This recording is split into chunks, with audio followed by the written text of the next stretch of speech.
Where's my music?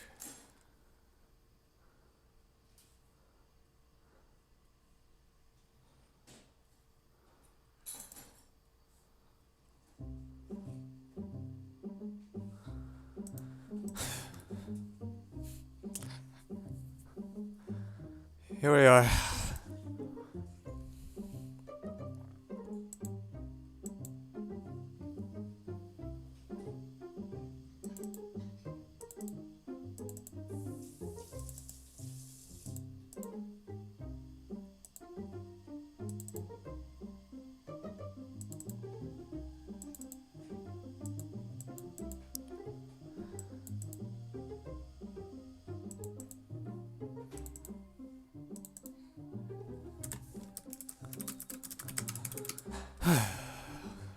Okay.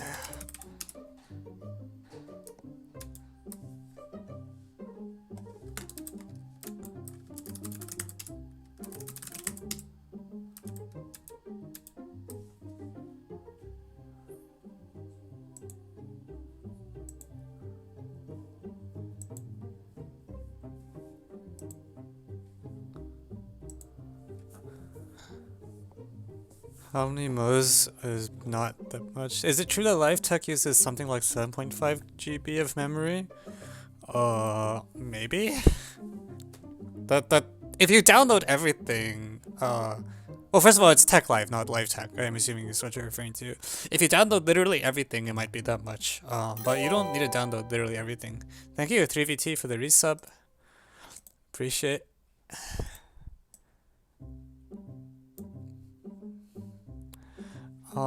So today I turned on my computer and my sound effects are no longer working. So, let's see if we can get that fixed. Ooh, do we have goodies? We have goodies. Goodies!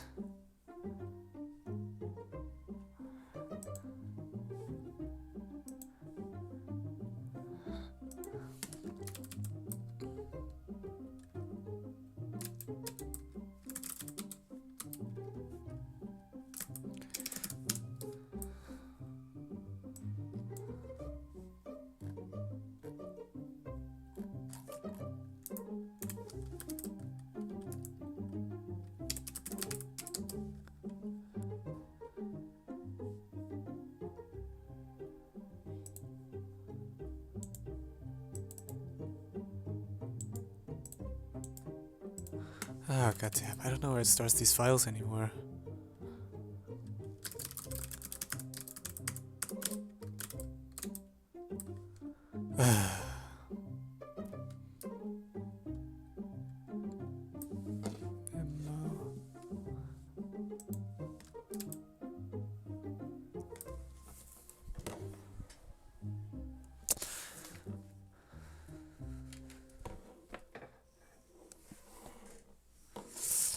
All right.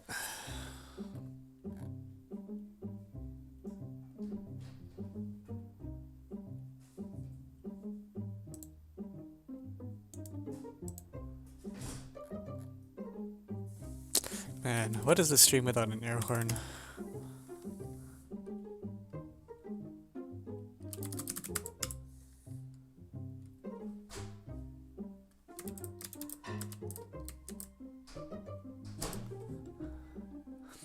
Yes, they think they changed the syntax.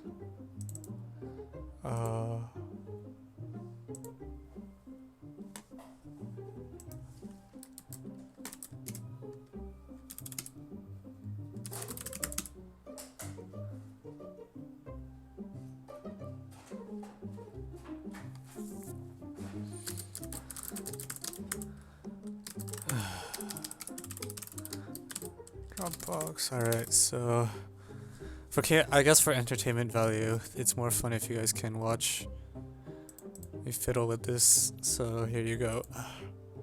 This is what my new setup looks like.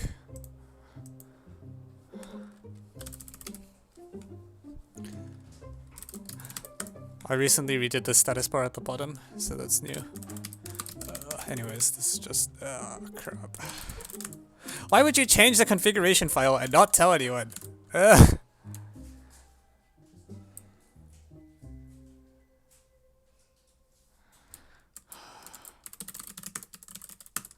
of.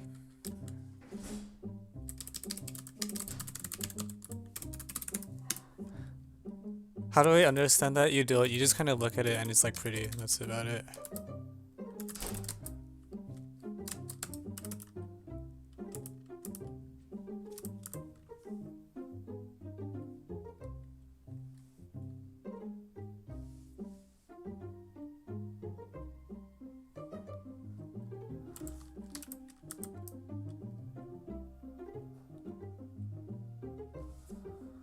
Oh my god.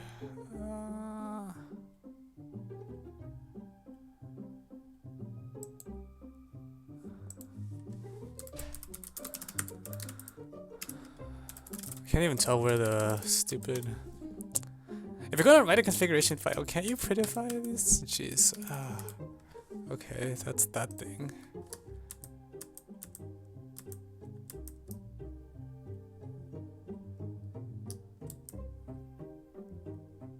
Okay, so I should put this thing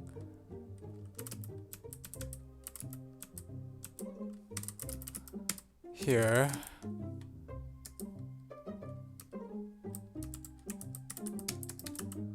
And I make a thing that says tabs. And then I put this thing there.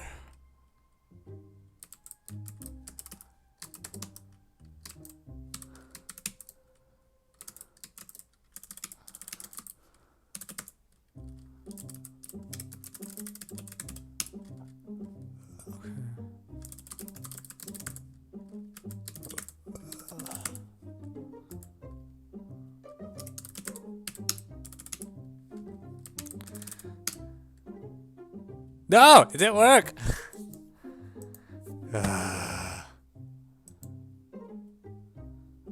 Alright, never mind. We'll just do this manually.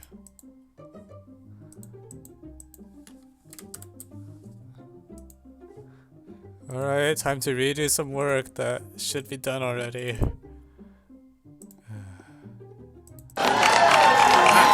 Stop. Okay, set hotkey.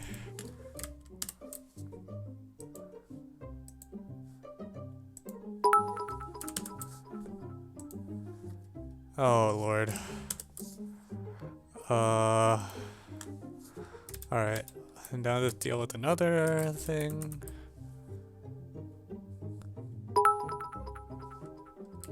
Thank you, 3VT, for the cheer.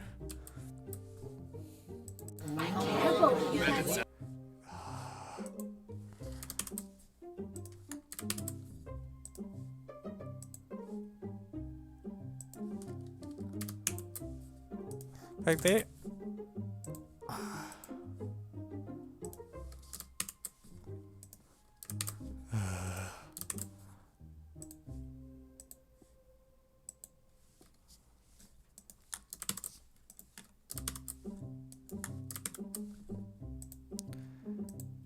This is so mind-numbing.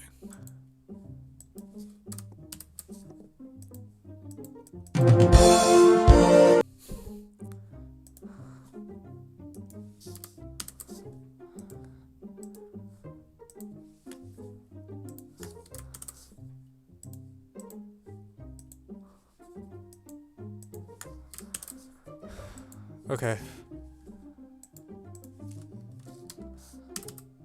Okay, something happened.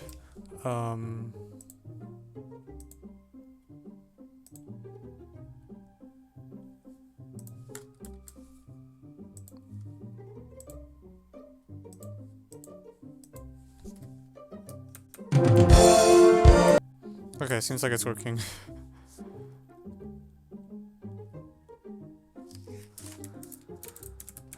All right.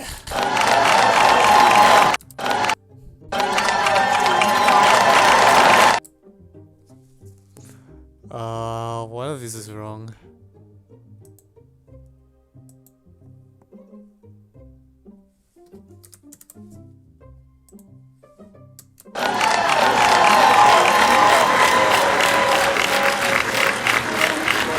Stop.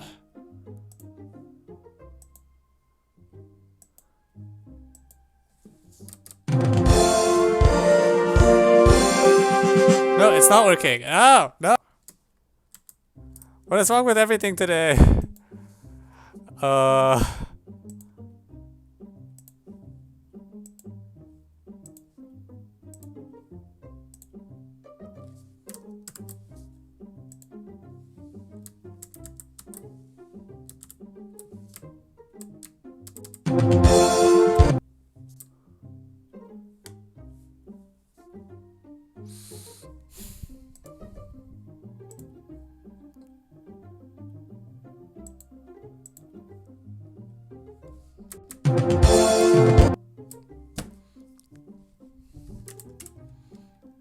Okay, I give up.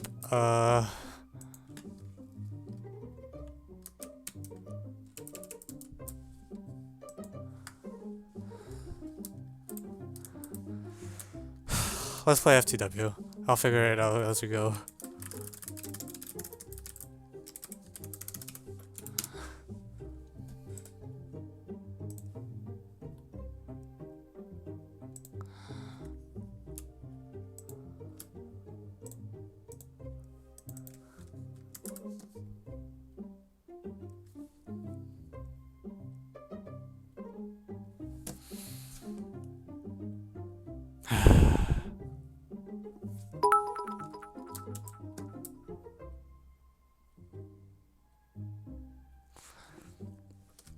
How many requests so far today? Let's see.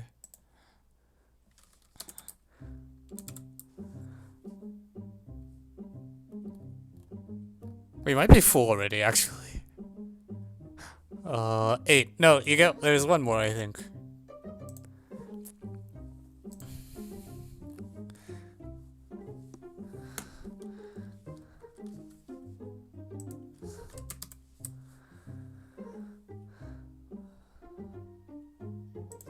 What's the command to like hide a person's thing?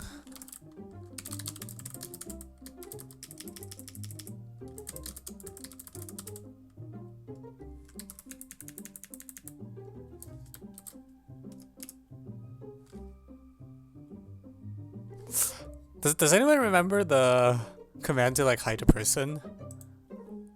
Ignore, thanks.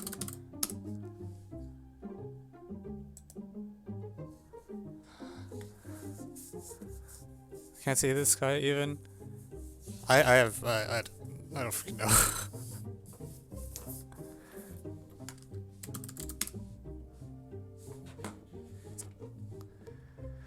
Okay, let's go.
So I've actually done that cups problem from the European Mathematical Cup, right?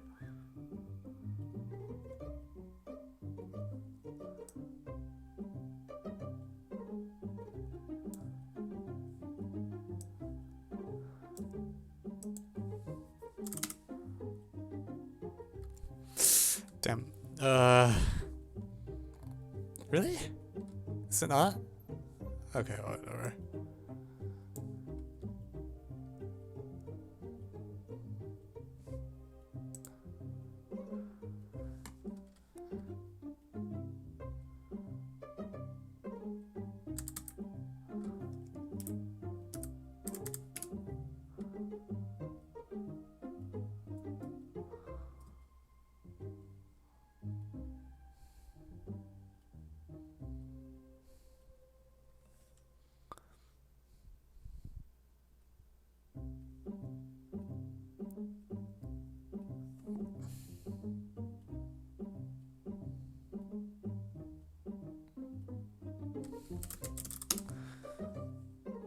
Have I done, let's see.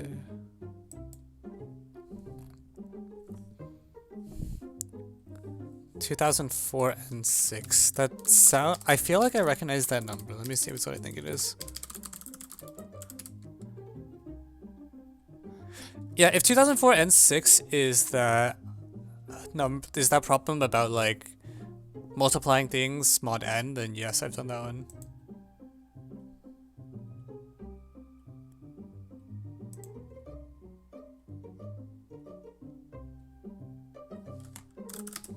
I don't know.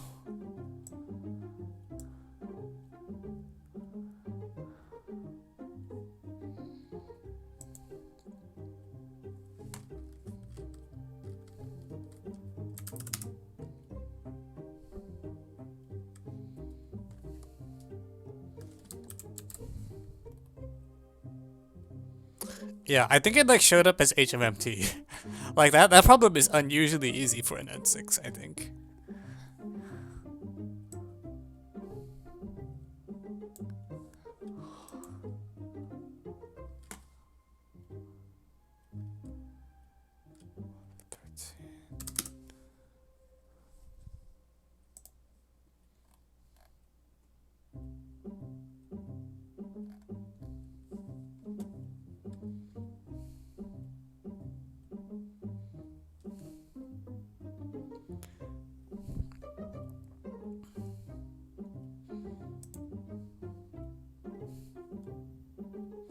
Ah. 23, 29, 31, 37, 41, 43, 47.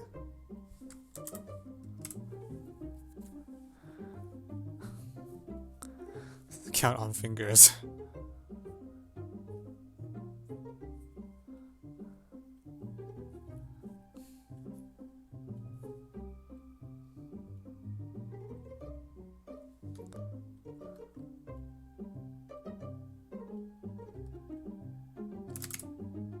Okay.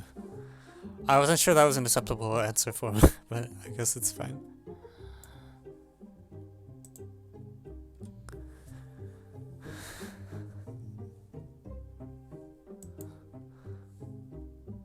Alright. Have you done 2017? Can you replace my request with 2004 C6?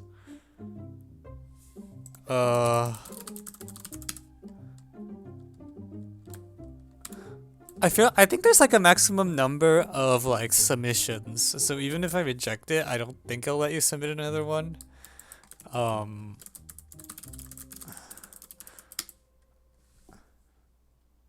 Sorry, yeah, sorry. I feel like I might have done the C6 though. What is C6?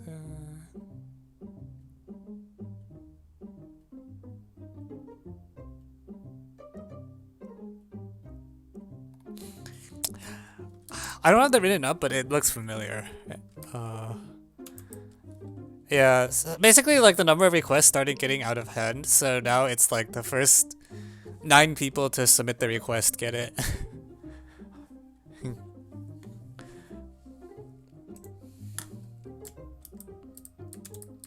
Yeah, because last time there were just like 12 things on the board and it was like, well... Honestly, what I should actually do is not have a limit, but then like only consider... Actually, yeah, that's better. I'll just like arbitrarily decide which 8 go into voting or something like that. So let me just remove the cap.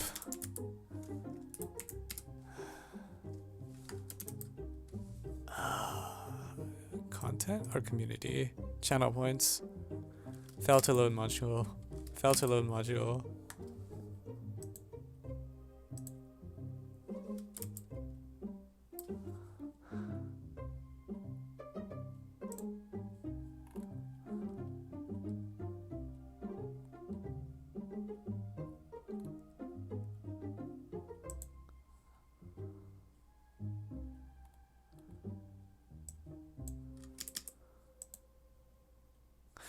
Oh, okay. There is one caveat. I think every person only gets 1 request.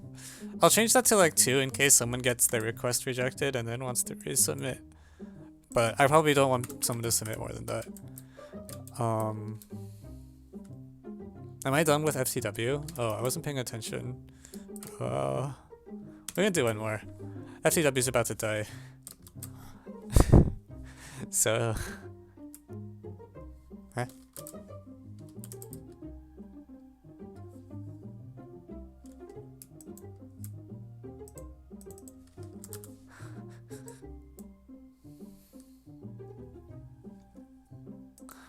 Yeah.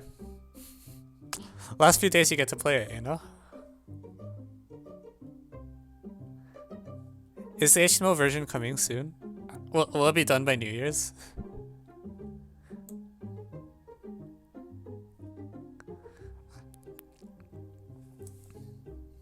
That's what I figured.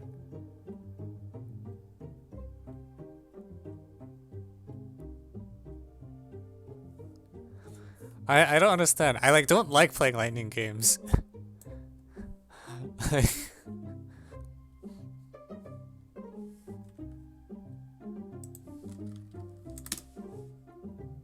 What? I did type the 10th digit. What?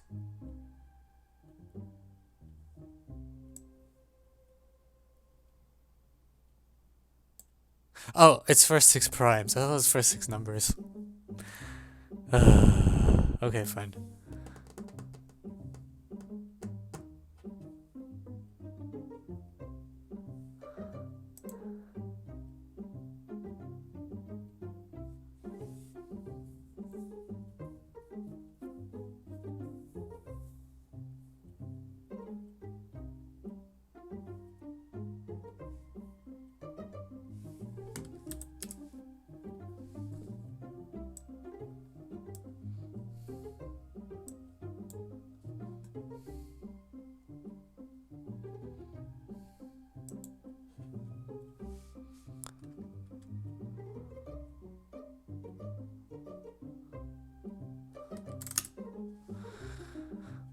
I'm getting too old to play this game though, is the thing.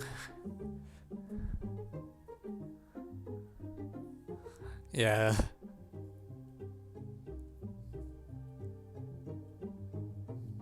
I'm old.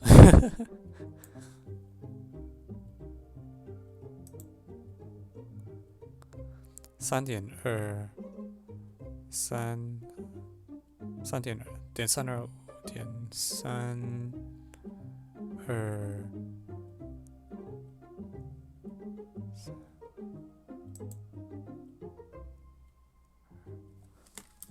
Oh, come on. Yeah, it's 13/40. I couldn't type it in time.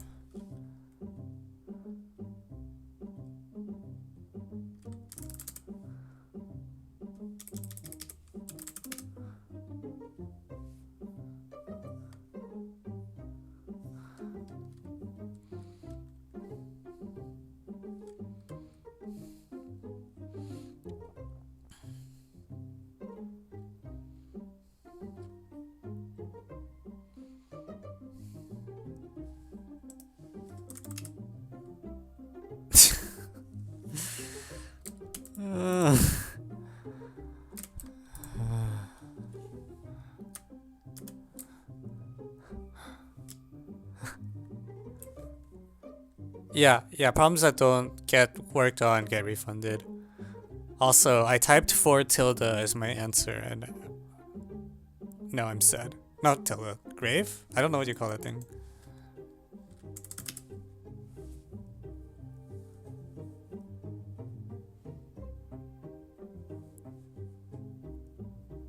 Oh.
I can't get those in my head. Yeah.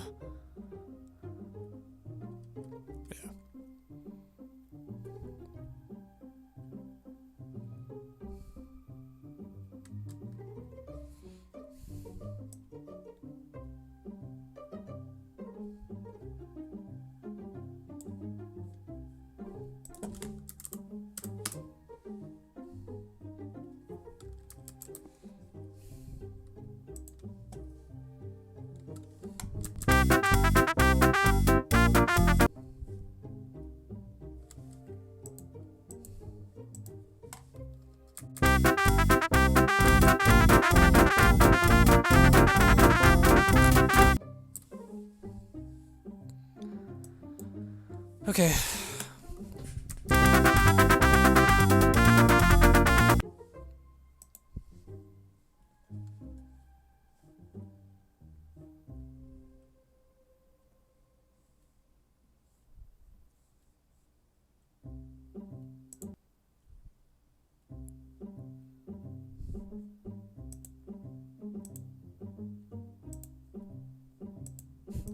So I'm very confused. I pressed classical and it says there's supposed to be 348 songs in here, but it keeps playing this one song. I don't know why. Like, what?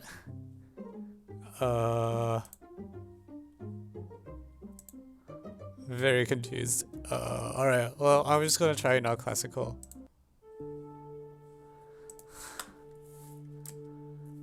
Alright, so that's settled. Okay, I took off the cap and now there are many problems requested. IMO 1983-6 is something I've probably done before, honestly. What's IMO 1983-6?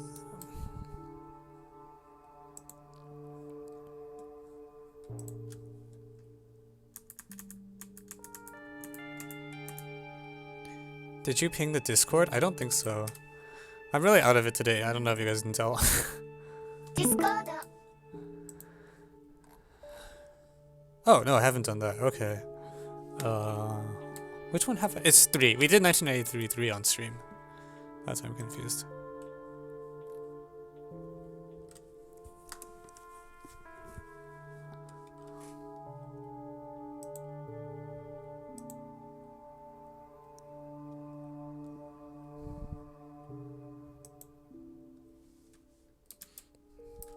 Oh jeez, okay, what happened here? Ban.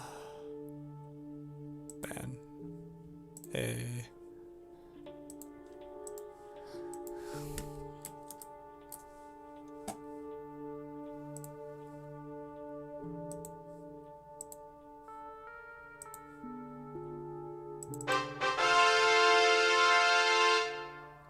Nope.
Thank you, Doctor, for the cheer.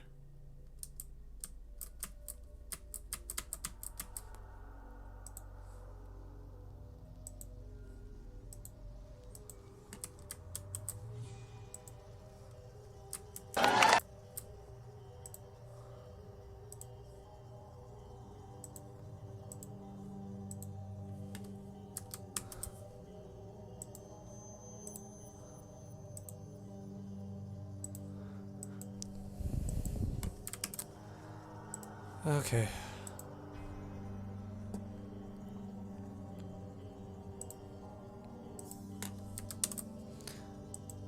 Let's see if I can get this to freaking work.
Are the sound effects showing here, like, happening when I do this? Like, when I press the sounds like that?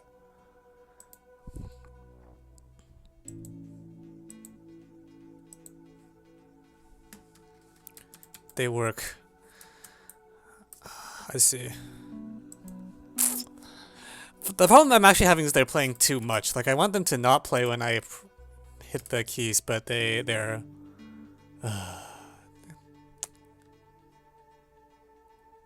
I don't know what the issue is to this. It's just like... Will your birthday be on a Friday in the next few years? I don't know about that.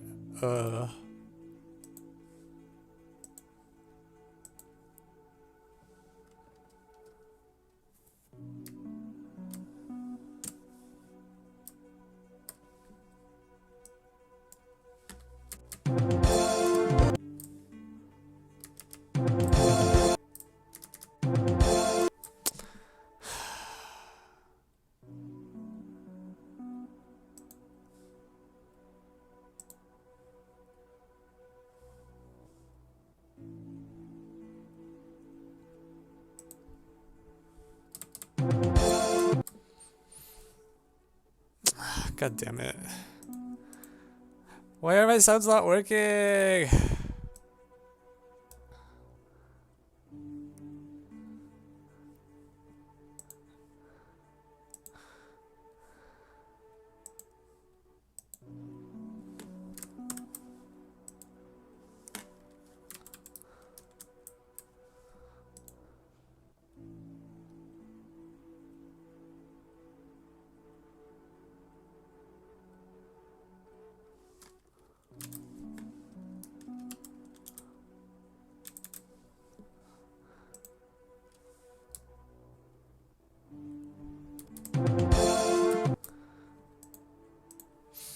I don't get it.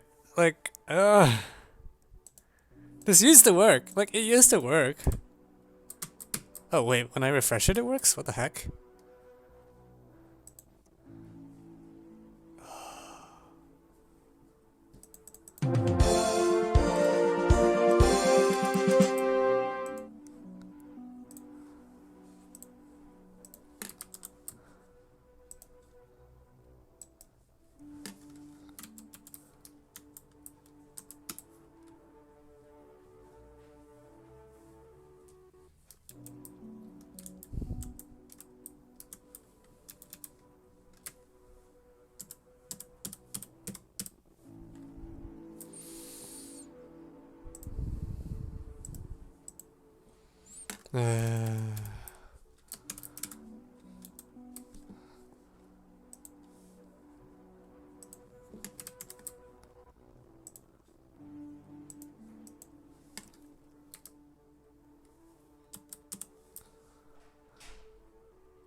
Da.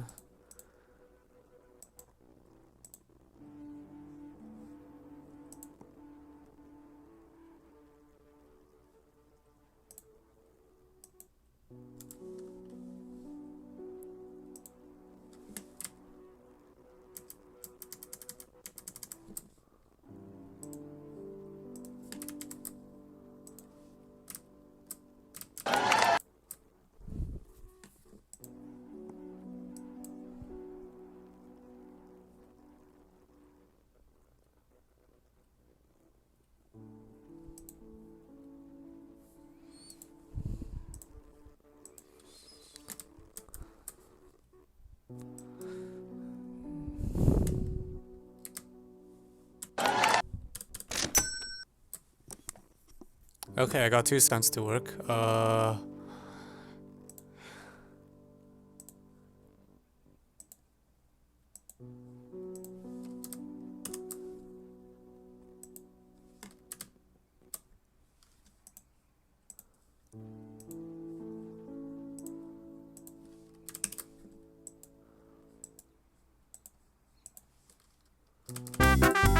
That.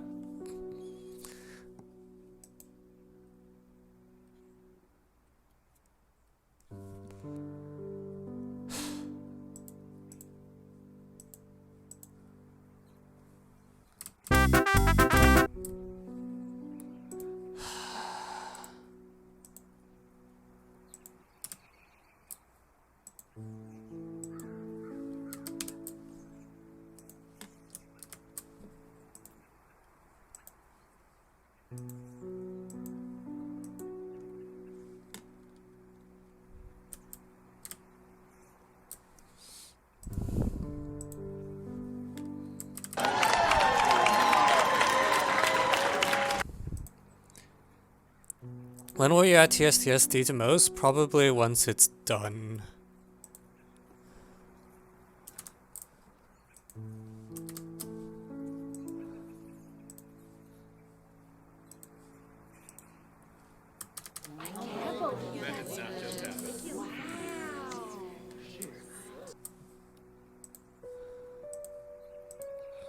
Okay. So I think I figured out the thing, which is that apparently when I...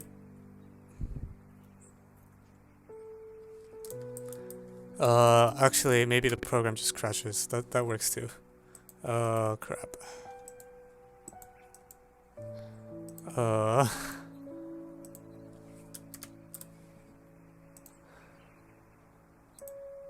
When did I do every Usimo problem? I think it was around...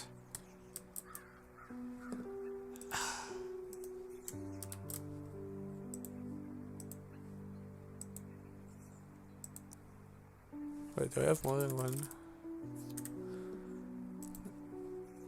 It was like early winter 2 years ago. So like January 2019 or something. I think at some point I realized I was actually almost done, and then I got really excited and then started trying to bulldoze the rest.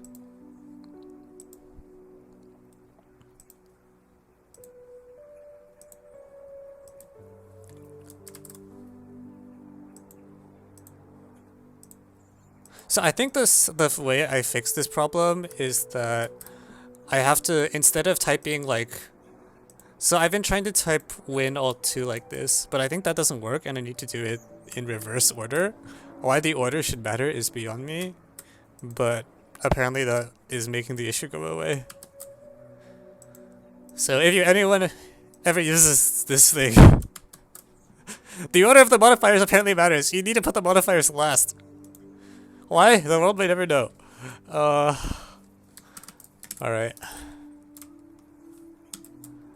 Alright, sorry. I am very sidetracked today. Because nothing is working. And... Alright, we did it!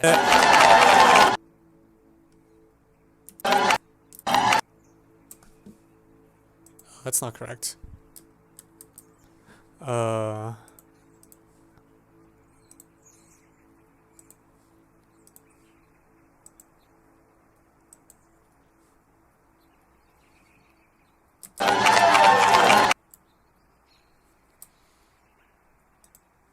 What? I thought I figured it out. Okay. Alright, never mind. It's not working.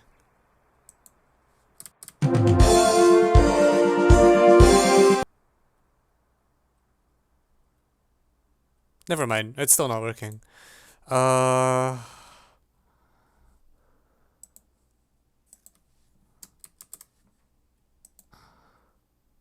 Refresh.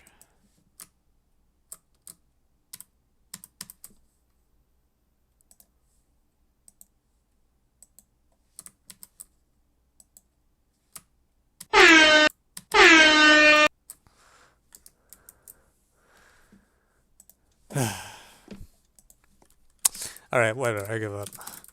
This will just be a really boring stream because there's no sound effects.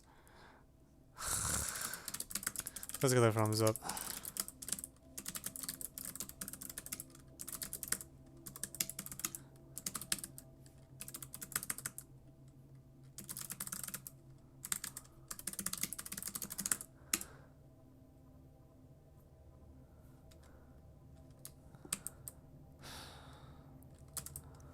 Okay, so what are the requests for today? Use mode 1988, problem 1.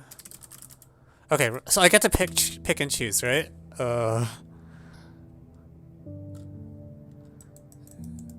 So we will only consider 4 requests and they'll just arbitrarily pick 4.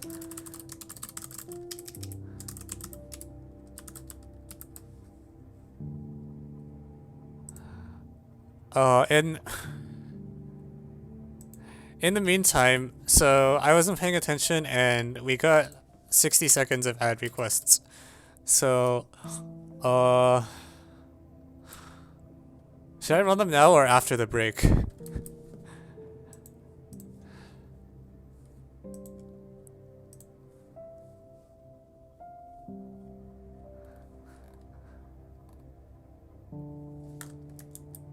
Now is good. What were you doing, Evan? I was trying to get my sound effect board to work again. Like, it got an update and now it doesn't work anymore. So I've been trying to fix it, but it just doesn't want to. It won't happen, and I'm sad.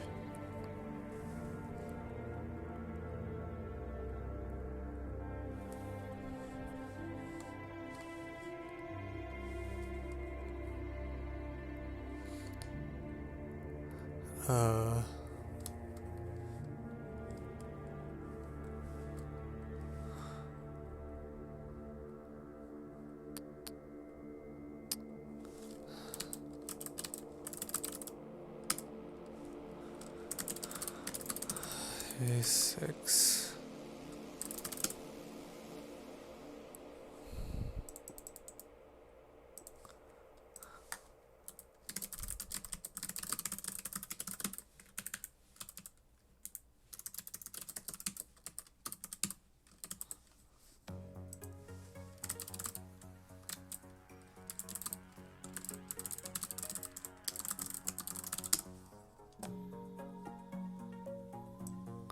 I actually want to do the FE, to be honest. The Elmo FE. If your suggestion's rejected, then you get the V-Bucks back.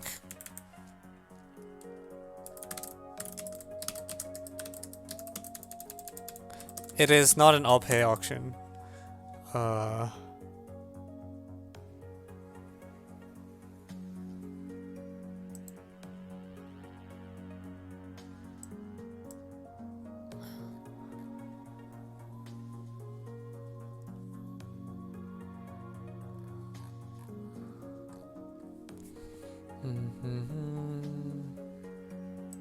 This one looks easy, so I'll put it on because we probably can just run it over.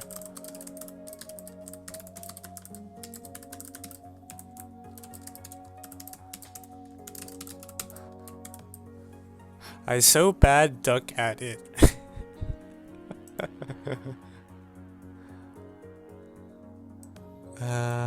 It's iterated FE.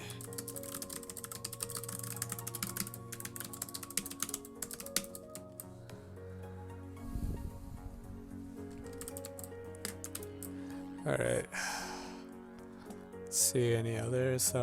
Any others people think are good that I should take?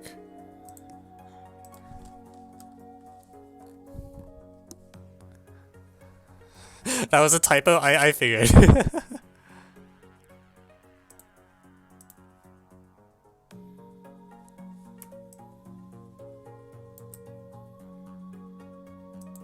Please take 1993-6. Isn't it literally? It's on here. Can we take camo? Which one's the camo?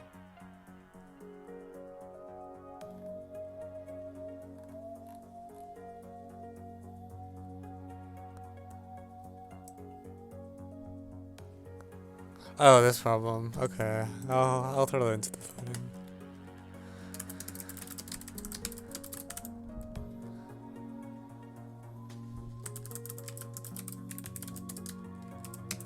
Polly question is good.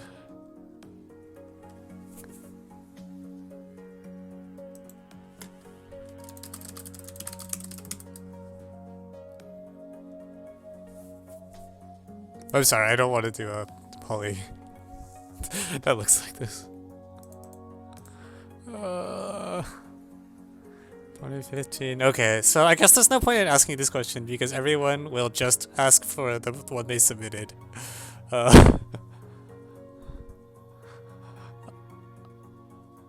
Yes, you can keep submitting. I'll entertain. We're gonna take a quick 60-second ad break because there's a couple requests. If you want to... Oh heck, I'm just gonna push the button.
So where's the ads? So some of you might not get ads. In which case, I don't know. Yeah, actually, now that I think about it, it probably is, if people ever view these archives on YouTube, and if you're a YouTube video viewer right now, hi, thanks for actually watching. I'm amazed anyone watches the like long versions rather than the cut videos, but here we are. Yeah, it probably looks really weird without the advertisements. It's just like 60 seconds where nothing happens, and I'm just busy pressing the buttons, trying to get this freaking... I don't know why it's not working. It used to work fine. Thank you, Dotted, for the cheer.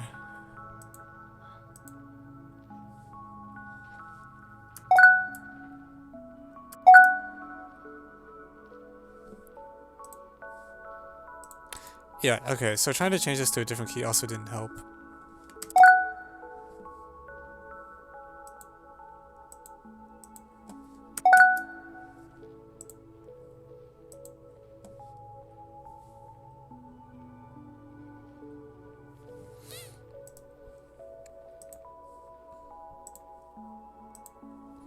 Yeah, okay, I think it's a...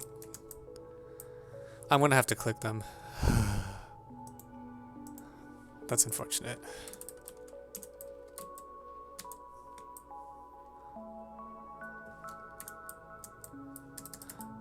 Okay, man, today is such a crappy day. Literally nothing working.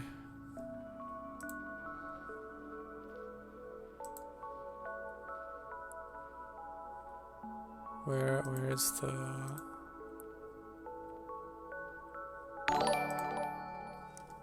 Thank you, Damage Engine, for the follow.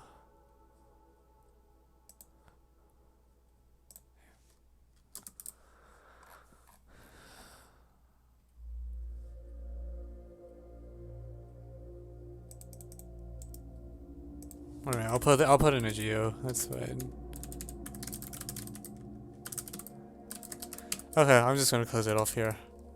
That's 7 promise. So... Alright, one moment please, I'll be right back.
Alright.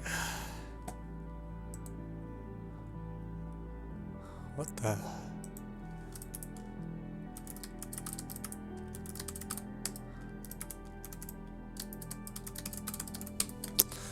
Man.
Alright.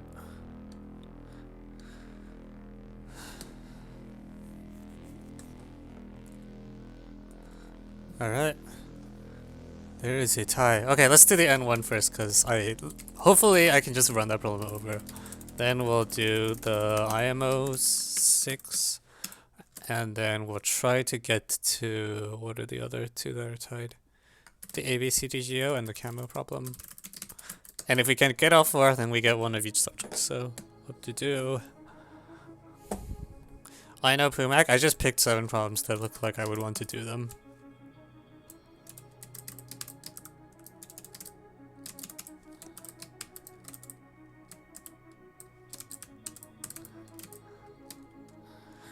Okay.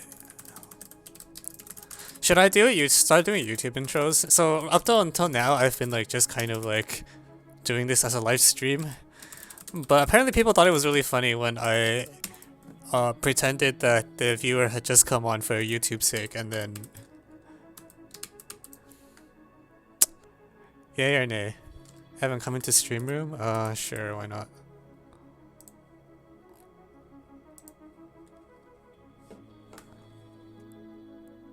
You'll do the intro.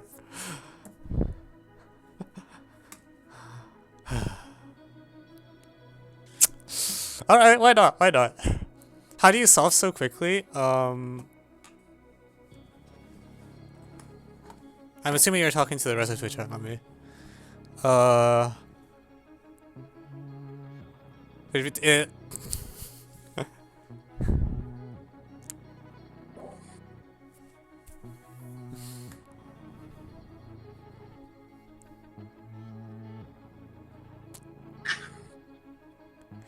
If you want to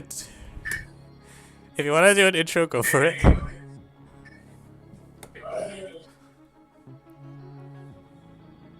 Okay, let's see if I can do an intro to Evan's YouTube video. Okay, hello everyone. I'm taking you to the intro for today's YouTube video. Okay, hello everyone. I'm taking you to Evan's YouTube video. Hello everyone. I'm taking you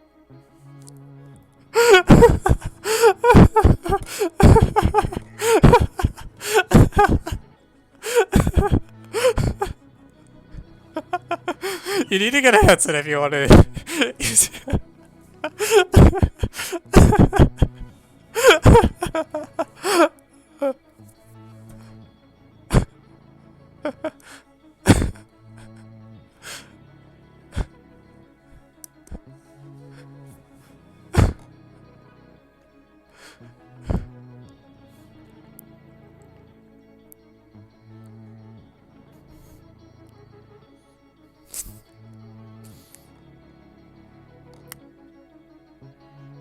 Okay, yeah, let's try that again. Hopefully there's no echo this time. Okay, yeah, there's no echo. So anyways, welcome to the stream. I've taken over Evan's intro for today. We'll be doing a bunch of Math Olympiad problems. Now it's December, we'll also do some number theory. And yeah, we'll probably play some other games like, I forget, what do we usually play? Steven Sausage Roll? Oh yeah. Evan's gonna play that as well, yeah.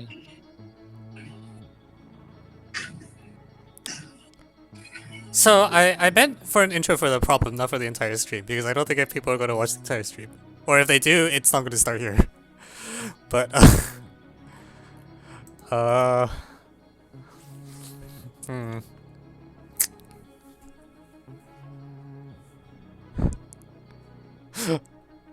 are your plans for Christmas? Run the stream.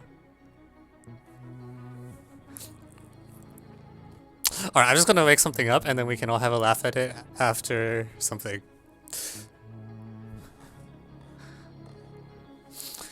Okay, stand up straight, let's look at camera. Hey everyone, welcome back.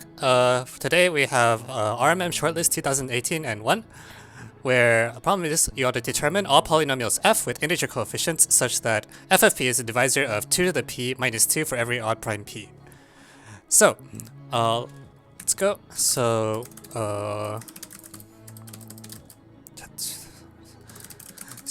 factor out the 2 right away, and I guess the first thing I can do is, like, I can automatically plug in, like, certain small values where, let's say f of 3 divides 2 times 2 squared minus 1, so it's like 6, 3, so there's like some number of values here and some number of values here.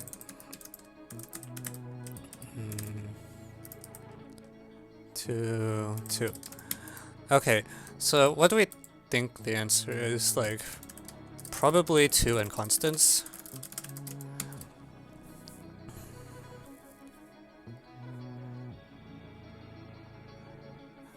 Please do stuff faster. After 20 minutes, I'm having my geography test.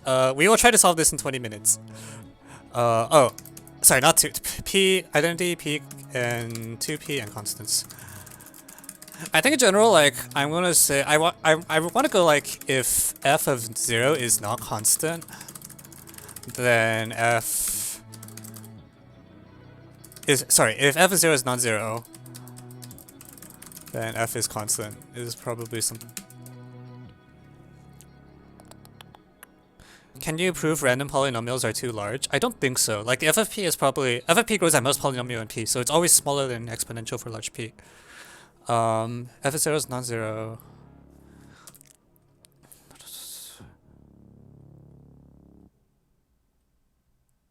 Maybe that's not what I want to do. So what can I say about, like, divisors of 2 to the p minus 2?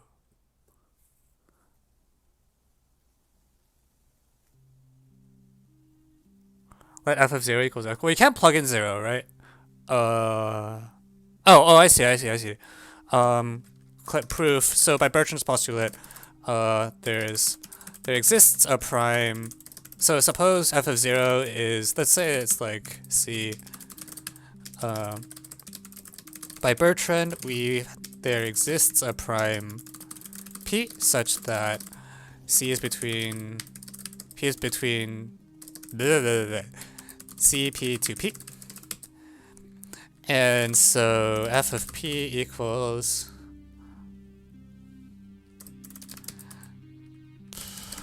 yeah, so this should be bad, because we'll have f of P is congruent to f of 0 is congruent to C.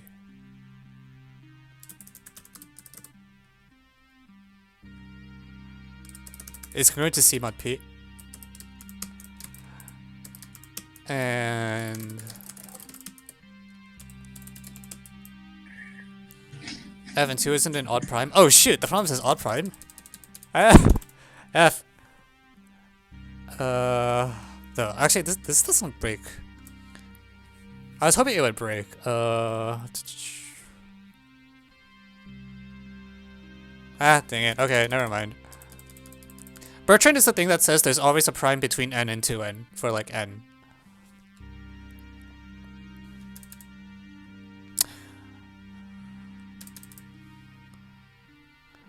Okay, maybe I'll go, yeah. Bertrand can't work for c equals 1. I mean, I was assuming we'd probably just take care of c equals 1 manually, because, like, it shouldn't be hard to roll a particular small case. F of 0 equals 2. Yeah, that's fair. So what if, like, f of p, let's say that there's some odd prime q that divides f of p. Suppose q divides f of p, where q is an odd prime. what I'm gonna do is I'm gonna find another prime. So look at all the primes. P, we'll call it P prime. No pun intended. Such that P prime is P mod Q. Then you can get some divisibility result here, right? Thank you, Merzu9 for the follow-up. So on the one hand, we have f of p prime divides 2 to the p prime minus 2, which I'll actually write as like p plus kq minus 2. And on the other hand, f of p prime is supposed to be, since q divides f of p and q evenly divides both p and p prime, they should work. Oh, they should work. So forget the f0 thing. I think that's just garbage. I like this line a lot better, where it's like, okay, suppose I have a prime, like take literally any prime information. This is like, you know, this is all the information you have. Like this is a maximally generic situation. Then I look at the primes here, p prime, and then I get this statement where this thing I'm assuming is p prime, but this thing is also divisible by q because it's also 0 mod q. So this looks pretty bad, and the reason this looks pretty bad is because this is like 2 to the p times 2 to the q to the k, which is... So we know that 2 to the p is 2, that's given to us, and we know that 2 to the q is 2 by Fermat. This is k. So this is looking really bad. This is all modulo q. This is looking really bad because it doesn't look like this thing should be divisible by q in general. There's no reason we expect k equals 0. And in fact, what I'll do now is I'm going to go here and we'll modify this so that this, instead of being q squared, let's say this is just like p plus q mod q squared or something. So like k equals 1 mod q or something like that.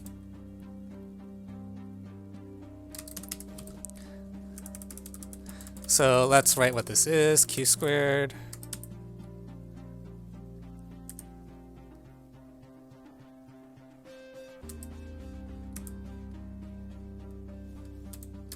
Yeah, actually, I was going to rewrite the notation, but there's no need. I think it makes it more confusing.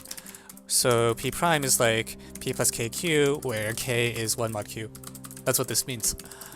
And now this k is actually exactly equal to 1. So now I should comment on why this is possible. It's called Dirichlet's theorem. That's basically what's happening. So as long as q is not literally the same prime as p, then Dirichlet's theorem promises that you can find primes which are an arithmetic progression. Basically, Dirichlet's theorem says that like if you had an arithmetic progression where there could be primes, then there are primes, and the distribution is what you want. So this is 2, and that's really bad. So this is contra. So the conclusion of this is that for any odd prime p,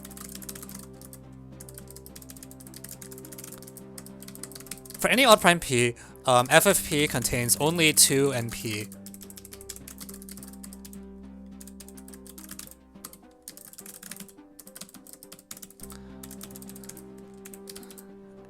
And this should be set, you know, so there's at most one factor.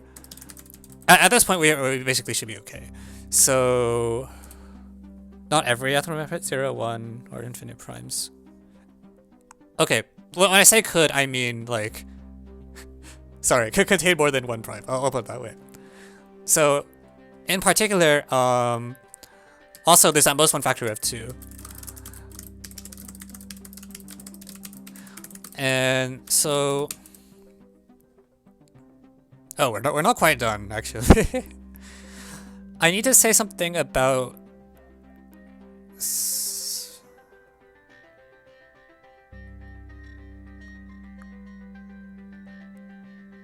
I need to rule out things like p squared, and that's actually quite hard to do, I think.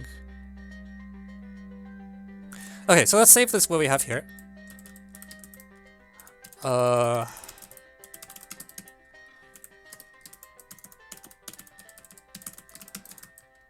F equals 6 works too. F being like the constant 6. Seriously? Oh, jeez.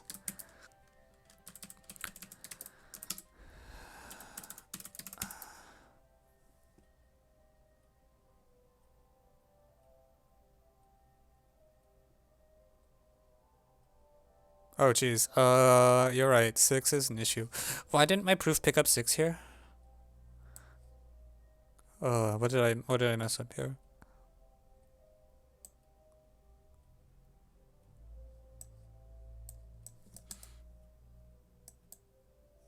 Check q equals 3. What did I do?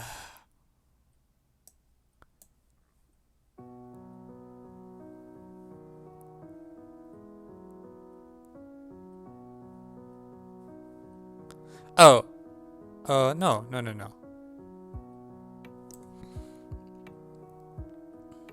Exponent reads q minus 1. Mod q?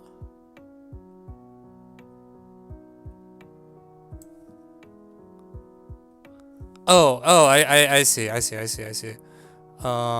Okay. You are all correct. So q times q minus 1.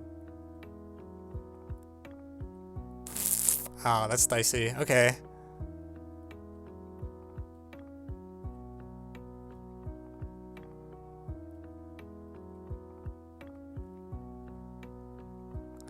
Okay, so what's it? Let me think through what the Dirichlet I want is. Rather than write it this way, I want to say prime. So p prime is p mod q, and the condition I want on k is I want k to also be, let's say 2 mod q minus 1.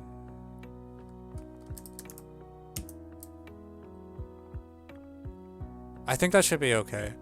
So when I calculate these, I get some condition mod.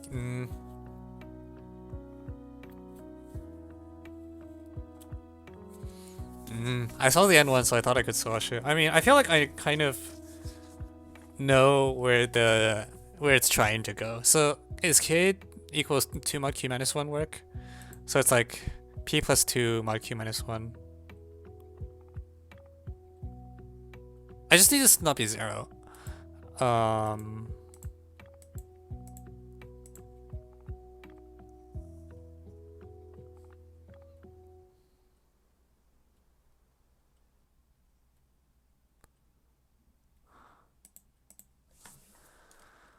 So the mod q minus 1 means that I want p prime to be congruent to p plus 2q mod q minus 1. That seems really bad actually, because I can't control the prime factors of q minus 1. But on the other hand, there's no way they're always 0.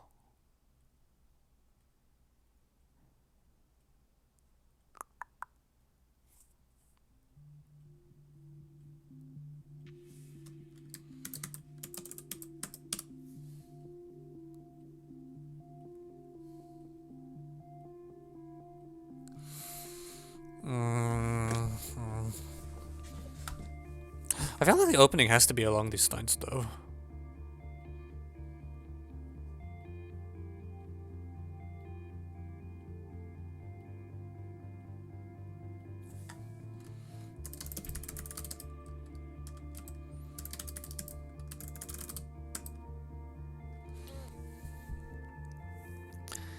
So like I need some small number that is congruent to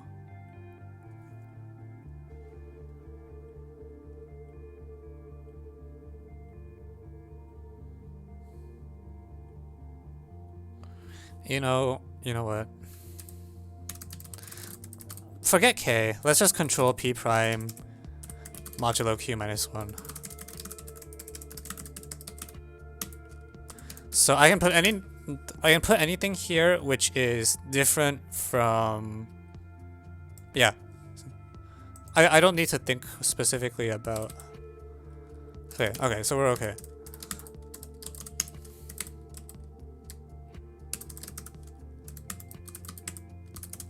We're mostly okay. So, yeah, this is fine. So for my favorite integer r, do I want to call it r? Let's just call it t. We'll call it e, okay? And we'll put an e here. So what's the conclusion? The conclusion is for every e relatively prime to q minus 1, we have q divides 2 to the e minus 2. So this shouldn't happen for most primes q. Like for most primes q,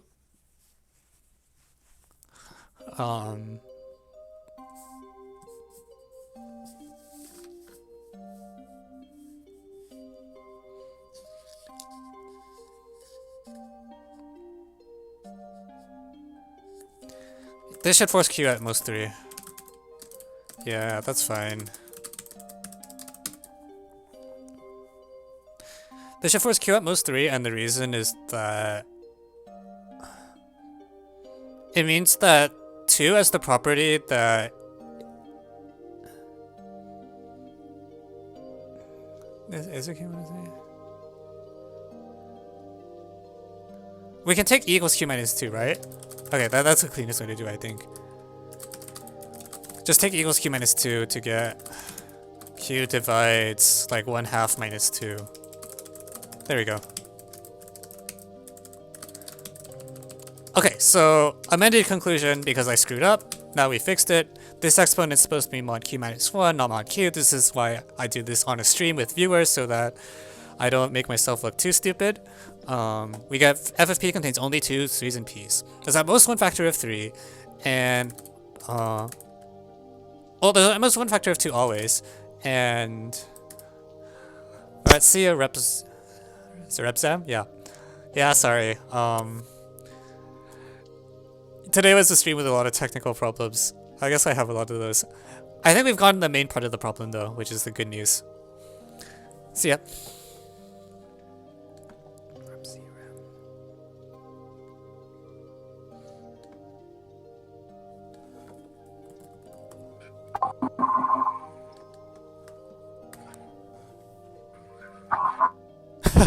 My geography test is also going to glitch, I know. There's still a decent bit left, I think. Okay, let's work it through. So, what I want to do now is I want to constrain the number of 2's, the number of 3's, and the number of p. The number of factors of p is going to be the toughest part. For sure, I think. 2's and 3's I'm not too worried about. Well, we're already done with 2. At this point, like when I say... Let's look at like f5 or something, right? f5 divides 30.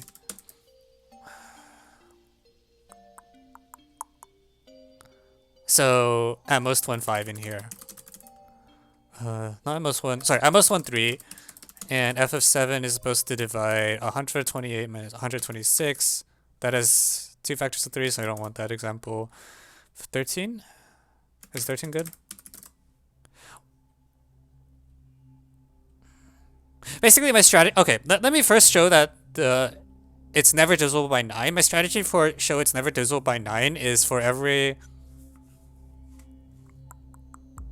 Can I do that?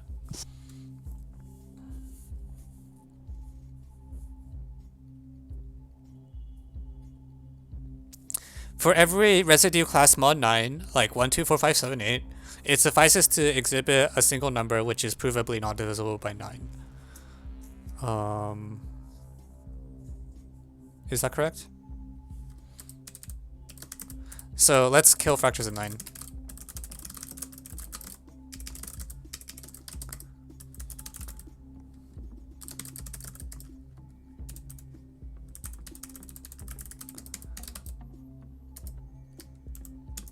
Why does this generalize to all p? I haven't claimed that yet. I'm just playing around right now.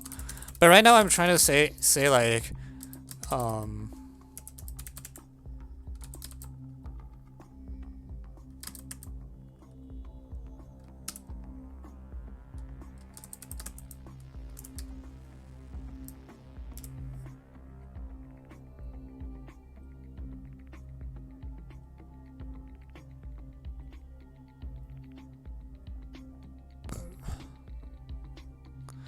oh jeez, this requires me to plug in numbers.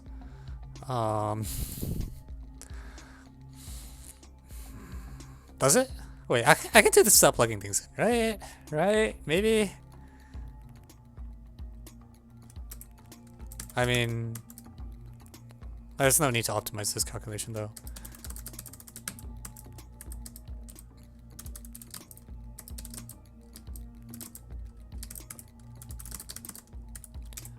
So every odd prime other than 3 is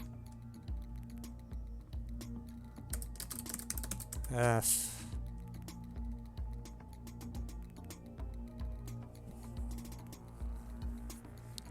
$17.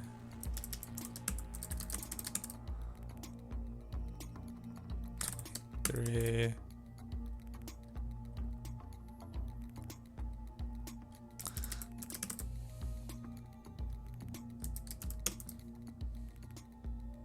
Okay, I'll just do, okay, you know what? I'm gonna try to be smart about this. This is too annoying. For every P mod 9 can find a prime P prime such that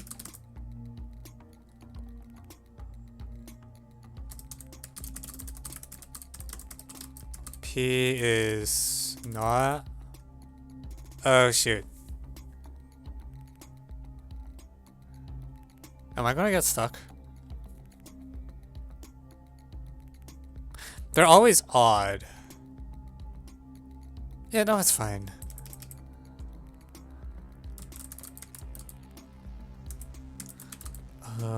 So I want them to be congruent mod 9 and P prime is not 1 mod 6.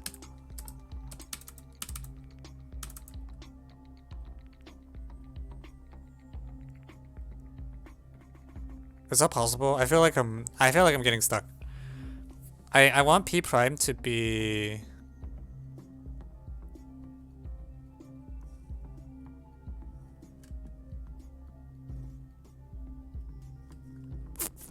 like for 7, what's the thing I'm using? If I go up and I want to use like no, this doesn't. It's 1 mod 3, so anything that's going to no, okay, so something's wrong. You can get factors of 9. Like f of 7, etc. could have factors of 9 in it.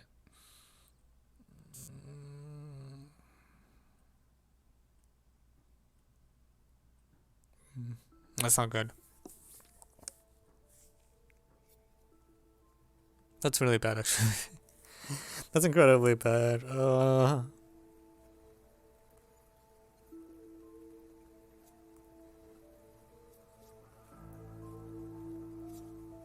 Really? Yeah, if P is 1 mod, you're right. A prime being 1 mod 6 will always have 9 divided to the P minus 2.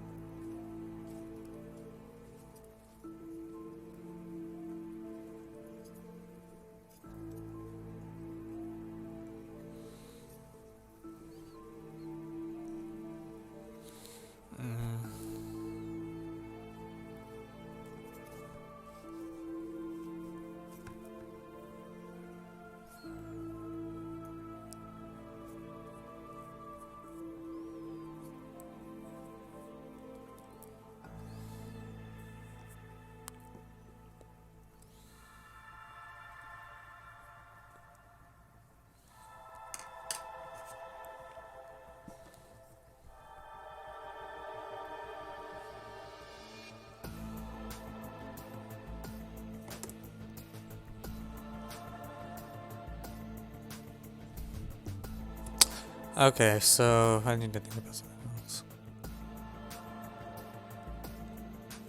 At the very least, like if I know that f of 3 is even versus odd, then I know the parities of all of them, right?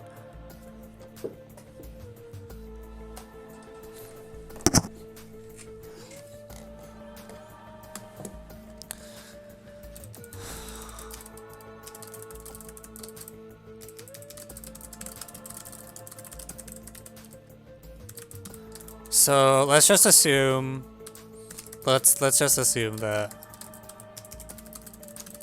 f of p is even for all primes p. So we're basically at the situation where f of p is equal to p 2 times some power of 3.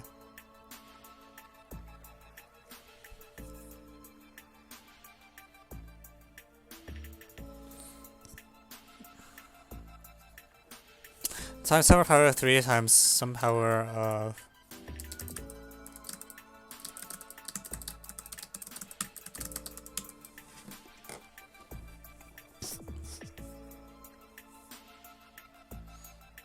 I feel like this is the situation where I should just start talking about this. Like, it feels like there's no polynomial that has this property, period.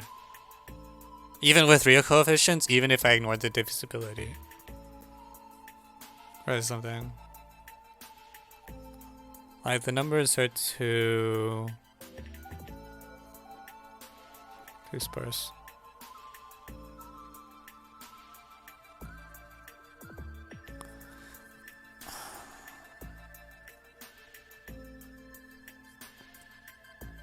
Maybe try A minus B. I'm unsure that we can get more information out of that. I feel like I used this already, and like I can't even if I can't even get rid of 9s, I don't see why I can get rid of things using that. Thank you, Snurf 33 for the follow. I think instead what I just want to say is like, oh no, but because it's 2 parameters, it can kind of mess with the size.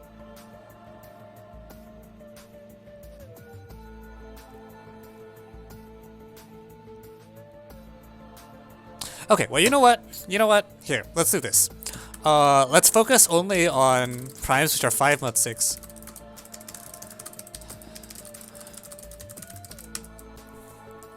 So then v3 for those primes. So since f of 5 has v3 less than or equal to 1, we have AP at most a is between 0 and 1.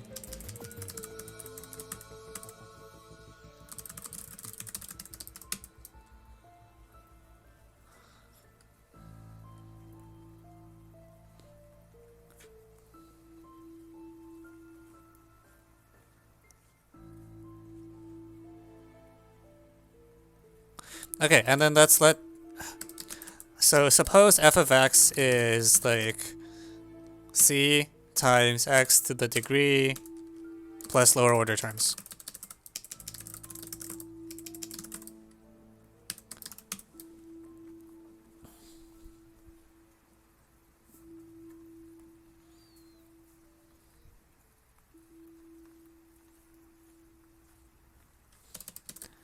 Yeah, I feel like this should just work for sizes at this point.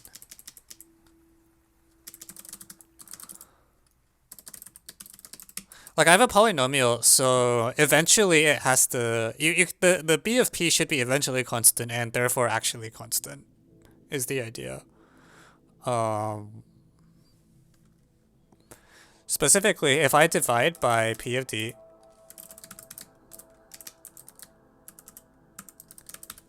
and now I'm treading on dangerous water, but that's okay.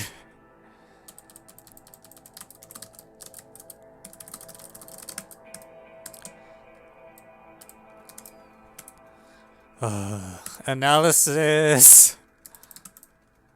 So on the one hand, f of p to the p of the d is equal to the p to the b of b minus d times... Well, we'll write like 3 to the...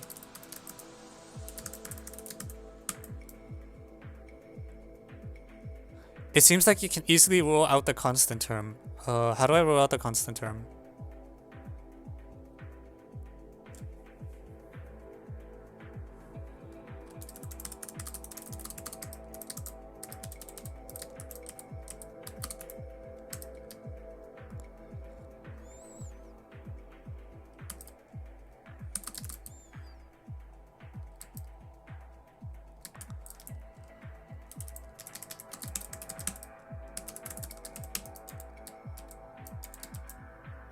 Because for large p, the term must be a power of 3 and 2, but it can't for some p.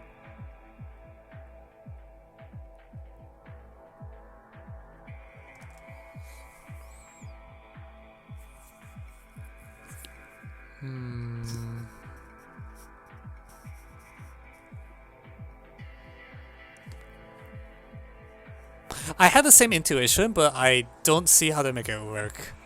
Like, I felt like I should, like, actually, like, f of 0 was the first thing I looked at, but I couldn't get anything out of it.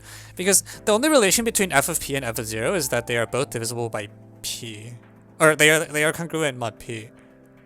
Oh, okay, so, like, if f0 is non-zero, like, you take a large prime that doesn't divide f of 0, you look at f of p, it's also not divisible,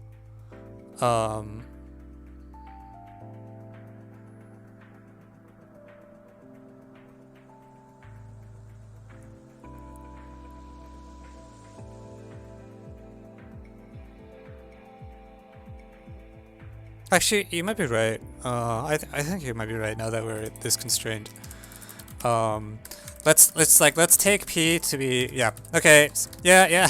Let's take p to be a large 5 mod 6 prime. Not dividing f of 0.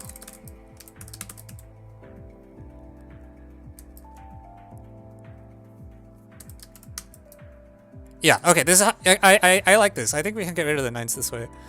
Actually, we can get rid of most things this way. Let's take p to be a large 5 mod 6. Okay. I think Sean might be right. Then f of p is not divisible by p. So why did we not try this earlier? Earlier we didn't have enough information yet. Okay, that's the issue. Like, now that we have this restriction about 2s and 3s, I think the f0 thing will work. So fp is non-zero mod p. So f of p has to divide 2 times 3 to, like, some power. It must be of this shape. But 2 to the p minus 2 is congruent to what, like 3 mod 9, and 2 to the p minus 2 is 2 mod 4.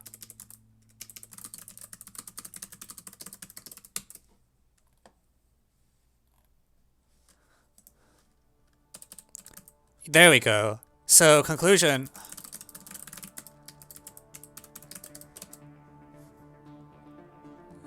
either f is constant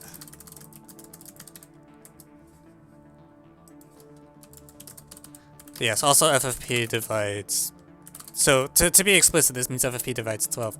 Therefore, either f of f is constant or f is divisible by x. If f of x is divisible by x, redo problem with f of x over x. Okay, so yeah, I think the analysis thing that I was doing would have worked as well, but this is much cleaner. Hence f of x is, so repeated whole constant. So f of x is like cx to the d to some exponent where c, the constant, the leading coefficient is either 1, well, it divides 12. And manual check that.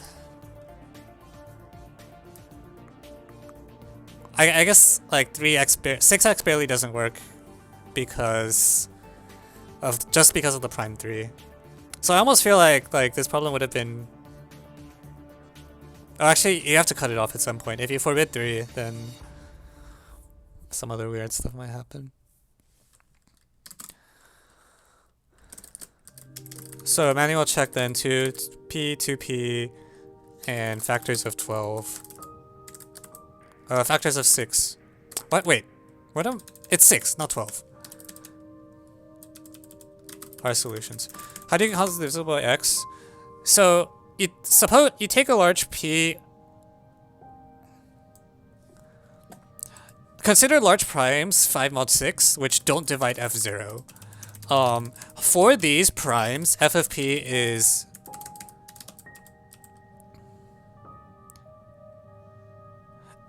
No, what happens is, if f of 0 is non-zero,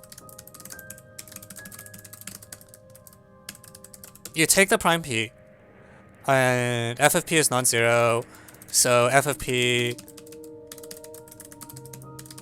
blah blah blah. So f of p divides 6, and because you have an infinite supply of 5 mod 6 primes, you find that you have an infinite sequence for which like f is equal to a factor of 12. By pigeonhole it, you narrow down to a quarter of those values so that it's a particular factor, and therefore f is constant.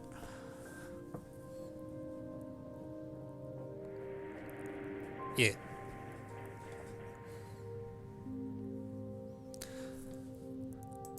Okay, we did it.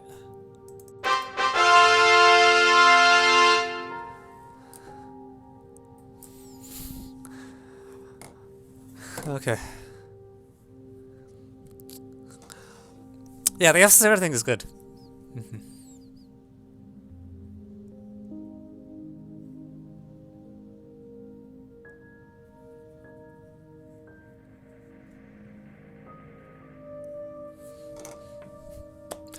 Alright. Oh, easy. Alright, for those of you on YouTube, thanks for dropping by. Hope you enjoyed the problem. See you next time.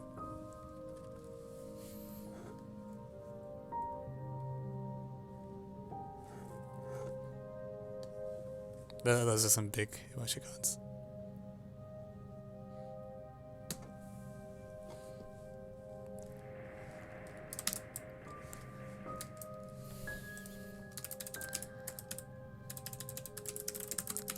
Too slow. We're going on to an IMO 6 because no one ever spits easy poems on this stream anymore.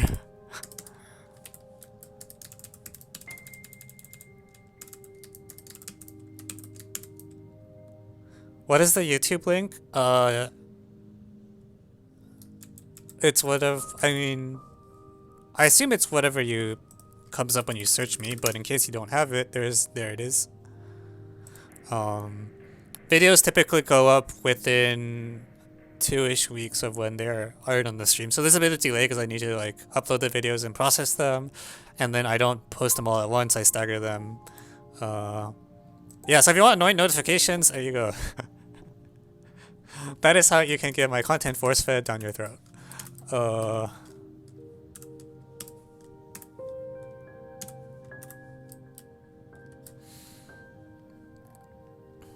Alright. I do think the N1 is a good problem. Yeah. Like, it's... Alright, one moment please.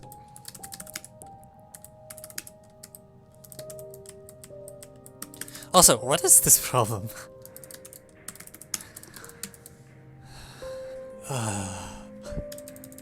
What was the first video on your channel? The very first video was a dance video, and that's still the one with the most views because apparently everyone thinks it's hilarious. And the first one from Twitch was just me. Like, I was like, well, I have all these Twitch things, but Twitch only stores them for 2 weeks, so I have to upload them onto YouTube or they'll permanently die. So there were just a bunch of like 6-hour-long videos, each with a full stream that I would upload one by one. And after a while, people started actually watching these, and I'm like, huh? What? Like, people actually want to watch this? Question mark. So then I started actually taking like the segments, like cutting the poems into segments and uploading them as individual videos. And so now I have a YouTube channel. So that's how that happened.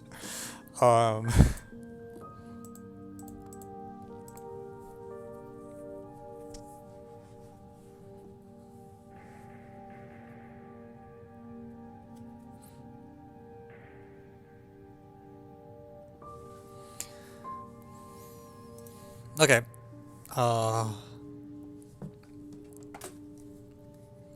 Yeah, but I think I'm gonna start, someone on the channel actually did ask me to read the problem aloud, which I think is kind of silly. Like, I think you just pause the video, read the problem, and then play it. But I guess people who are on, like, if you're on YouTube, I guess you're probably, like, tired and don't really want to do much. So, whatever, I can read the problem out loud. Like, conditioned on the fact that you're watching YouTube, you probably don't really want to think very hard. So I'll read the problem out loud for you, that's fine.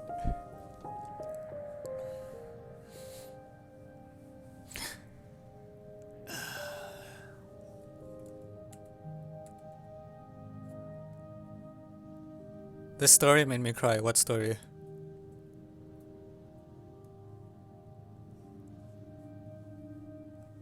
Remember? Yeah, we did have the problem. Oh, the essay. Alright. Intro time.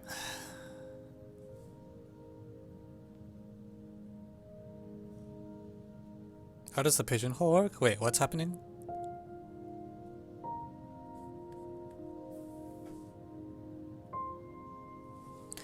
Oh, does someone want an intro?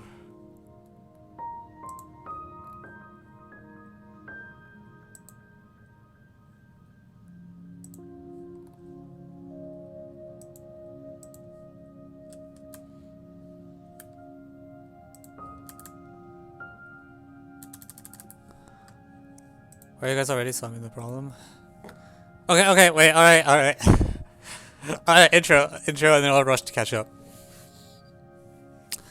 And I need to remember to set a stream marker so that, yeah. Hey everyone, welcome back. Today we have another IMO 6 sent to me by my wonderful viewers because they stopped sending me easy problems because I guess they want to make me look dumb or something. So, please forgive the LaTeX form. I guess you can't tell. The steps are like not in text environments, so it looks really bad, but here we are. So, let n greater than 1 be an integer in a circular arrangement of n lamps, L0 through Ln minus 1, each of which can either be on or off. We start with them all on, and then we carry a bunch of steps. Step 0, step 1, and so on. And if L sub j minus 1, where indices are all mod n, is on, then step j changes the state of Lj, but doesn't change any other lamp. And if it's off, then nothing happens. So, totally deterministic. I don't think there's any parameters here. I think it's like actually a deterministic process. So, show that there's a positive integer m and m depending on n such that eventually the lamps are all on. If n is a power of 2, then all the lamps are on after n squared minus 1 steps. And if n has the form 2 to the k plus 1, then all lamps are on after n squared minus n plus 1 steps.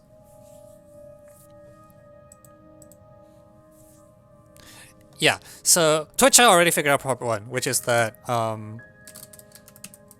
let's see.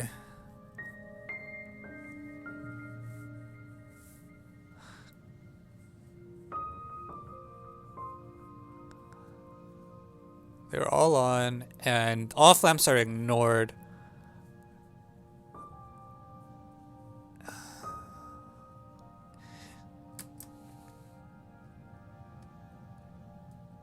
Yeah, it looks like XOR.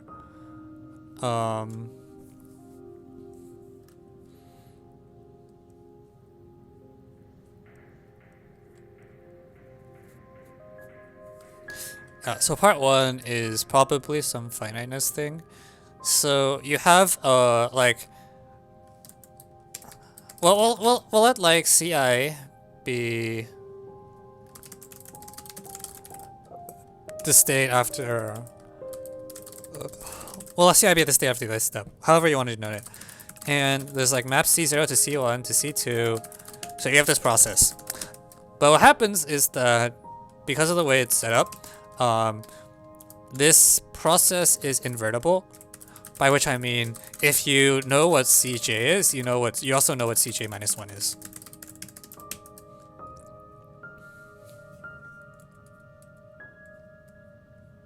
It's called XOR. Yeah, you can call it like addition mod 2, whatever you want.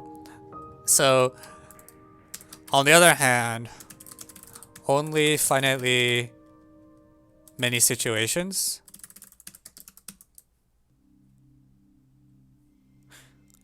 So interestingly, the all off position is a fixed point, and I guess that means you can never get to the all off thing. But because only find many situations, so eventually 2 positions coincide. And so the process is a priori, it's eventually periodic. But because invertible, it's totally periodic.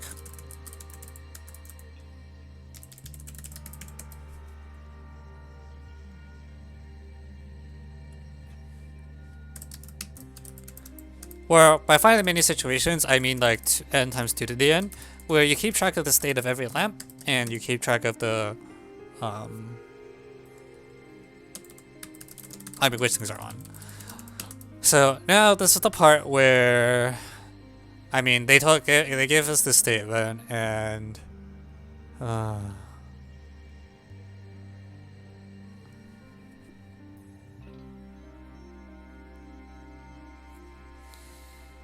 Evan, I should teach you JS Trust, me and come. So this is like a thing where there's like almost no degrees of freedom. Like I feel like the process is almost entirely deterministic. I mean, it is. Like it's a zero. Sometimes you have these processes, there's more than one thing happening, but here that's not the case. It's like there's zero player, so to speak, other than having someone who makes decisions. Yeah, there's no choice. So, I mean, usually when there's no choice, what you try to do is like usually if there's no choice, the thing to do is like write out a bunch of examples and just look at what's happening. We can apply that here, where I'm just gonna write out n equals 2, n equals 4, and n equals 8. Oh, actually n equals 8 will take a while. Okay, let's just do n equals 2 and 4 first. 1, 1.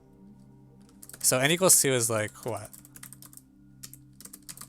1, 1 goes to 1, 0. So 1, 0. Yeah, this is hard to keep track of my head. Goes to 1, 1. So it cycles after 3 steps. And n equals 4. So what I'm looking for is like, because the power of 2 is here,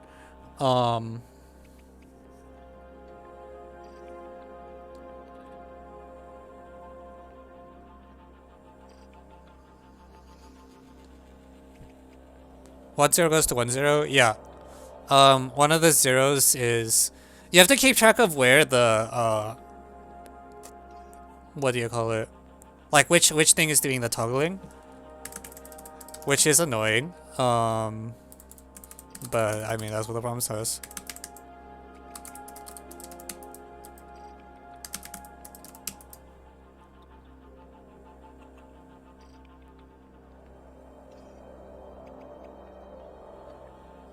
Okay, so this is that's a full cycle, and then did I mess up yet? So this one toggles, the 0 doesn't toggle. This one toggles, the 0 doesn't toggle. This one toggles. You know, I'm gonna actually highlight the number that's changing in red so that I can keep track of it, because otherwise it's really annoying to...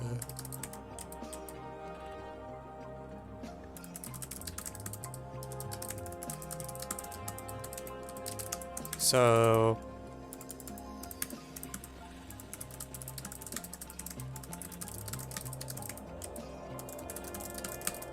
Okay, see you 3VT, thanks for dropping by as always. Appreciate your enthusiasm.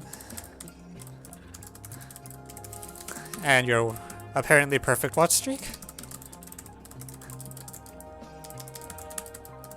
Okay, cool. 1, 1. 1, 0. 1, 1. 0, 0.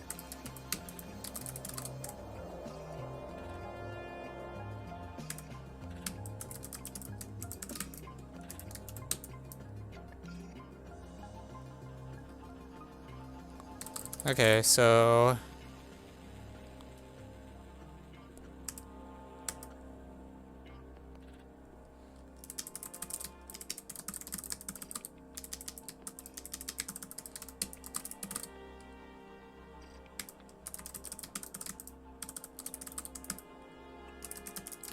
it's boring.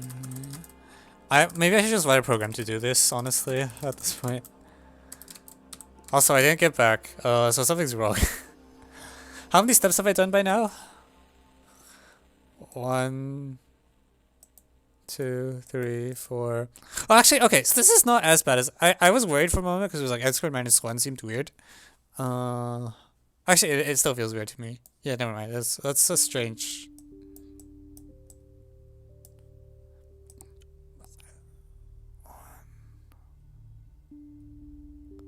So, okay, I do this a little bit new, where the number, like the thing but just before the ending is always 1 followed by a bunch of zeros. 1110 to 1100 is wrong? Is it? I don't think so.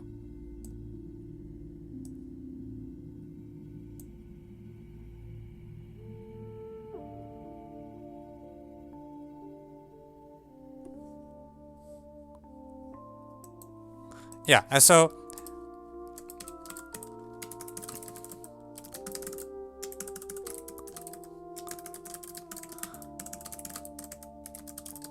yeah, I mean the answer is what it is. The phone tells us the answer.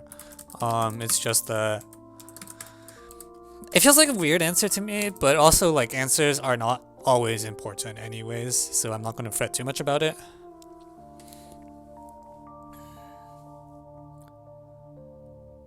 So what we know from this is that the last, like, you already see this pattern, right? Where to get to all ones, you have to start from ones plus all zeros and then go 1, 1, 1. And to get to this, you have to get to like here, like 1000, and then run through all the zeros. So I actually basically know what the last two n-ish moves are. I would believe induction of some sort. That's why I've chose n equals 2 and n equals 4 as the first examples here. I would also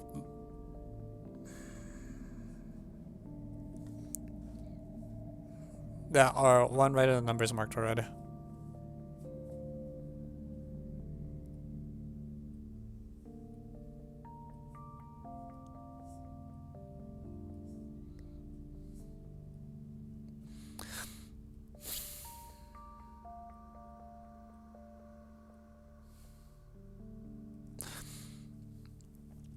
I would like to compose some of these.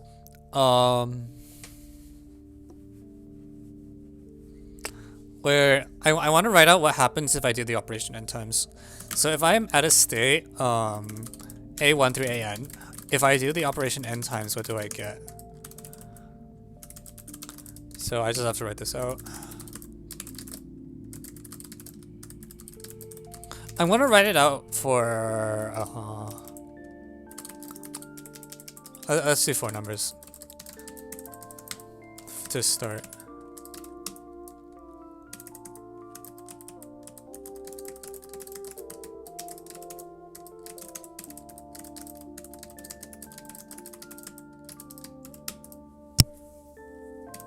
Okay, so this pattern is pretty clear, and yeah, that should be true. So if I interpret this thing in linear algebraic terms, what is this matrix?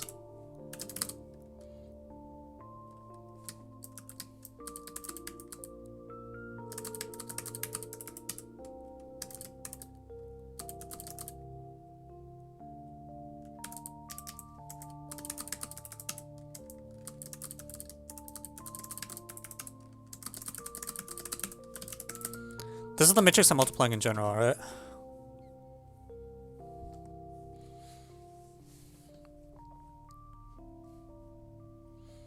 Actually, I'm not sure I should do the last operation. It honestly looks more useful to do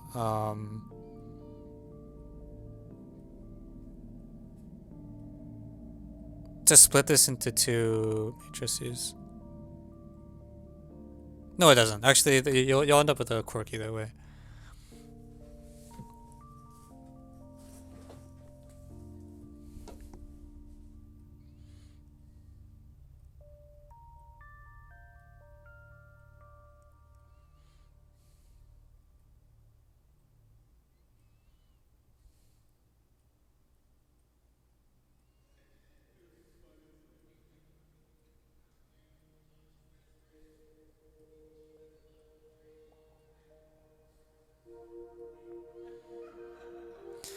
So essentially the problem is asking me to take a big power of this matrix. I think that's what's happening. And if I'm interested in that, can I... Unfortunately, I don't know enough linear algebra to really know this well. One reason I don't really believe yeah, I agree the problem is equivalent to this. I don't know if it's easy. One reason I'm skeptical of linear algebra type approaches is that those don't seem like they should depend on the dimension of the vector space, but the answer does. What is the difference between eventually totally periodic? So yeah.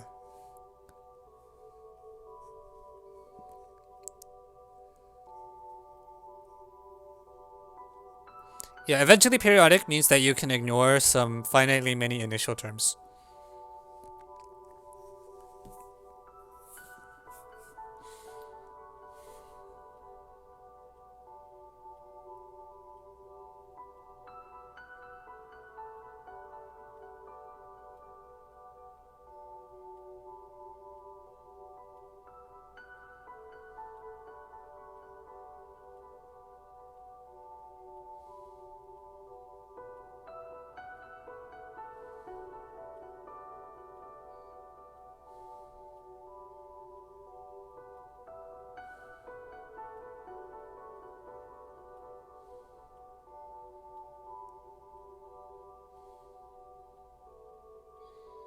This is a full cycle.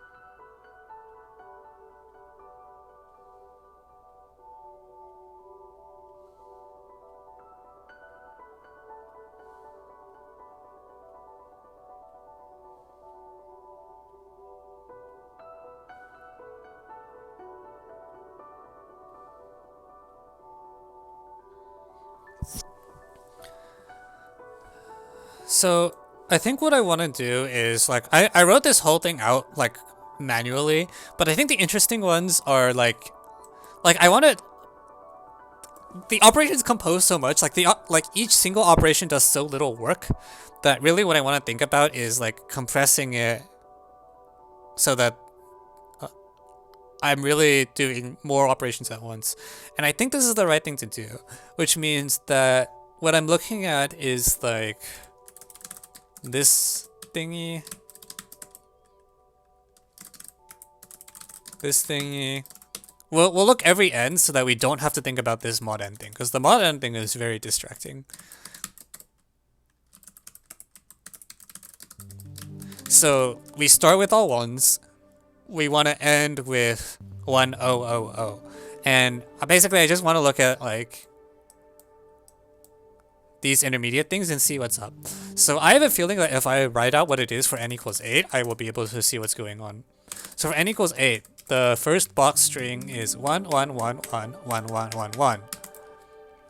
And the rule is that you take the partial sums,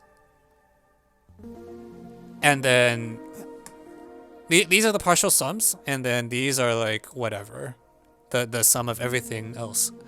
So I believe it'll always be 1, right? Yeah, okay. So partial sums are 1, 0, 1, 0, 1, 0, 1, 0. Okay, next, the partial sums are... yeah, 1 and then 1, 0, 0, 1, 1, 0, 0. And then the partial sums are... yeah, this feels good. Like, this looks like a good data.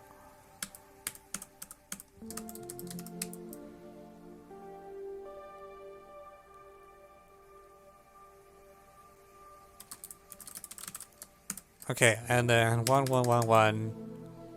0, 0, 0, 0.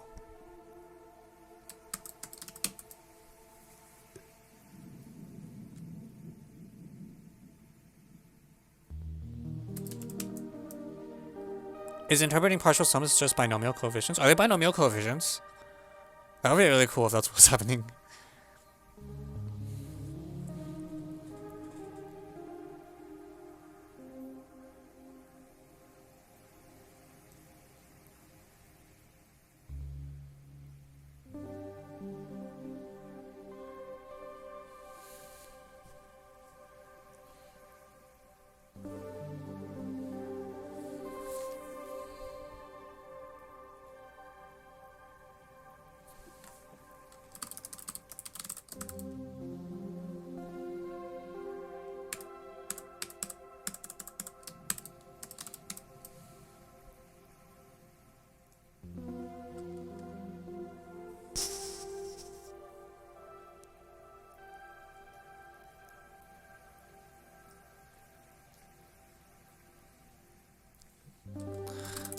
Well, anyways, I feel like I can sort of see what's happening.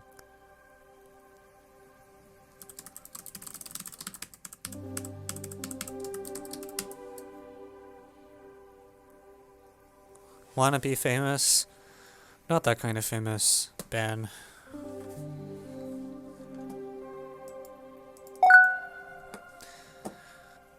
So what are the binomial coefficients of? I don't see why those are involved.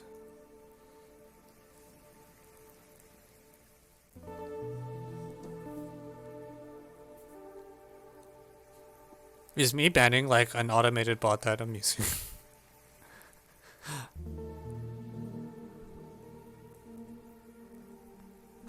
I feel like we get one of these every like 2 or 3 streams. I don't know if you noticed.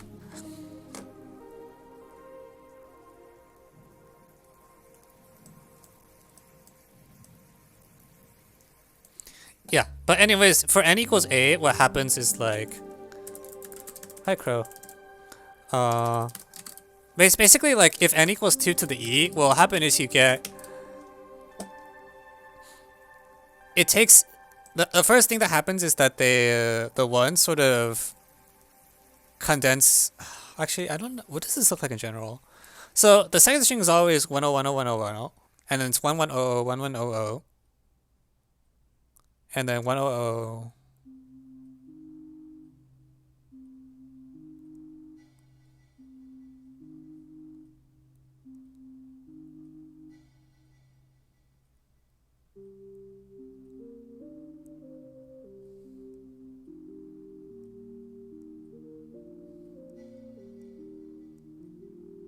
Like, if this was 16, this would be 100, 100, 100, 100.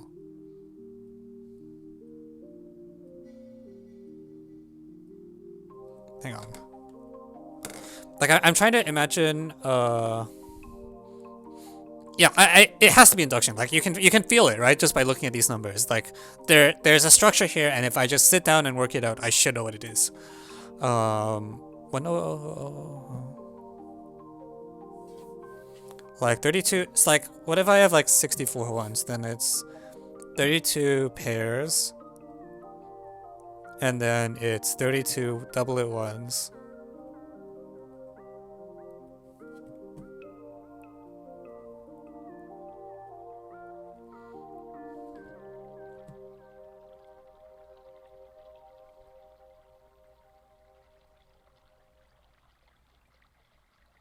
It's gotta work. I just need to I need to describe what it is. I actually might write it out for 16. I'm gonna write it out for 16.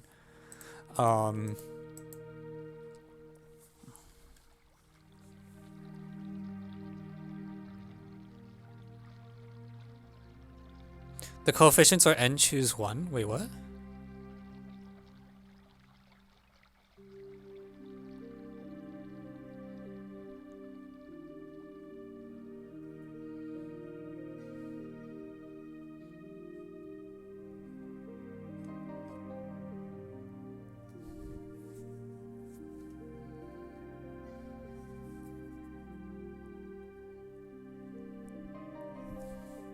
It's basically the previous case repeated. Is it though? Like, if n equals...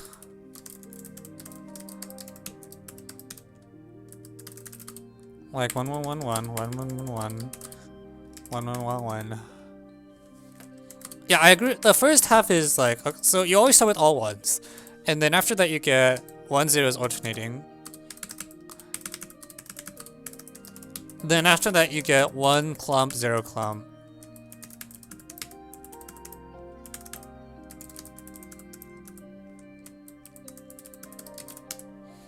Oh, I see. Basically within each block, like, okay, so what I can say is I can split this into, after the first step, I can split it into, oh, actually almost forever. I can split it into 2 halves. Very good, very good. Okay, I see it. And in the 2 halves, they don't talk to each other. So they act independently of each other. Just cut it in half like this.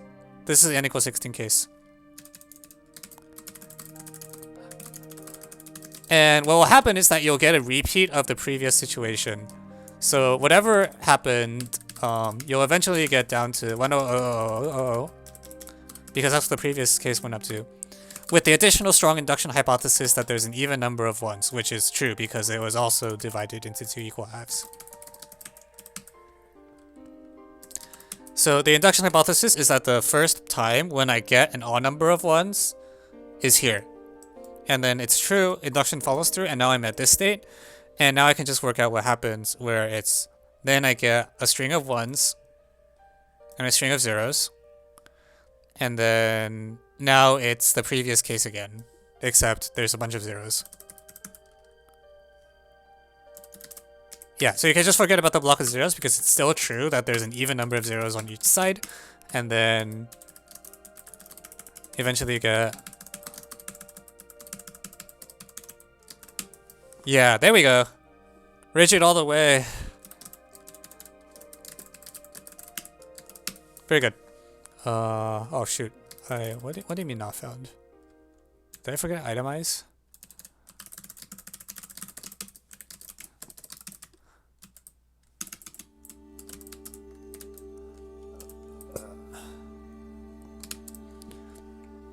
Wait, see, it is, the ants problem is in process. I just put it only on the Z version because I didn't want the D version to be too long.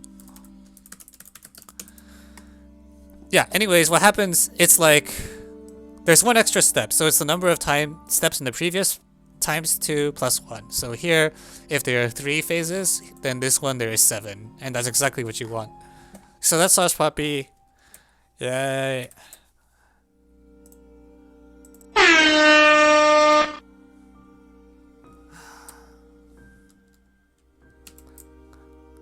You need that every step ends with 0 except the first. Oh, that's true. You're correct. I also need the extra hypothesis that the last digits here are all 0. Yeah, yeah.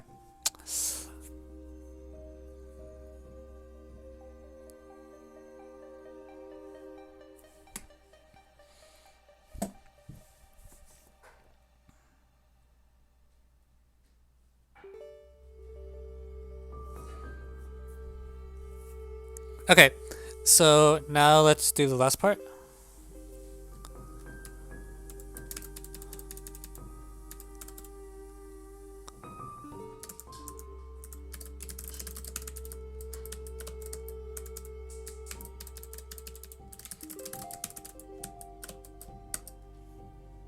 I'm so confused about these binomial coefficients. Like, don't the...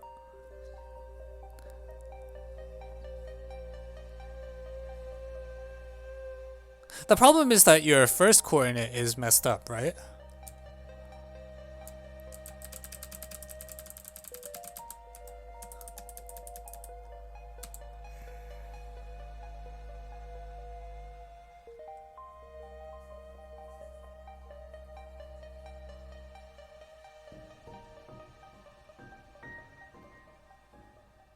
How would partial on the problem be awarded if you made the marking scheme?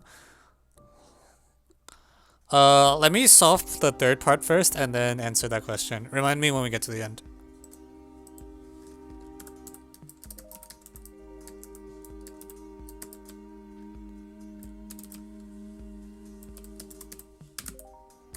Okay, so that was n equals 2 stuff.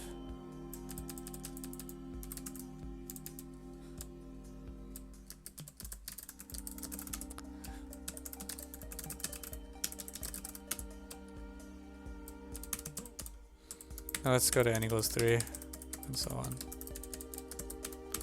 So yeah, what's our target? N squared minus whatever. N squared minus n plus 1. So we need to, we'll see what it looks like. So first I'm going to write out, should I skip to the block? I'm going to write it out fully once because it's only 7 steps.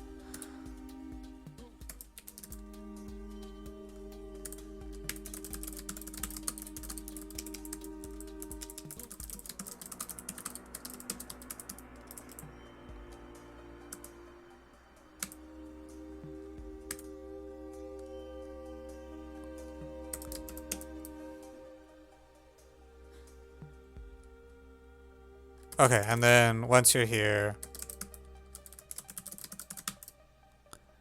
So I think we want to get to 0, 0, 1 is what happens. And now, once again, I'm going to skip steps and put them into chunks. So starting from 1, 2, 3, 4, 5, 6, 7. Partial sums are 1. No, partial sum, it starts with 0 this time, and then it's like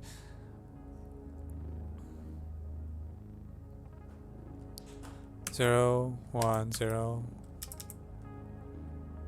No, it doesn't. No, it does. 1, 0, 1, 0. 1. Oh, this looks a lot worse.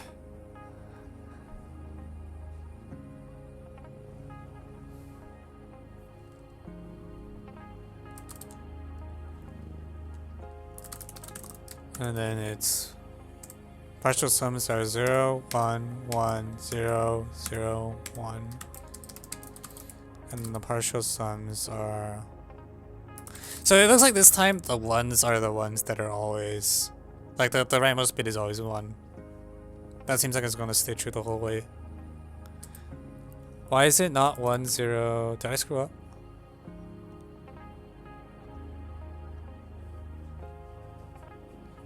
So the first bit is the sum of the other 6 bits. So here, because it's odd, I think there's...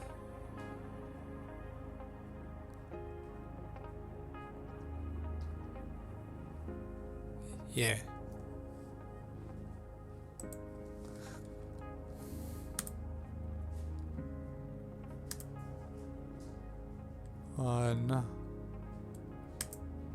One.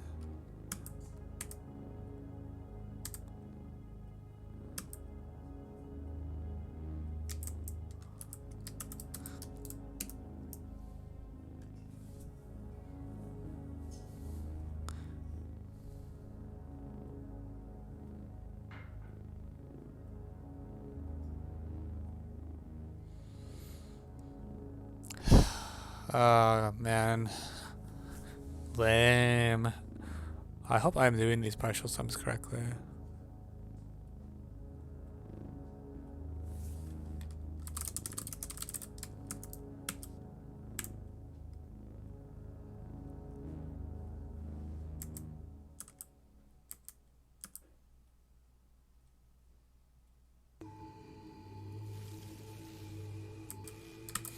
Oh, okay, we got a last bit of 0, which is not good. It doesn't bode well.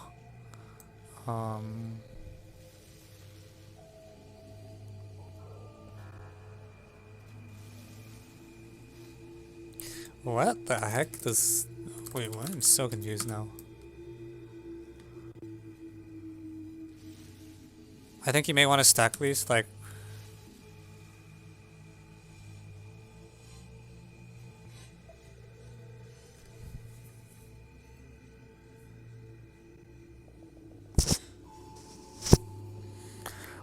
What is the 43? Let me first write.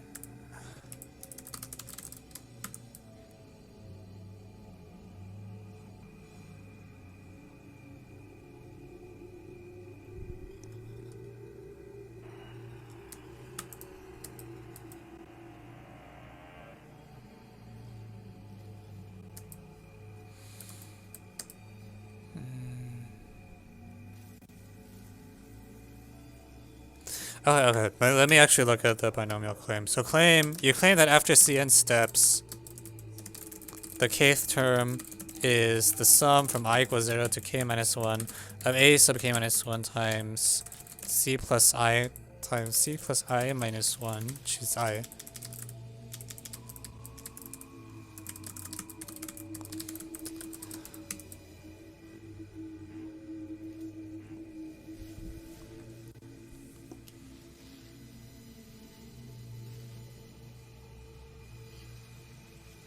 I think this is false.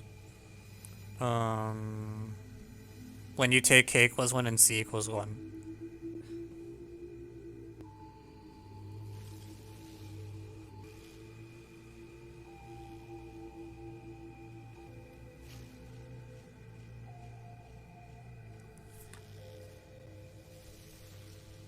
Yeah, mod 2, like whatever. Well, actually, this might not be mod 2, but I think it just this is a problem. The problem is like I don't think it's binomial coefficients because of the wraparound. Like earlier when we were looking at, I guess I hit the matrix stuff. Let me put it on a different slide.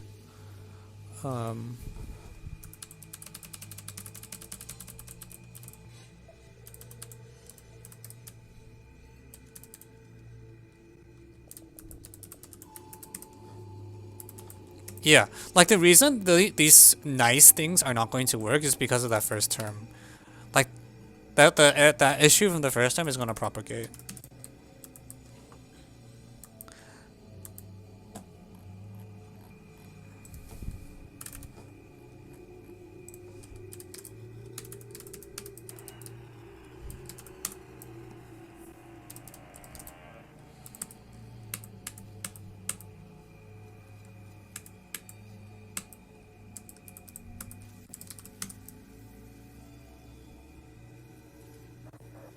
Okay, I feel like I'm not getting the right number of steps. Is there a reason the middle bit alternates every 2 steps? I guess this is as good as mine.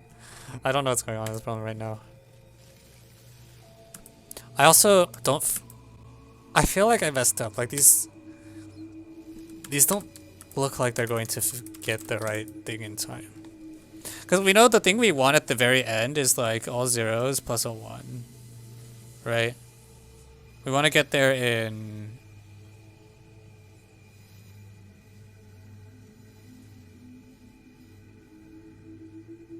Wait, is this example right?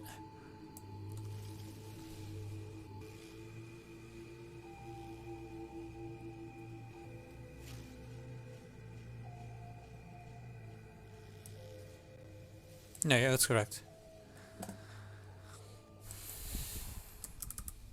But this doesn't look good. I feel like I don't reach the state I want quickly enough.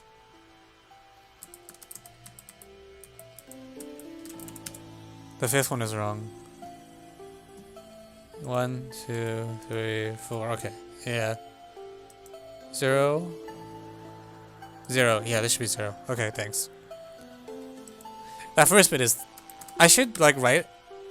Okay, whatever.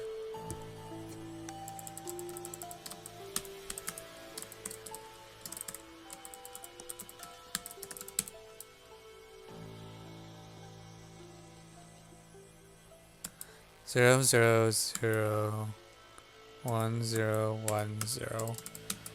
Oh, that's a good sign. That looks a lot better. That looks like that looks sort of like the thing from before. We know how this thingy behaves. So we saw 1010 before, right?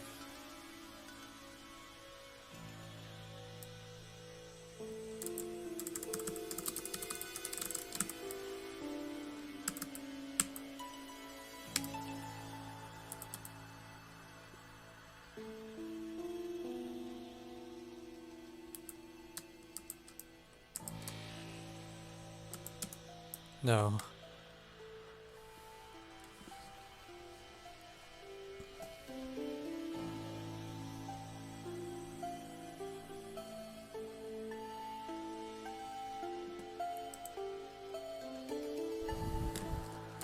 Wait, Hope, I fake solved IMO 2005-1. How do I show the spiral point is common? The heck?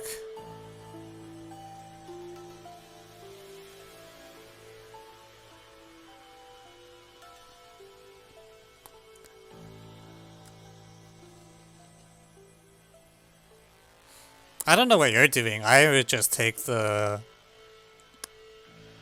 If you have... Whenever you have an equilateral polygon, you should treat the sides as vectors with unit magnitude and vanishing sum. That's one of the things... It won't work every time, but it's something you should always consider.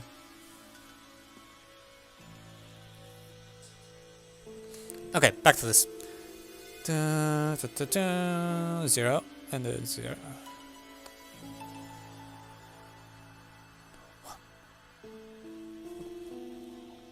And then 1.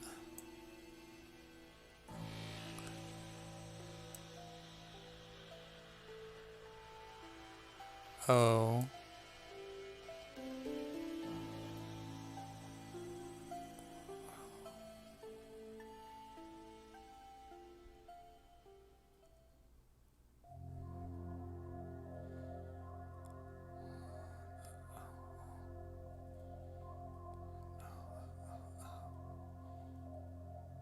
Four, 0, 0, 0, 1, 0, 1, 0.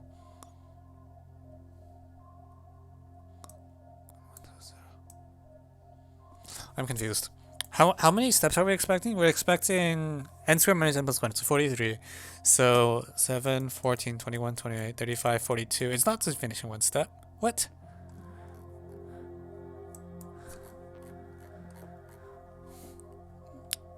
Did the previous matrix idea work? I didn't pursue it because I didn't see how it was going to help. The problem with the matrix is the same problem that you had, which is this column sucks. Like, the reason this problem isn't just dying to fancy shit is because this column is, like, not nice. Oh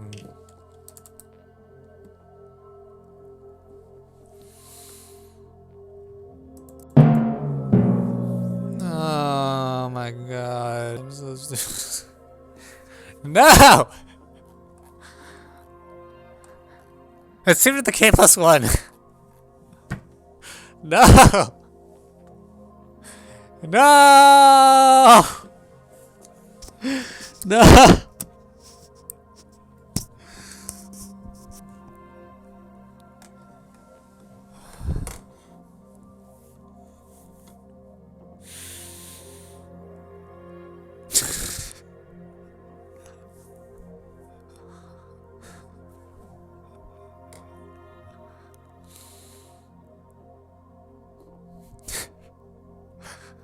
How did that happen with none of us noticing? I have no idea.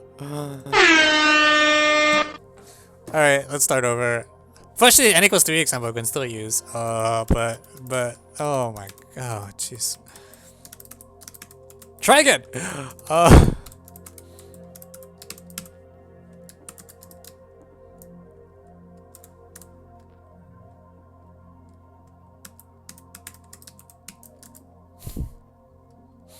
Yeah, at least the example is smaller.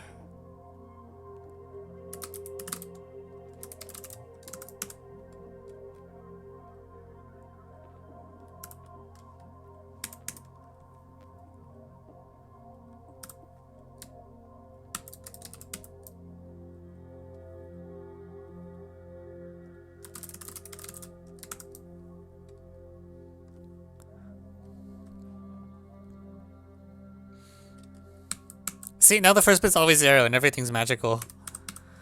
Except, what the heck? Why did it end here? Okay, for n equals 5, what are we anticipating? We want 21 steps.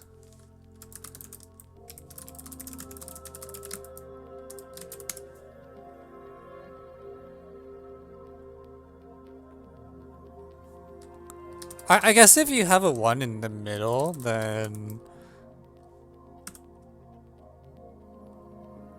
I mean... Okay, so it's not wrong. But that's kind of weird. Because this is sort of the nice end state. And then...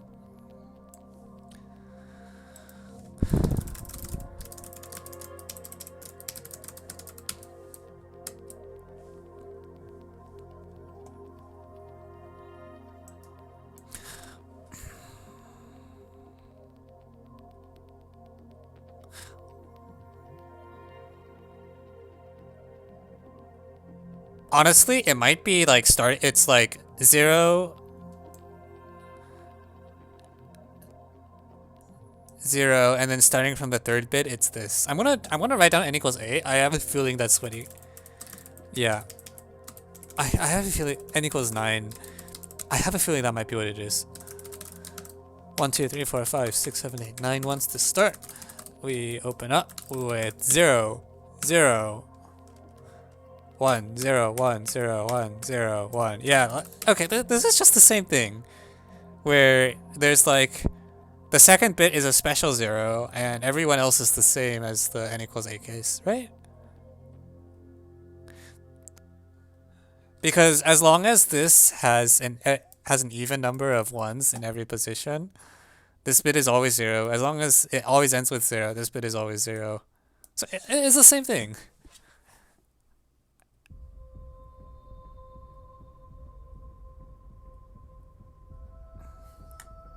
Okay. So it's the same thing up until you get 0, 0, 1, 0, 0, 0, 0. And then after that it's different. It's 1, 0, all ones. And then after that, you wait one more turn. Alright, I'm just gonna call it. I think that's it.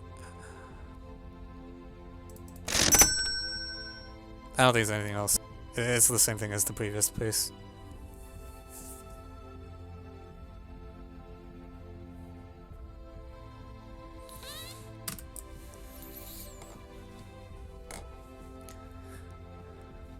What a troll problem? I think it's a fine problem. Like it's just a rigid problem. They give you a completely deterministic thing, so you look at it and you write out some examples and you see what's happening. Once you know what's happening, you extract the answer. It's a very archetypical, like this is like a textbook example of rigid, I think. Evan, how do you do IMO 2005-1? Didn't I just say? Like the I don't know what you're doing with the spiral. Actually, I probably have some guesses, but I wouldn't bother, honestly. Just look at the vectors.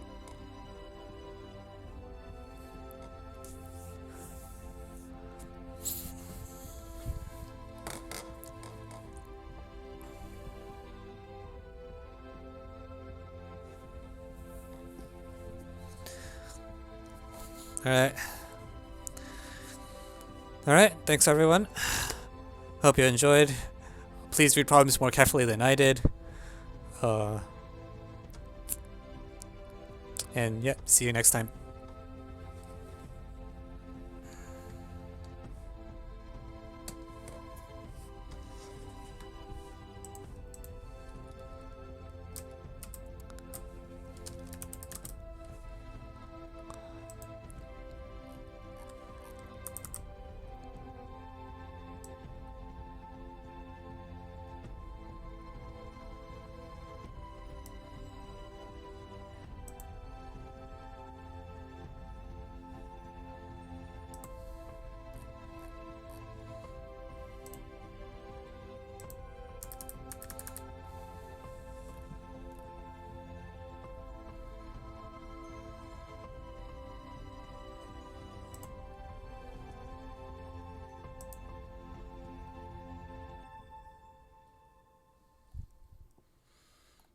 Alright.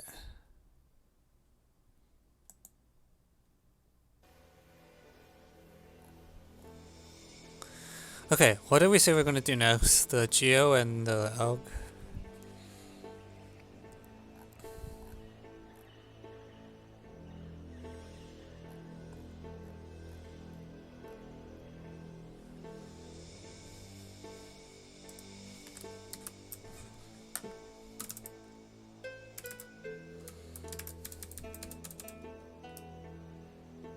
Oh, what partials? Honestly, like 1 plus 4 plus 2. Maybe. If you ask me to pick now, that's what I would pick. But I don't feel very strongly about it. I feel like if I thought about it for another like 20 minutes, I would probably have a different answer. But right now, my feeling is like 1 plus 4 plus 2.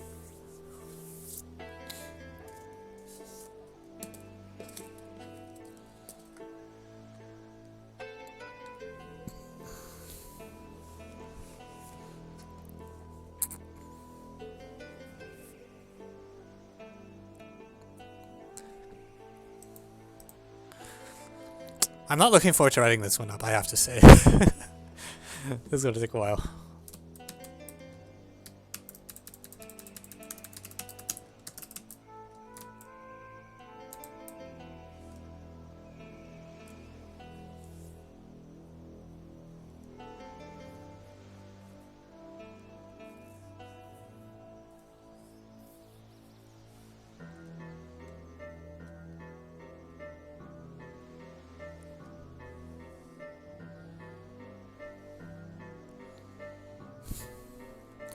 Do I want to do the f of x problem or the geometry?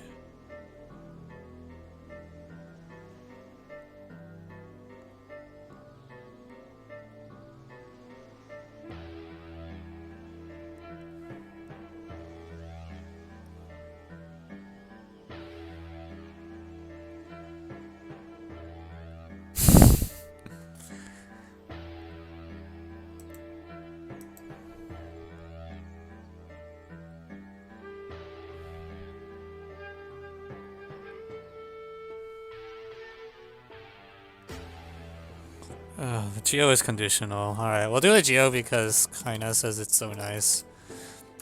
But I mean, when I look at the statement, I think the correct response is coordinate bash.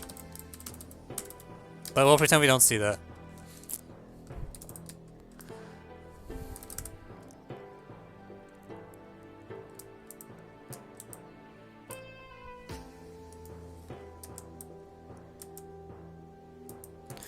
I have the question, what is math? That's okay, I don't know either.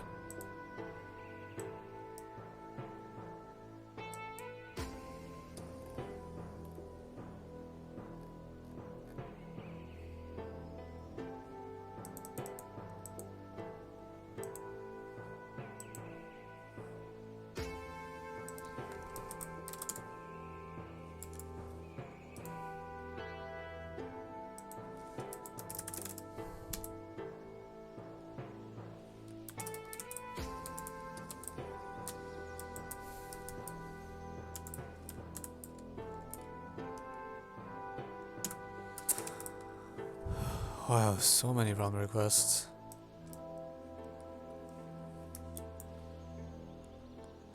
What others were on the list to consider?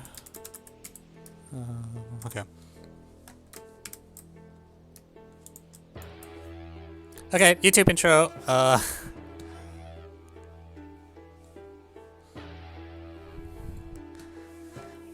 Hey everyone, welcome back. We have another geometry problem today. I don't know where it's from, but kinda tells me it's good. It also tells me I'm not allowed to coordinate bash it, because when I look at the problem, I think the correct response is obviously just coordinate bash. But we're gonna pretend we didn't see that and see how it goes. I hope it goes somewhere. Let's find out.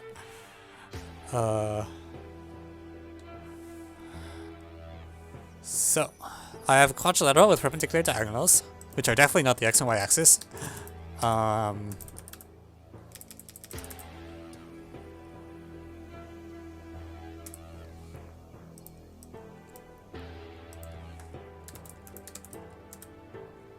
Oh, this is IMO 1? Okay.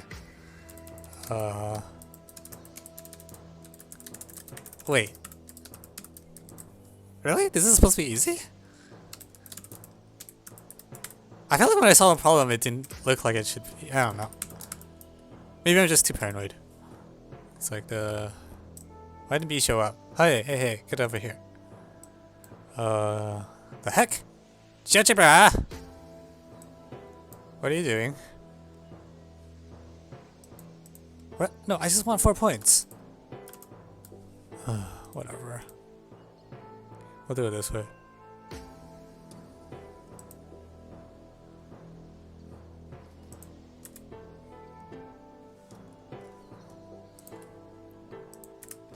So, I have quadrilateral ABCD with perpendicular diagonals.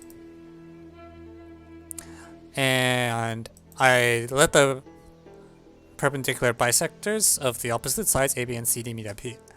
So P equals intersect.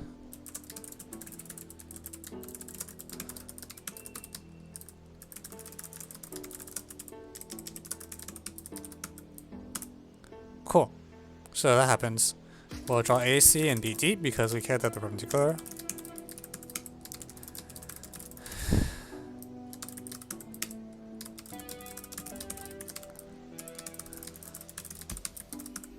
Okay, and we'll let M. Let's draw the midpoints.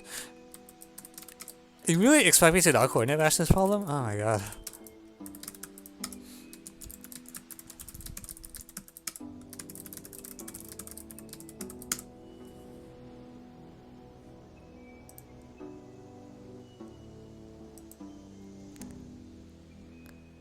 So I want like AM, AB times PM equals CD times PN if and only if cyclic. So I say one direction is actually clear, because if it's cyclic, then P is the circumcenter, and so the angle here, PAB, is the measure of, it's like this guy, like what happens if it's cyclic? Yeah, one direction I think should be clear, because let's see. So it's saying that like this angle ADB and this angle what's the other angle that's that helps up? Like okay, it's saying that arcs AB and CD add up to 180, which is fine. That's fine. So if cyclic, easy. Okay, a circumcenter. Evan, how do you use vectors? I'm not sure what to say. You have 6 vectors with sum 0. They are unit vectors, and 3 of them are on an equilateral triangle. No, it's not a bash. You just look at the vectors.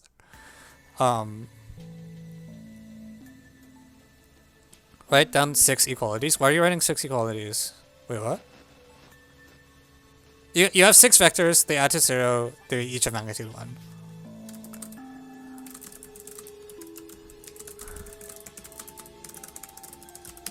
Okay, moving on. Let's zoom in.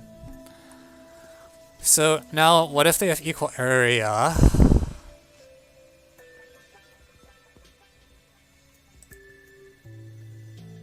So if they have equal area, then I get like some ratio of sides.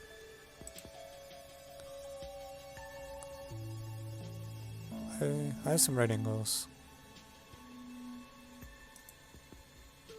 For the side lengths being equal? No, they are just vectors. Like you should draw 6 vectors on the unit circle. That's what you're...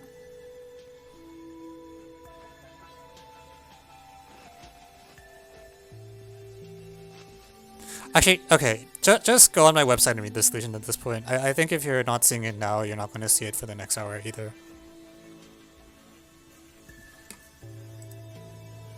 Like, at this point, I'm like trying to tell you the solution, so you should just read the solution.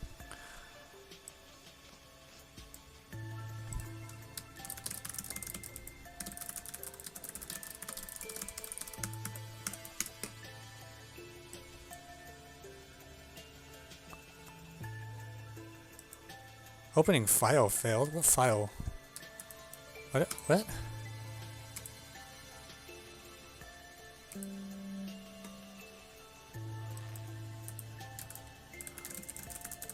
How many page views does your website have? I don't know.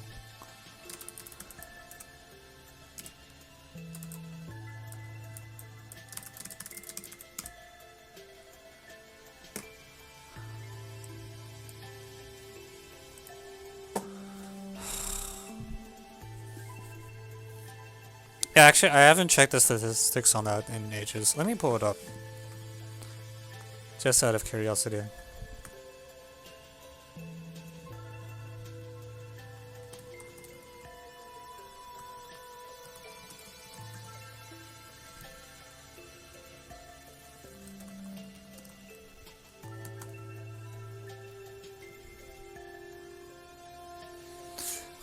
Analytics.google.com.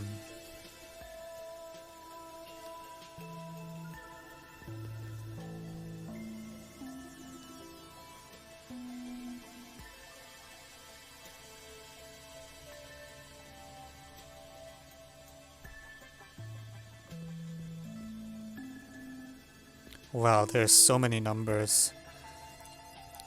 I'm seeing numbers, I don't know what the denominators are.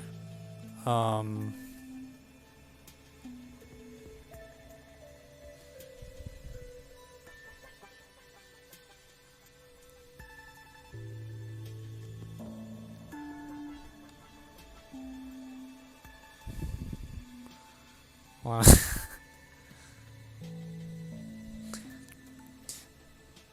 Okay, apparently my website has about 7,000 active viewers in the last 28 days. So, yeah, I guess that's a number.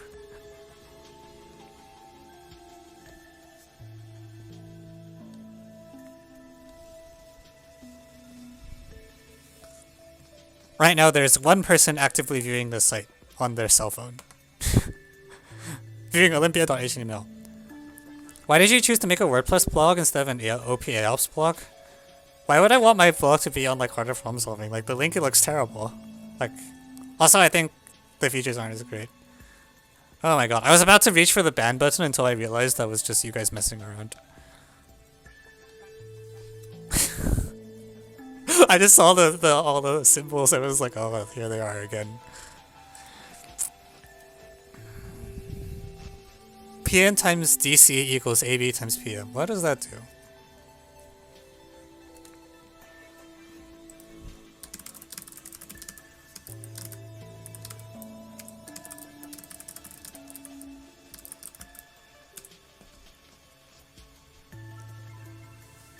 The top one isn't us?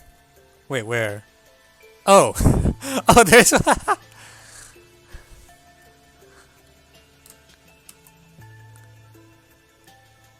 Okay, one moment. Then... Okay, so there was an imposter among us. We got him.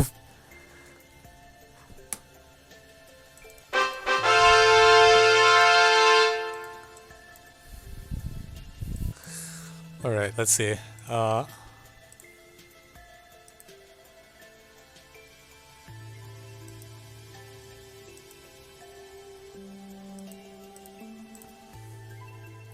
What am I supposed to do with this? I have all these right triangles. In the equality case, like when it's actually a thing, these triangles are supposed to be similar. Are they similar now? Like, is BPM... Can I say something about BPM and AED have something in common?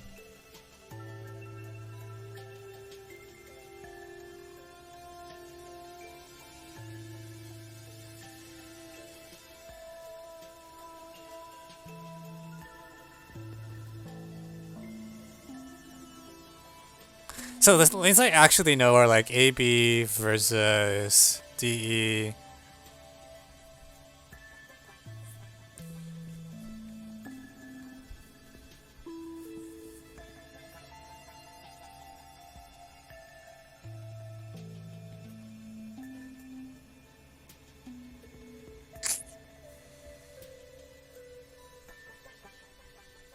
Does your intuition read there's a sign area solution paired with law of signs?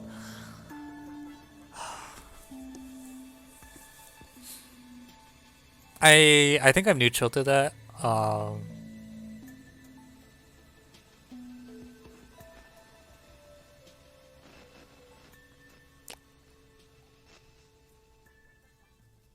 Right now I am still in the confused phase.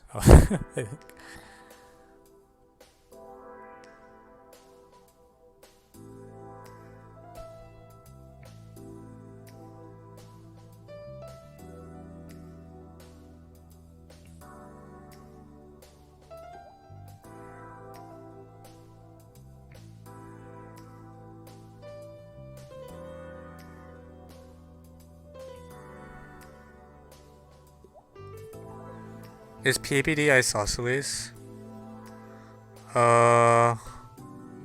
Only in the desired situation. I mean, yes, it's isosceles because P is actually the circumcenter in, like, if, but, like, if PD equals PD, then we're set. Yeah. The problem is I have some skepticism that is what's going on here.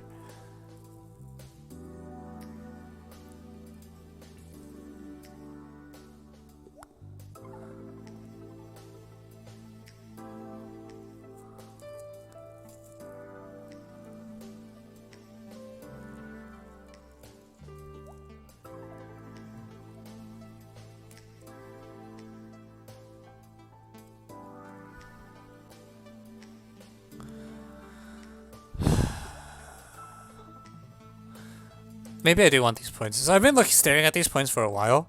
Like this point and this point. And I think I'm convinced I should try to add them because they both give me a cyclic quad and they give me the potential that maybe there's like some like we think that this triangle is actually isosceles, I think. Like we think this is an isosceles triangle. Um,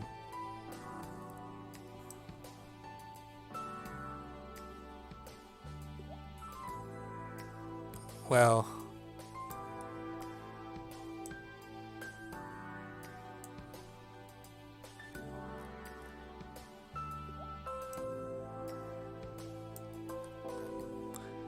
yeah, but I want to take advantage of the 2 cyclic quads.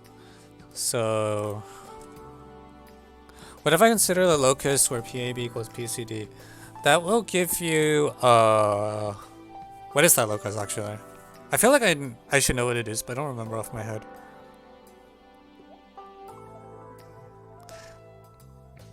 It's the set of points on the line through AB intersects CD with certain fixed... Oh, that's probably why AB and CD have to be... It's a line. It's for sure a line. I just don't know exactly what the ratio is.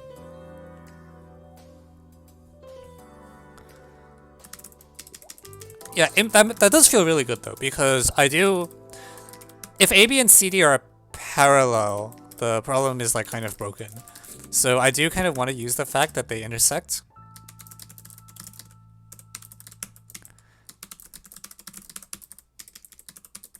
So I believe that locus is the angle bisector actually.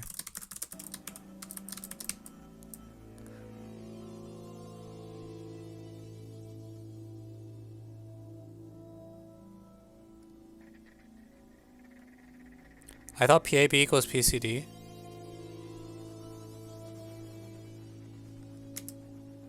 What?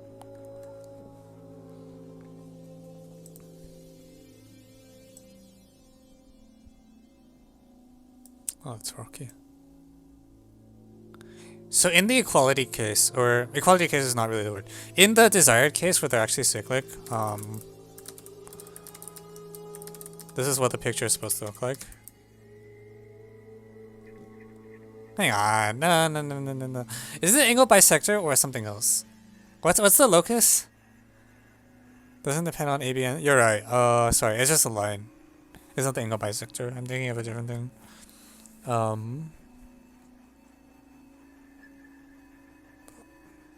It's a thing with some ratio.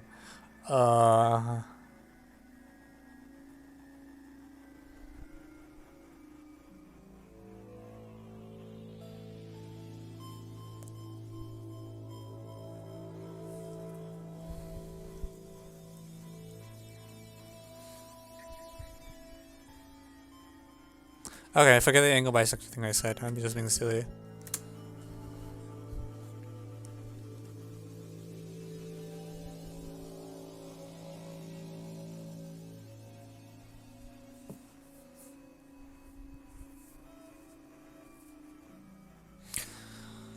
On the other hand, there are now a gazillion cyclic quads. PMN. This circle feels really nice. Yeah, this circle actually feels like the best circle I've drawn. Where...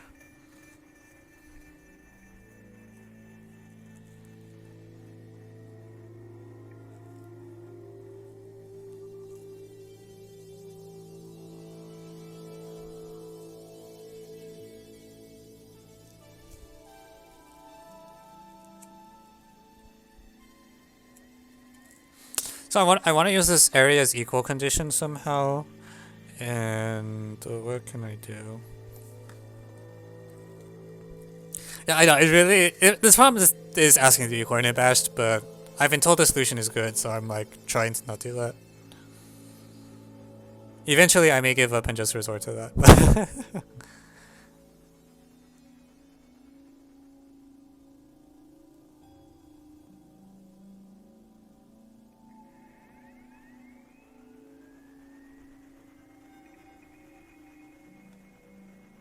Why does Evan's face seem bigger than an hour ago? Probably, I mean it is. It's larger in the GeoGebra view. In the Zathura view, where it's a PDF viewer, I am like compressed here. And here, I take up more space.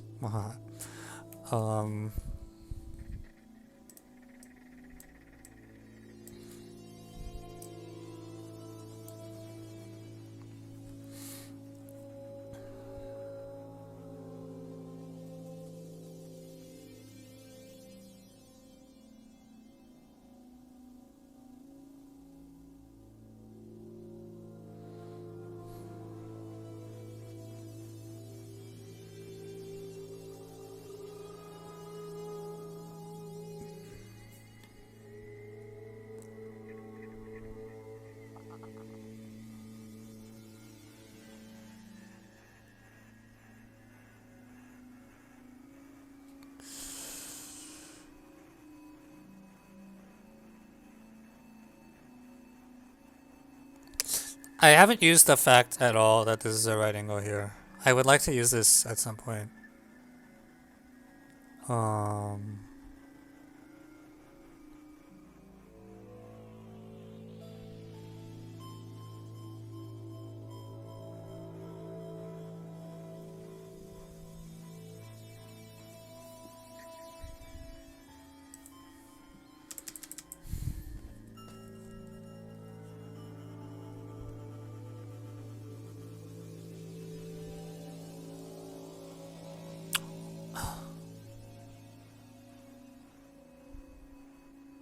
This thing is a McKell thing, right?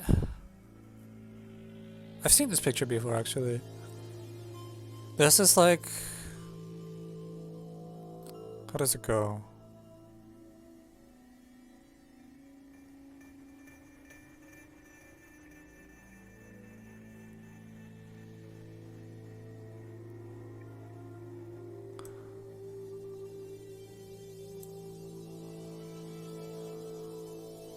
No, this is a McKell thing. This is a McKell thing. Let's rotate the picture. Oh my god. This is gonna be annoying.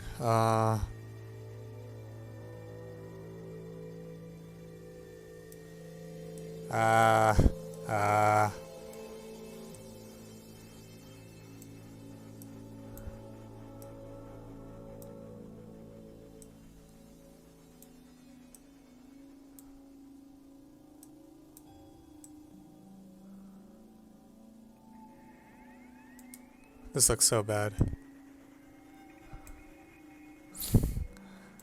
You think I know how to draw this picture by now? Why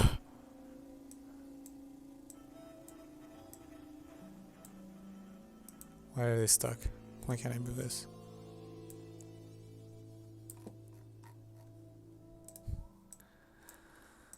Okay, so there's something spiral happening here. I feel it. Did we establish this? No, we haven't. I mean, the area is just saying Pn times CD equals AB times PM. Okay, so there is a unique spiral similarity which carries this segment DC to this segment AB. And we can construct it by something. I don't know what that something is. I should know though. It's here.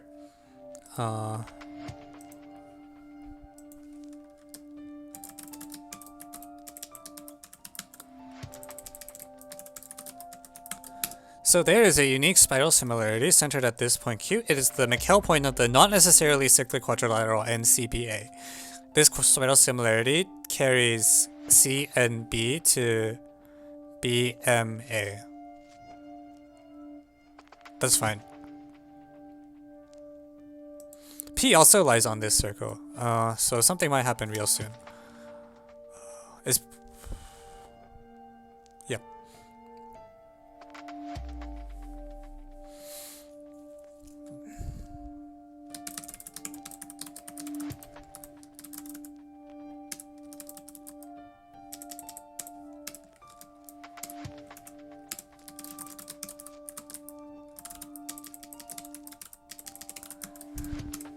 So yeah, these are the three big spiral similarity circles, and we want to use this somehow together with the fact that P is doing something funky. I'll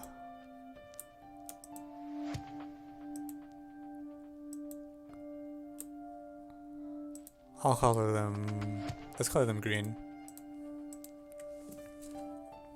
QEP collinear, I bet that's gotta be true. That's gotta be the way, right?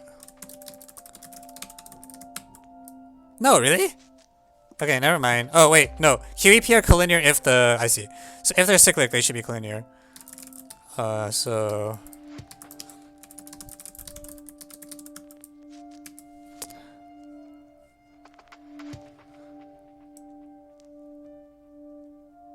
Dang it. This is so hard to get right.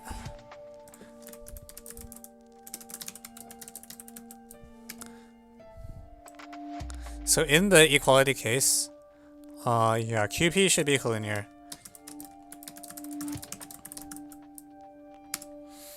So yeah, that looks like the route where we should go. So what's going on? So if we don't know these points are actually cyclic, but we think they are. That's what we want.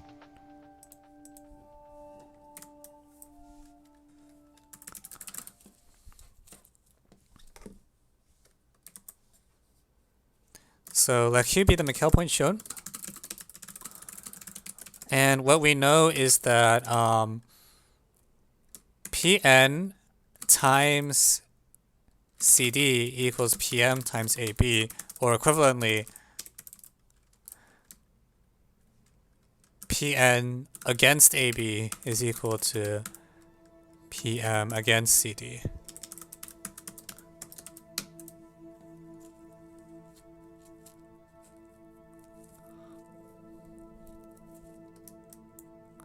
Yeah, if it's cyclic, I mean, if it's cyclic, there's nothing to do. Oh, I see what you mean. Yeah, if it's cyclic, then it's follows by just inverting. I agree. But I mean, I remind that we haven't used this right angle fact yet. Like this right angle fact is still at large. We don't know why that's required. Like so far, nothing we've done requires DB and AC to be perpendicular. Thank you, the one John, for the follow. So it has to be something more that we haven't gotten yet.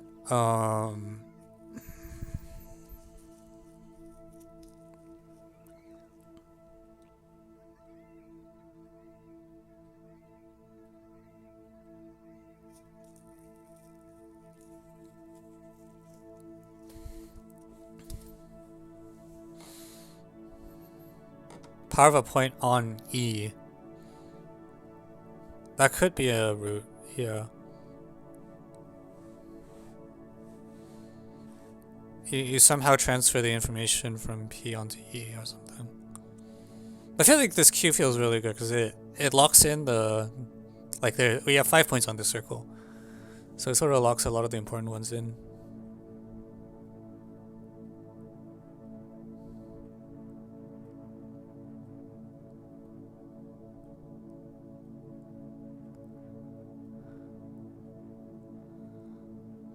So I guess the upshot of all these right angles is that XQP is equal to 90, right?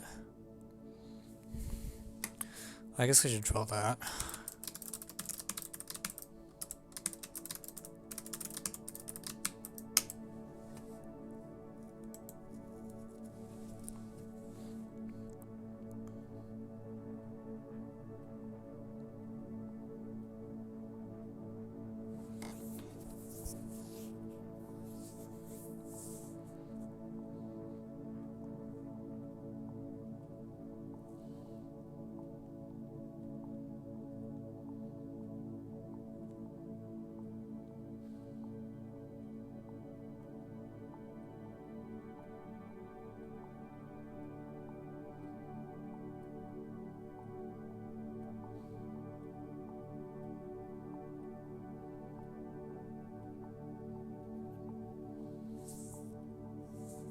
Is CEPD cyclic?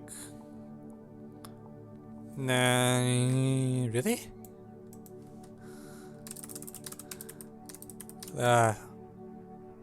No.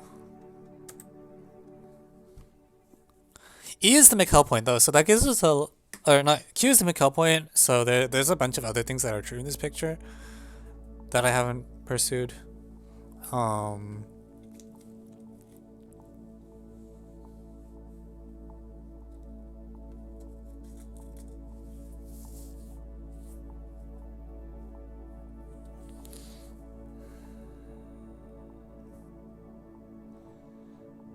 P and Q lie on the Apollonius circle. That is true.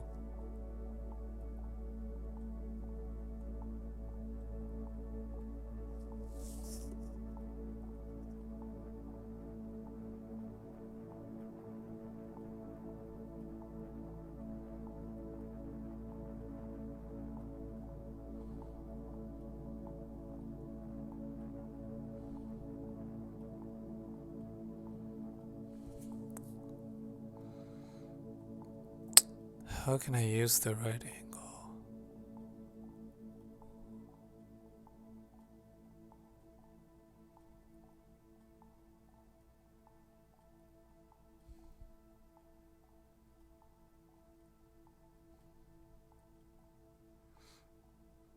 Oh, actually, QP is the angle.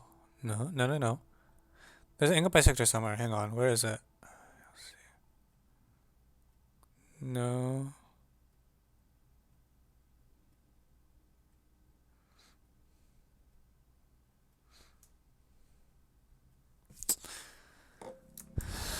Yeah, I think what I guess what I say is that QNPM is a harmonic quadrilateral. I like that a lot. So QN over QM is equal to NC over BM is equal to... Wait, is it harmonic? Really?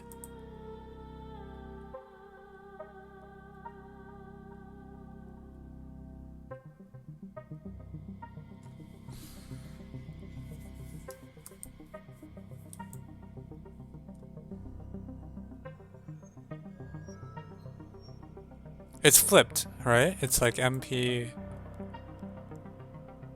over PN.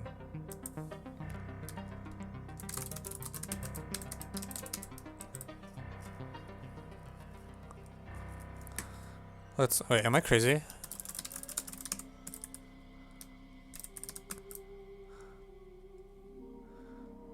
Yeah, that is what it implies though.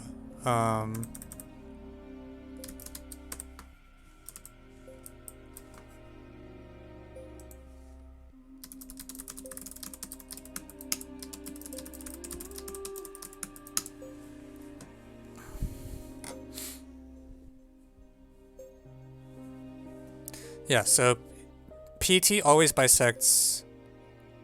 Well, with a condition, it's the same as saying PT bisects. Or, yeah, PTQ or collinear, where T is the midpoint of MN. On the other hand, maybe that's just true for E as well.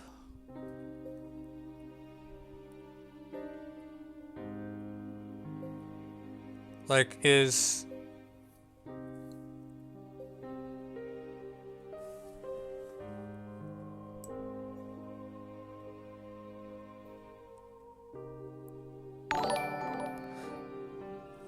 Thank you, Cup 2 of tea for the follow.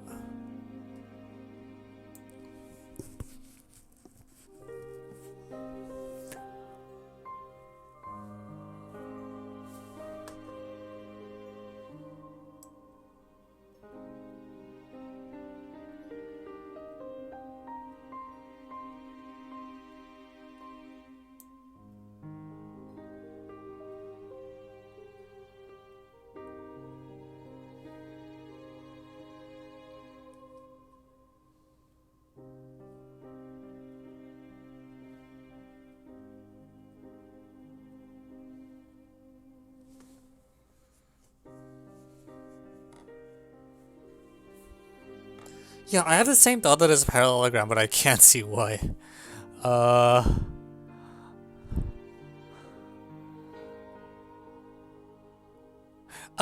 actually, EN has the same... EN and EM are equal to... Huh. Yeah, I need to draw EN. How to make your eyes good at spotting these things? That is a skill you can practice. If you have more experience, you will notice them faster. I don't think there's a trick to it. If you've seen like 1,000 cyclic quads, then the 1,001st cyclic quad will be easier to notice because they literally like it's the layout of the points. You can do art school, yeah. Or you can help me write levels for GeoGuessr. No one's been doing that. It actually is this. I didn't think it was going to be this way, but you're right. EN has that same length. So actually, even without this point Q, like before the point Q appeared, we already knew that in this...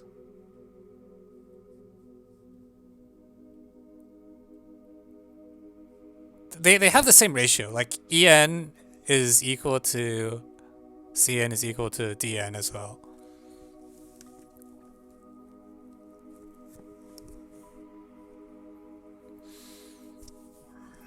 Okay, so I agree it should be a it's almost certainly should be a parallelogram inequality case.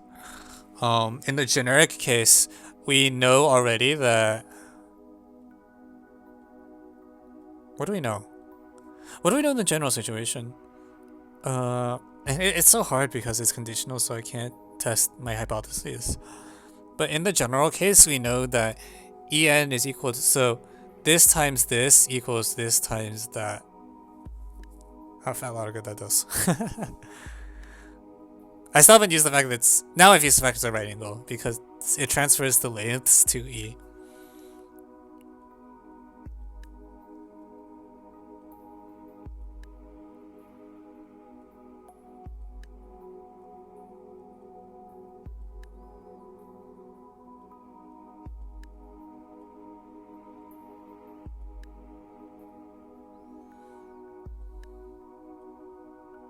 So I think E and Q lie on the same Apollonian circle. I think that's what we can conclude right now. Like E and Q both lie on the same Apollonian circle, and P is like a reflection thingy. We haven't gotten the parallelogram yet. What we do have is that En equals NC. So like Q and E lie on the same Apollonian. It's what's happening.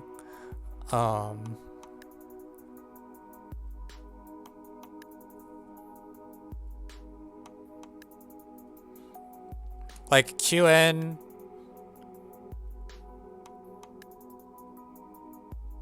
against En is Qn against Cn. That's true unconditionally, actually.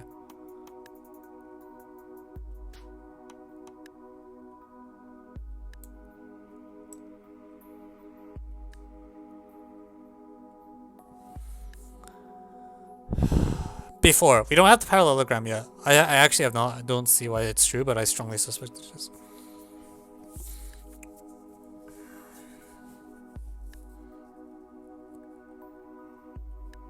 So at this point, I almost can stop thinking about A,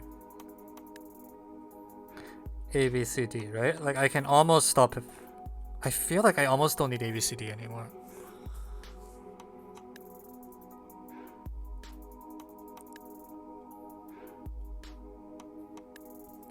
I finally know why that right angle is there. A midpoint.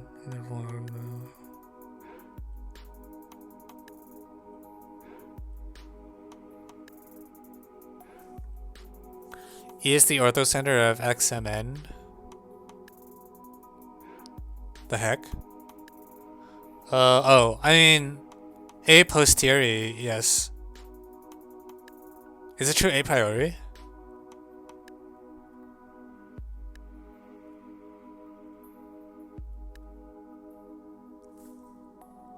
I agree it should be. Yeah. Yeah.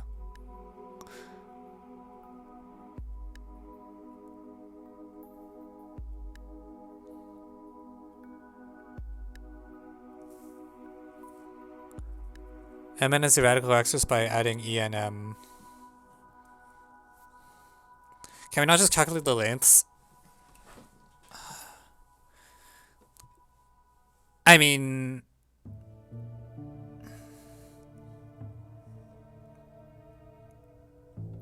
we know the lengths are in the correct ratio for it to be a parallelogram. Is this just a McKelpoint property? No, I feel like the right angle is pretty particular.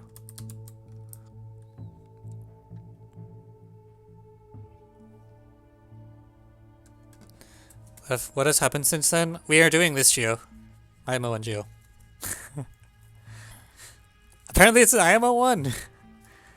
Mostly because I expect everyone just coin and bashed it.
What am I interested in? Number theory.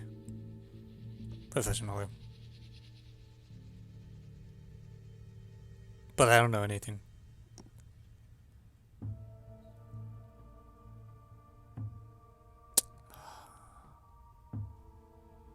I feel like there shouldn't be that much left. I know that En is equal to Cn exactly.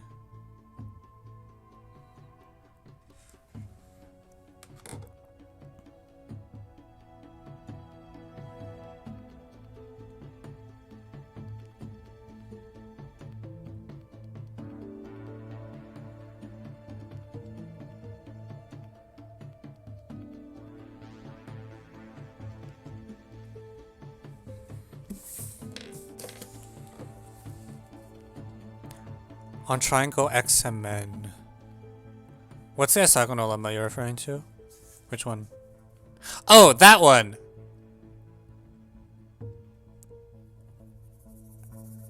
Oh, we don't know it's a parallelogram yet.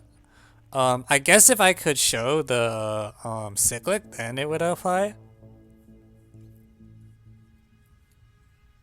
Actually, you need the hexagonal too. I agree it's that picture, yes. However, we also think E is actually the orthocenter of XMN, so that seems like it's a bit overkill for our purposes anyways.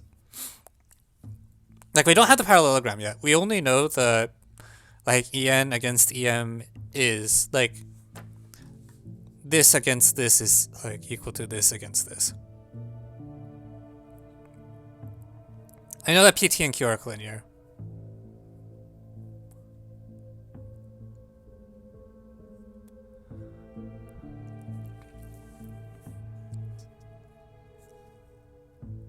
Parallelogram follows from ABCD cyclic.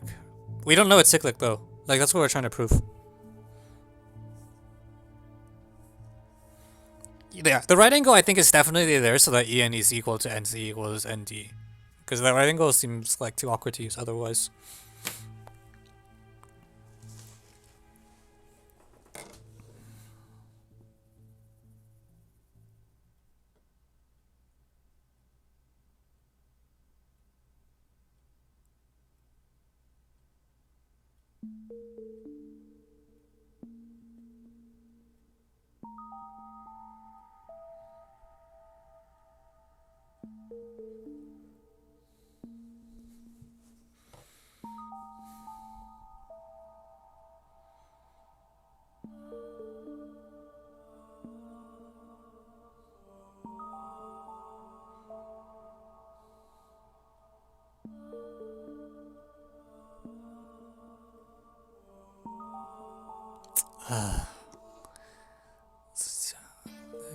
XMN.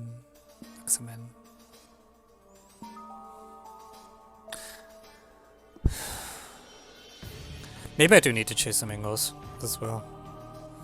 So, in this right triangle, do any of the angles here transfer to other angles?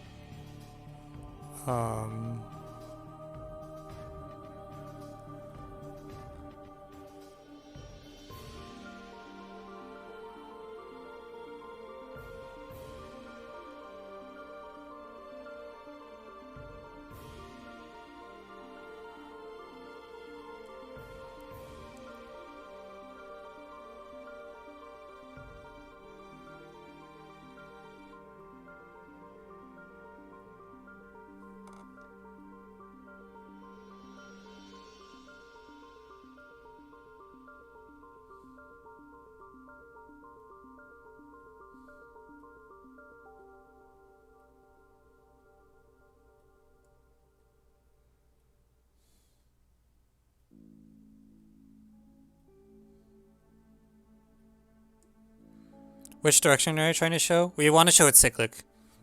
We have if it's known cyclic, then everything is clear. And like the right angle is kind of stupid, honestly. This is the interesting direction, I think, where we know that the ratio, like this times this is equal to this times this, i.e. the two red triangles of equal area. We draw a McHale point, and so on, and the ratios tell us a bunch of things, like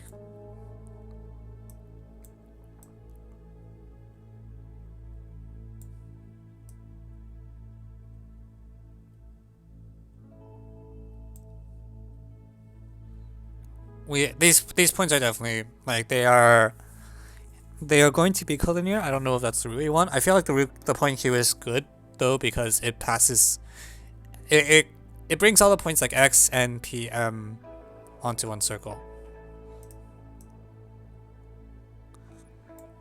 Oh, you get some nice spiral, black magic. And then the ratios, like, they get transferred in two ways. Like, Cn can be transferred to Qn. Cn is also equal to En. So actually, like, QC, yeah, triangles QNE and QME are, like, something.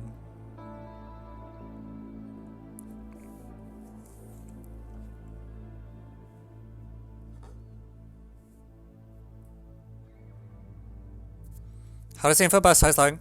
So if three unit vectors are at 120-degree angles, they sum to 0 for Geico.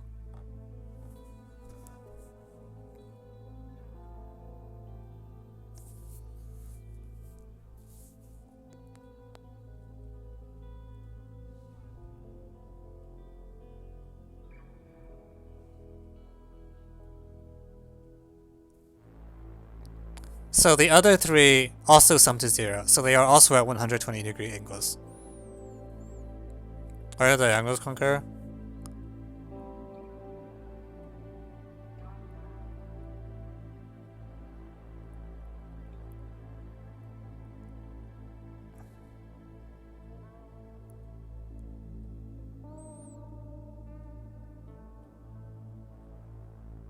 What does it do?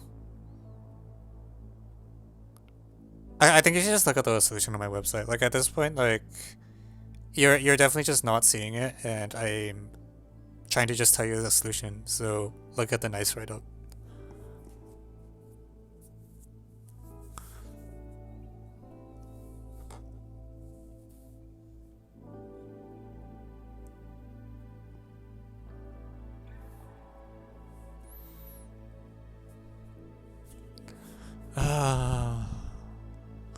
I really want the parallelogram. I do know that QTP are collinear. E is the one that I don't know that.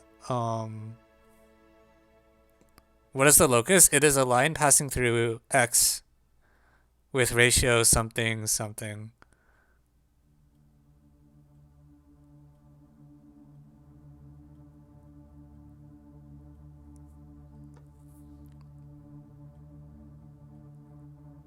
Actually, now that I think, no, you don't know the perpendicular yet.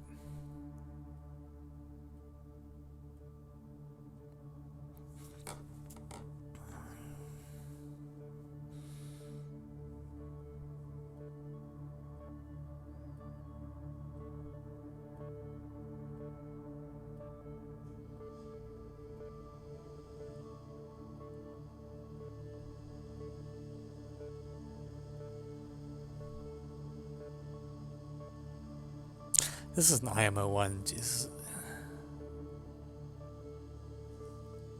XP and AD. I want to add AD. I don't see the point of AD. XP feels okay. I think I actually had it earlier and deleted it. Isn't the ME perpendicular to XC thing really well known? Wait, why is that true?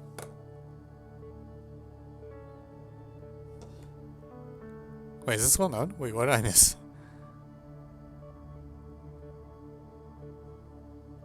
They're not known to, like, ABCD is not known cyclic. I think the thing you're referring to is if it's cyclic, right?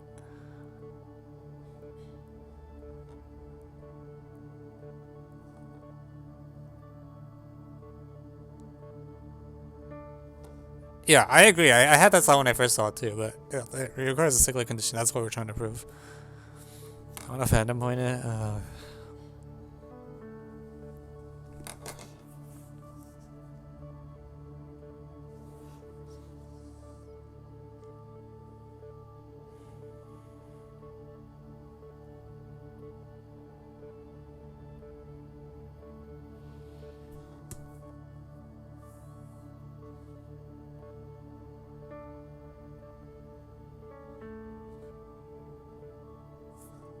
B prime n equals MP. Yeah, that's...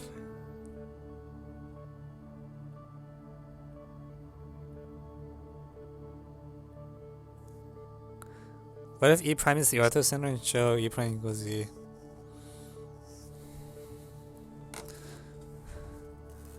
Honestly, that's not a bad idea. That actually seems like it might be pretty good. So E prime is the orthocenter. It lies on everything that we want. Yada yada yada. I just need to show that they're right angles, and that will do it. Okay, so let's like, yeah, that's actually a good line. We let H be the orthocenter of X and N. And then it's on here, it has the right ratio, so it's on the correct Apollonius circle.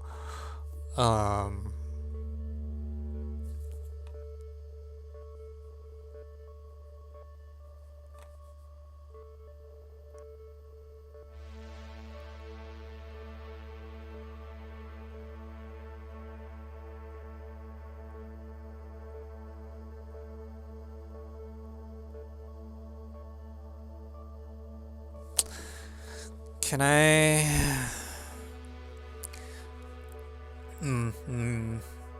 It's hard to tie it onto... Like, what properties does this E satisfy? This E has the EN against EM property, which we really like.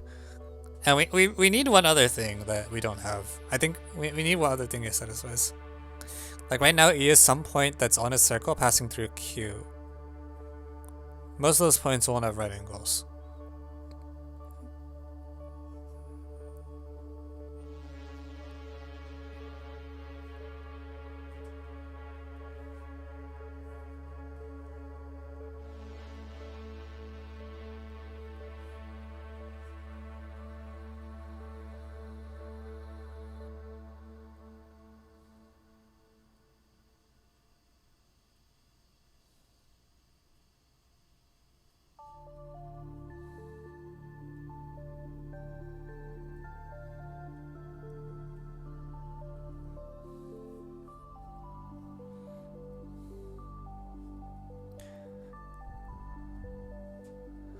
I'm pretty sure I'm clowning, but is there an example of a statement that is significantly harder to prove than its converse? I mean, yeah, that problem. Also, for example, this problem.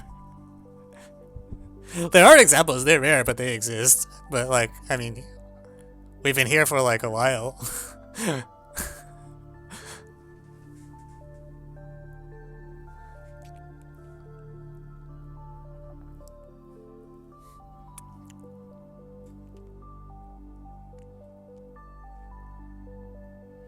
Oh man, I don't know what I'm missing. This is an IMO1.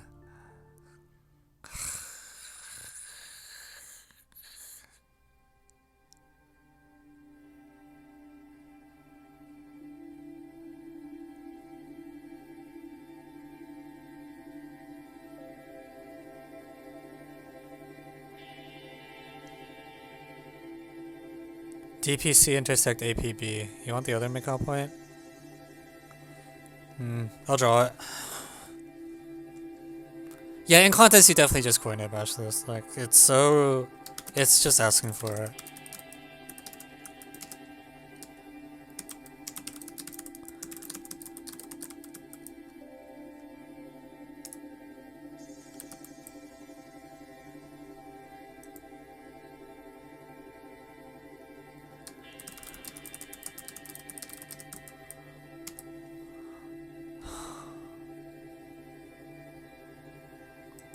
It is actually possible the other make-out point is better, because that make-out point will lie on line PX.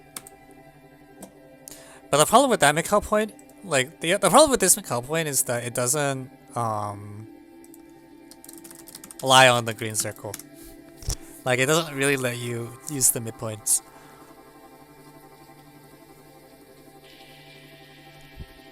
I think. DEC intersect ABE. You want to use that one?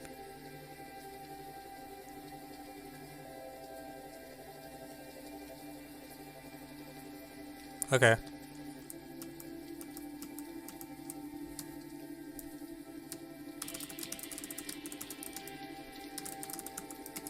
Actually, yeah, that one's actually, it should be that one.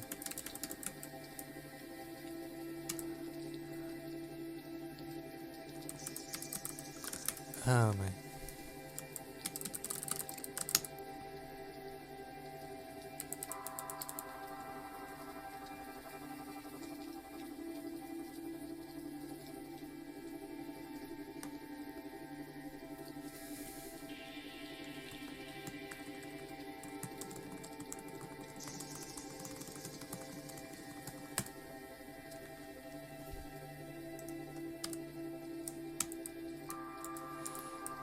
Is it on this? It's so you're right. This one's actually just better.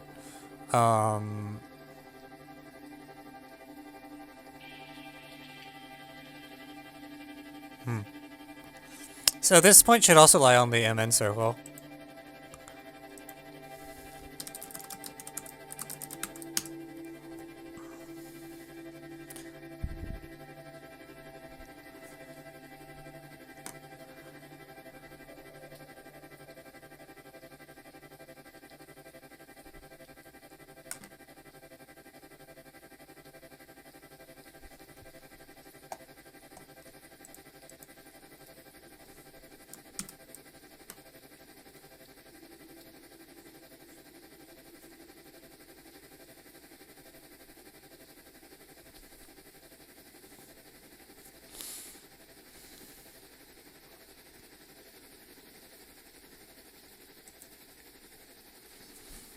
So, Rn against Rm.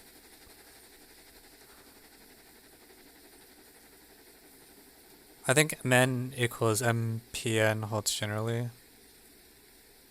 Really? I believe that actually.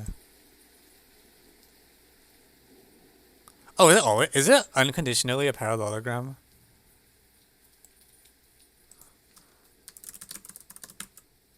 No, it's not. What?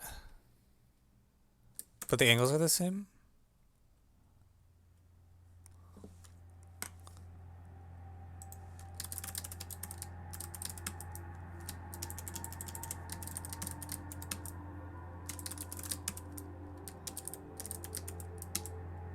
What the heck?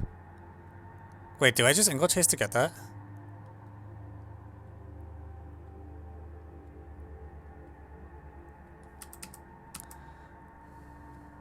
What? Wait, am I stupid? That's true?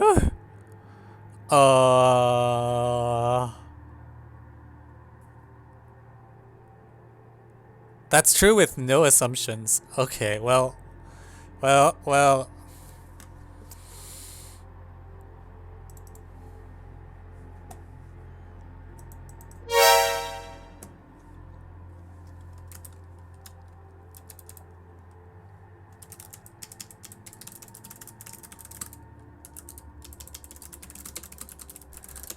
Wait, how does this English test work?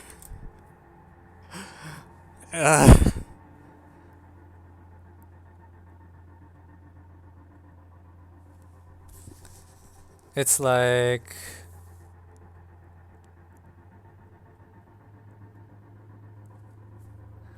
if I call this angle x, this angle... This is 180 minus 2x. 90 minus...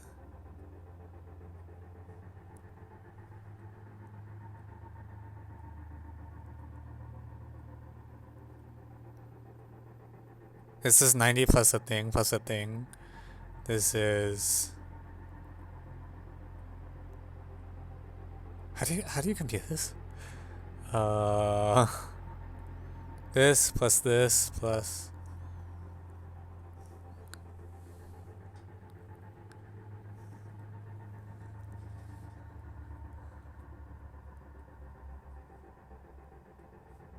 I have too many circles. I need to hide some. I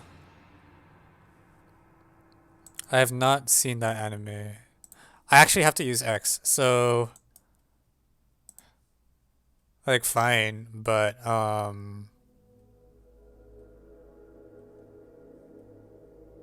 transferred it up here. But, like... Oh, I know what this angle is. And this is oh. Wait, that's such a strange angle chase. I guess it was true unconditionally and it's true unconditionally, though. So, this angle is always equal to this angle. And, therefore, if... Wait, so is ETP always a parallelogram? No, it's not. But in the case where I have the ratio fact as well, the angle fact means that... Yeah, then it's actually exactly a parallelogram, I think. It's either this point or the reflection of this point. One of the points is R though. And the McHale point here is never R. This is the other McHale point. It's like a reflection of E across R, I believe.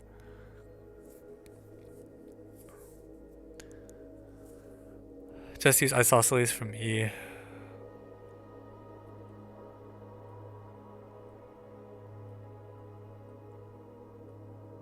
I see.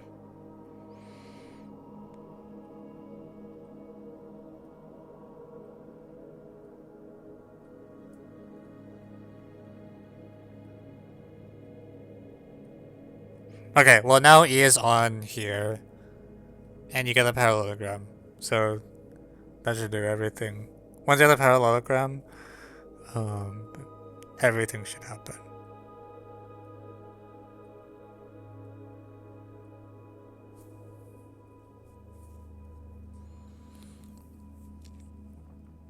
Yeah, that's true. You can direct the angles to get that there's a unique point.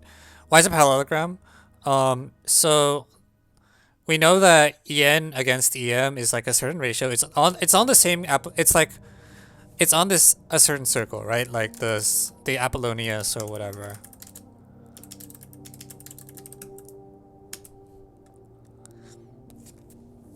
Yeah. However, we have one extra angle condition that apparently is just true unconditionally. Lord knows why. And so now it's this exactly this point. So this is a reflection here. In general, if I have because of the right angles, that implies it's the orthocenter. So En is perpendicular to Pm, and from there, we should have everything. Now we have the full parallelogram. So now everything's collinear. Q is the McHale point. I just need to get cyclic out of this, and it should follow just from like literally anything. Like En being perpendicular to AB should give me the angle. Actually, that alone should give me the angle I need. Because this is equal to twice this, and this is something. It's like equal to.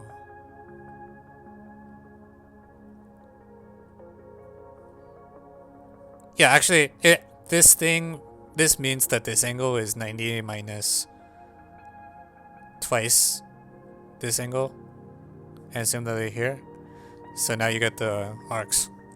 And we're in the same beautiful configuration we know and love. I don't know if I actually needed the point Q when I was doing this. Maybe the ratios is actually enough to get the parallelogram.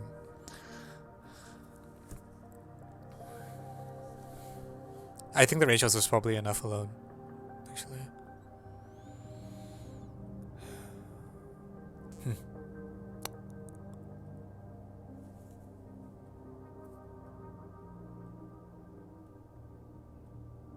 So I don't need F and G, thankfully.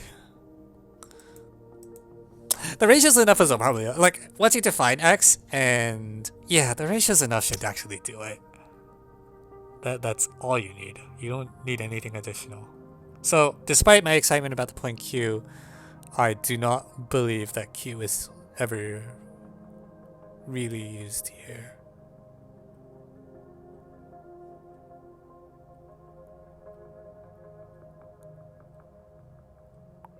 Well, maybe actually I'm not totally sure.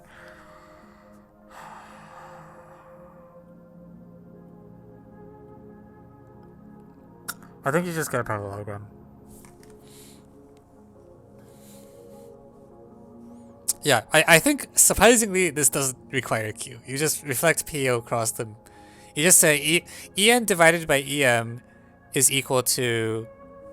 I'll write it out just to make sure I'm not being crazy. So unconditionally, the angle NEM is equal to the angle NPN for the and then also, so delete this stuff about the McHale point. En divided by Em is equal to Cn divided by Cm, which is equal to Pm divided by Pn. And so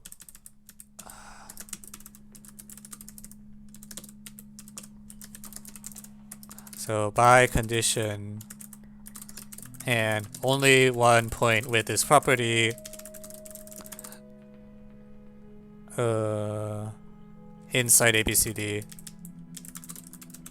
which is reflection of P. Actually, okay, directing the angles doesn't make everything quite go away. there is actually two such points, right? Because one condition is a circle, and the other condition is also a circle.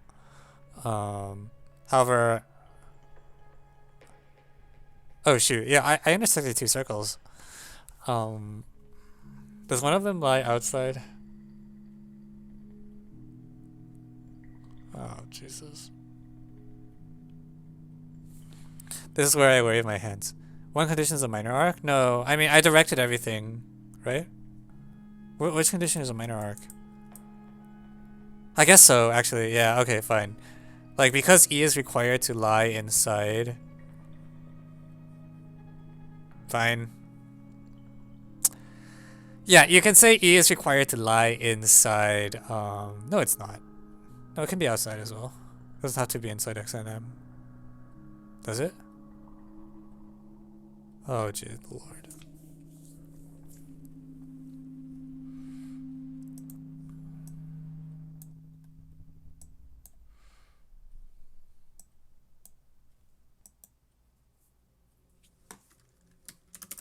Okay, where are the two circles I'm intersecting? This is the circle that dictates the ratio.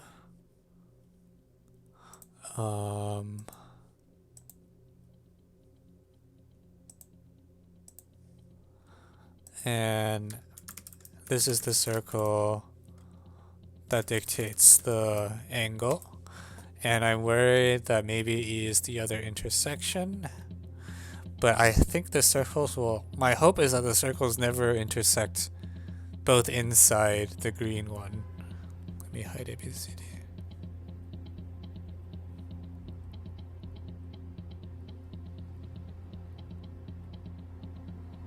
Really, okay, this circle really should be circle through M, N, and M plus N minus P.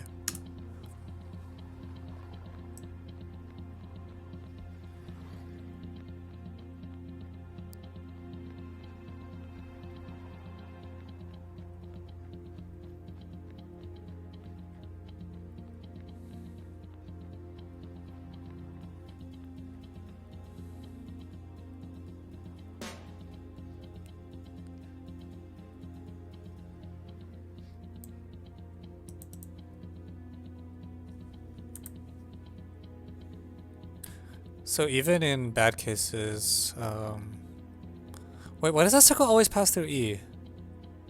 Oh, that's the unconditional part. Yeah, yeah, yeah.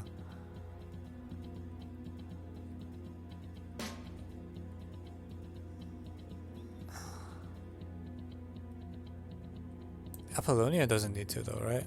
I don't know what exactly what the red circle is.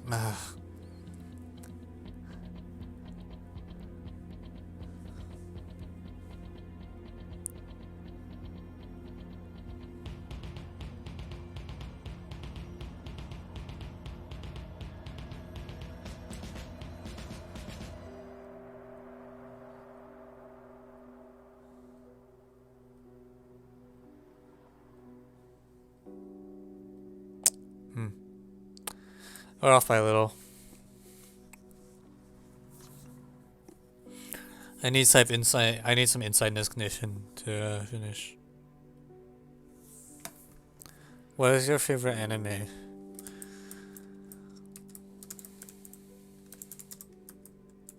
Whatever it says on my anime list.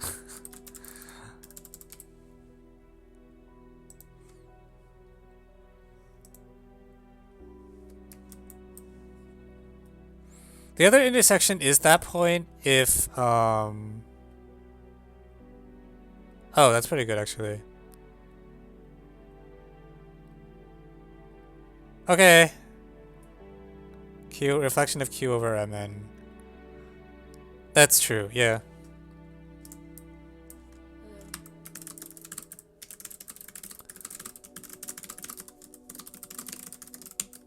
Okay, so that should be true unconditionally. Yeah, that'll lie on both of them. And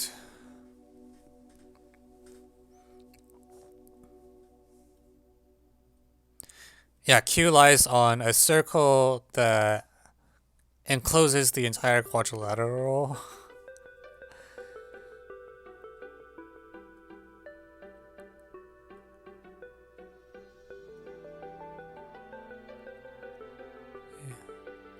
So do I just need use Q to control? Oh, that's so janky. I mean, it's fine. I guess it works.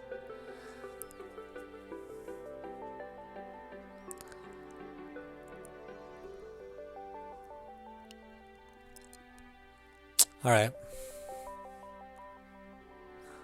Okay. I guess that's that.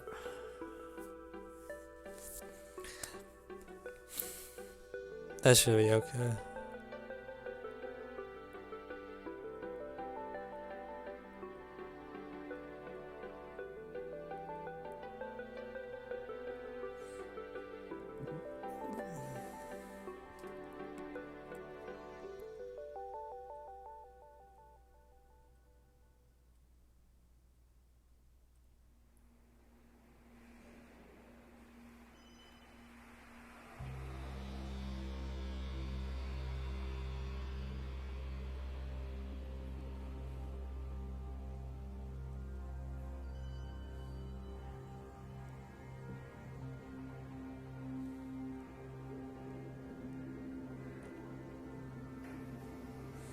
Have we done all 4? No, we didn't do Elk yet, but I don't know if I'm actually gonna get to it. Wait, actually, so why does it lie outside? Like, the reflected Q over MN. I need to show it's not on both the circle with diameter.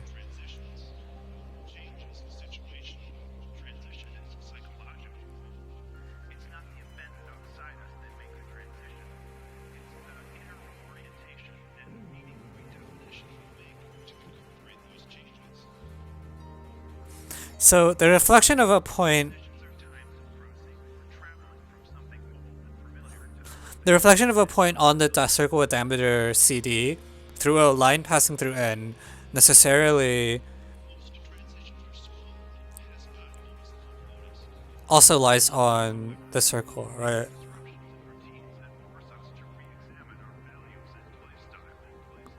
Okay, so the other section is the reflection of Q across MN. So if Q, if that point is E, then Q is at a right angle with both CD and BA as well. And that seems extremely bad. that sort of implies E equals Q, which I don't think can happen. The circles with those diameters should intersect at most once. Well, either way, Q for sure lies outside.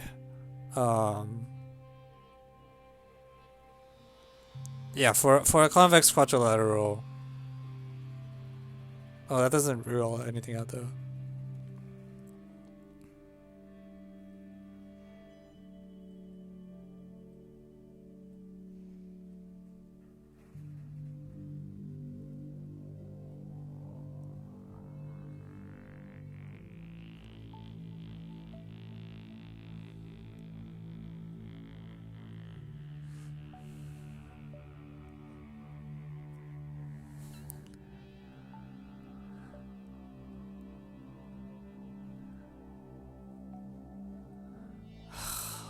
This is so annoying.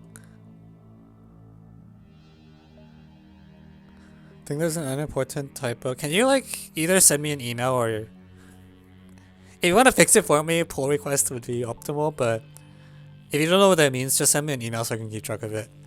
There are a few typos to correct. I have another email somewhere with a few more typos, so I can try to squash them all at once. Okay, how do I prove that Q is not at a right angle? Because these circles with diameters... Well, okay. That's so horrible.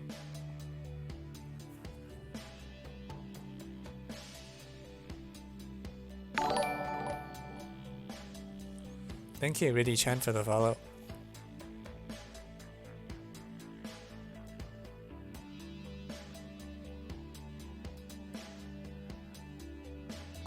I think what I say is that E and R are...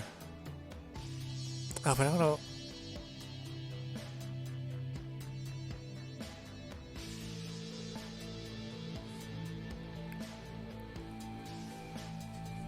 This is so sad.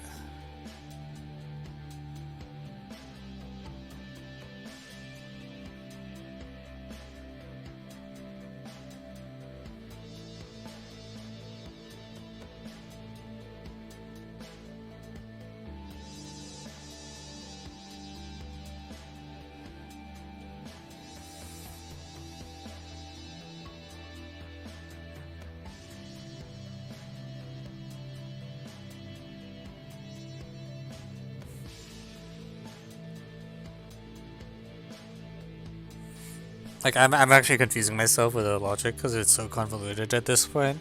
Like, I know that E satisfies certain properties. I want to rule out something else. I define Q and R. Those are okay to define. They're just Mikhail points. I want Q to not be the Mikhail point.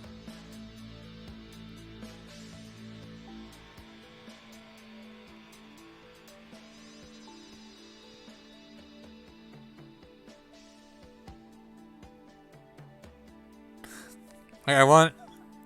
This feels like it should be obvious. If I have a convex quadrilateral, can the circle with, like, the... What the heck?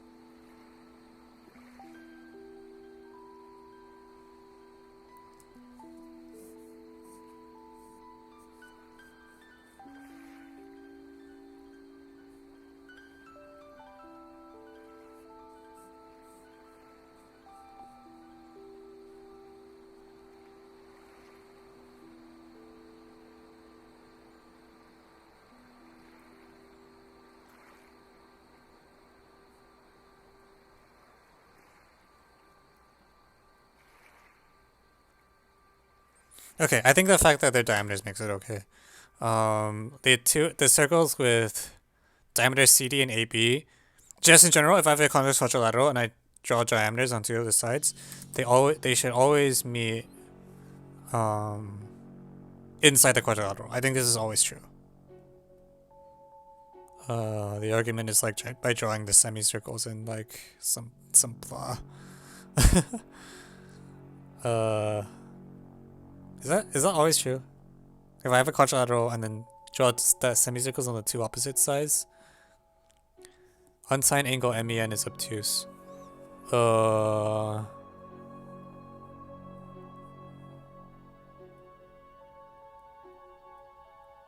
Does that disambiguate it?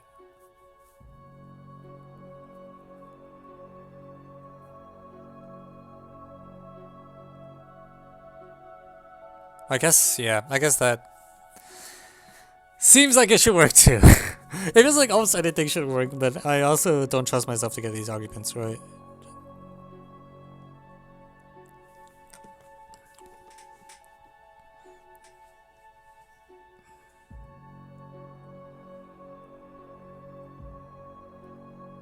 Yeah, you're right though. Angle MEN in the undirected sense is obtuse, so is angle MPN, so that should...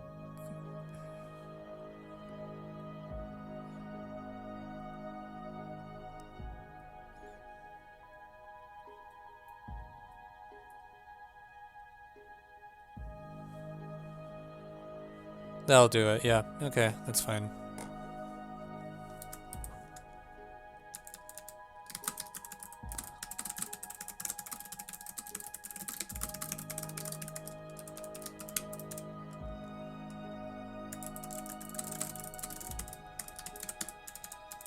Yeah, okay, so I can make that just as... Okay, that's fine.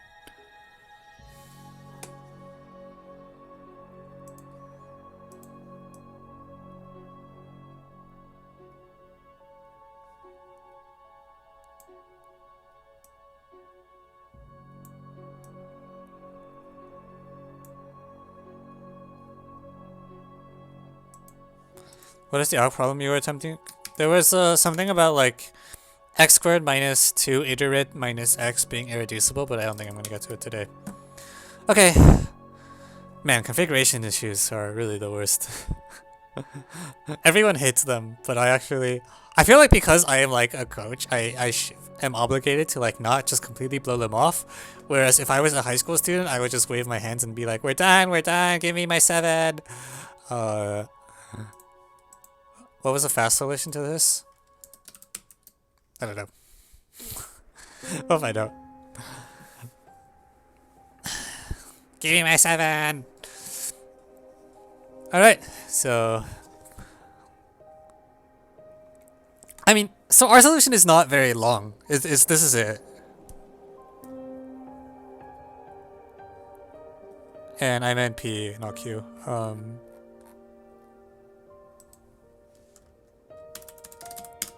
Yeah, I don't need a second bit. So the point Q turned out to not even be necessary. So you can actually just forget about the green circles.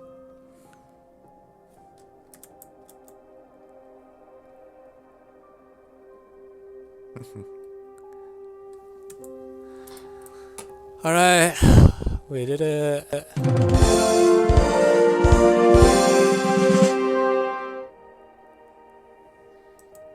2019 G7 in the ROM, everyone loves our hits. Yeah. Well, thank you all for coming out. Hopefully this was at least mildly informative and not too boring because configuration issues. And see you next time.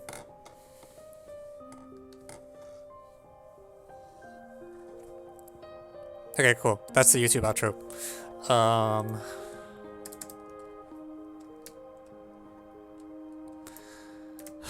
Alright. Should I call it a day? I think I'm ready to call it a day. Give it... Am I gonna do some games? Maybe next time. What do you guys want to do for Christmas? I'm thinking like maybe... I don't know whether for the Christmas stream I should like do a lot more math or do no math. Like, I feel like I should do something special, but I don't know whether it's like play games the entire time or like do math the entire time. Same for New Year's. Like, Christmas and New Year's are the same mod 7. Do no math? Okay.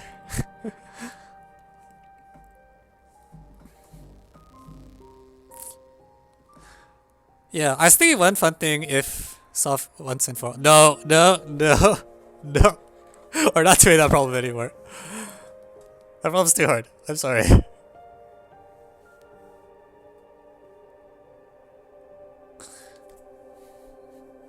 Do Christmas theme math problems. Hopefully. I was thinking if I can get my Hanabi team binge usable once. You haven't done. Honestly, that actually sounds really fun. Just like go to like 1998 or not 1980. Oh, that might be too hard. Like start with like 1970 and just like solve all the problem once. Except we might run into a problem like this, in which case like, well, I don't know what I've looked to.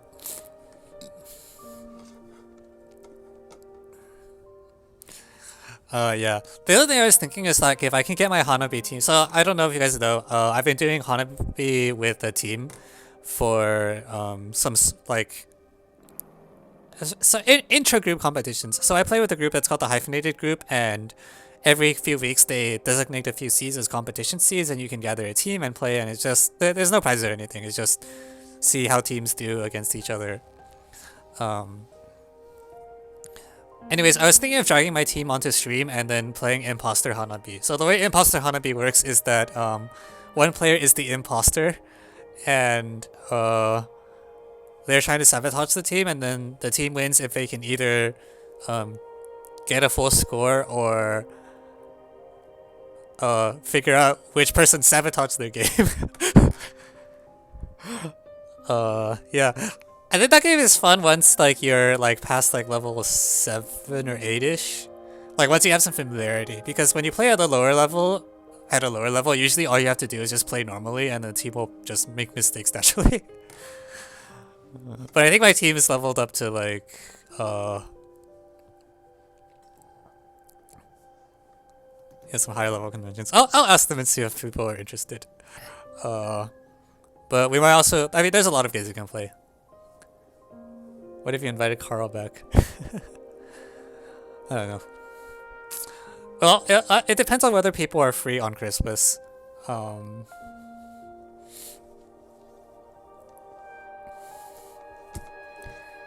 I'm gonna start bumping out more normal games. F. So I played a I played a game of Imposter Hanabi a few days ago where someone like discarded a clued yellow 3 that was critical and playable. And then we asked him what he was thinking afterwards, and he was just like, "Oh, I thought it was a gentleman's discard for yellow 4." And nobody noticed the fact that both yellow 4s were on the board at that time, so he was just like straight up lying. And we let him go.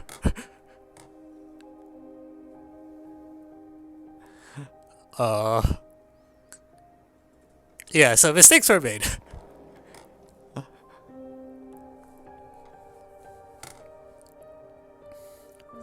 Yeah.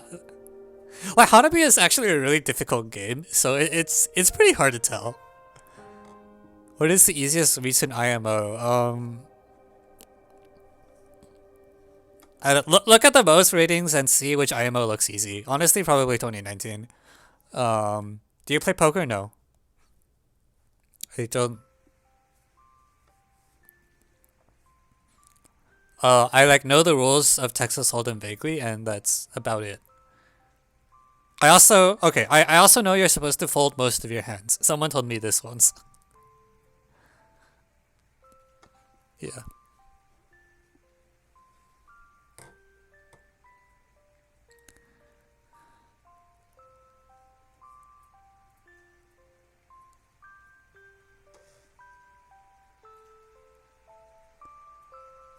Yeah.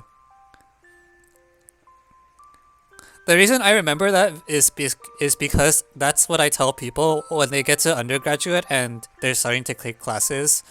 Um, my advice for people is usually fold most of your hands, i.e., drop most of your classes.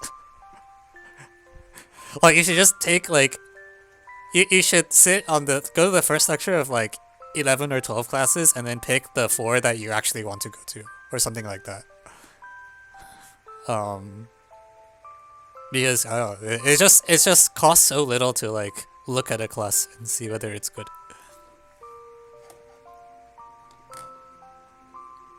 But people will never do this. I tell people to do this and then they just don't listen to me. Yeah, if you go to Andover, you can probably try that now, honestly.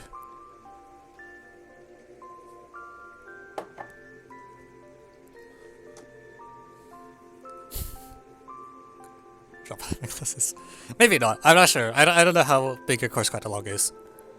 Oh, okay, never mind. You should probably not do that. Evan, what is your favorite non-puzzle game? Does Hanabi count?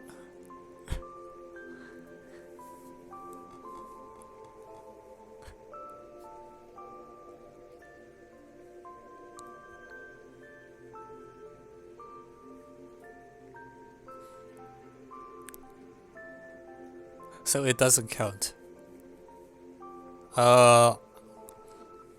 It might be StarCraft, honestly.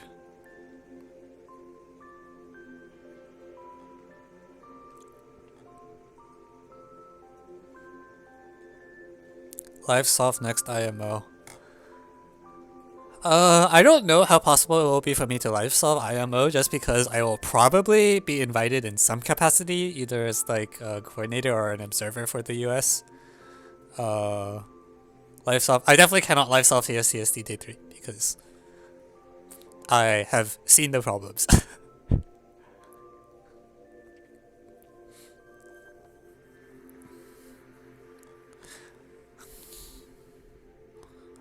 Although, honestly, it would take me some effort to remember what the problems are. The nice thing about setting like the tests really far in advance is that I feel like I am less likely to accidentally say what the problems are because I can't remember. It's too long ago.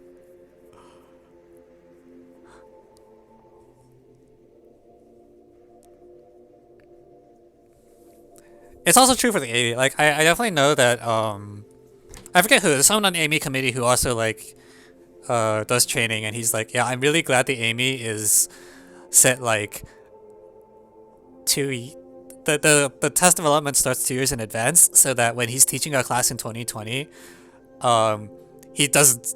When he's teaching a class, say in February 2020, he has no idea what's on Amy 2020 by that point because it's been like more than a year, so you don't remember that long ago.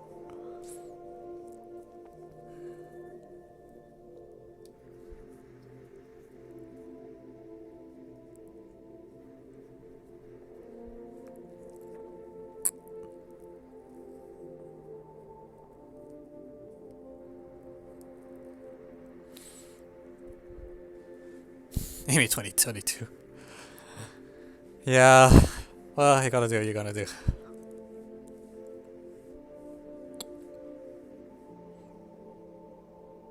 Why so far in advance? It does really take that long. A lot of the, like, you need to get all the submissions. You need to give people time to go through all the, like, submissions one by one, and then you need to actually pick the exams and then like copy edit them. It is a slow process because especially the whole AMC sequence of exams, like the test design is all done by volunteers, so it's necessarily a slow process. Like it's not like there's full-time people doing this. It's like people doing this like over the holidays or during the weekend when they have time because they really care about the contests. And when you are relying on people to kind of find spare time, you always have to increase the time scale.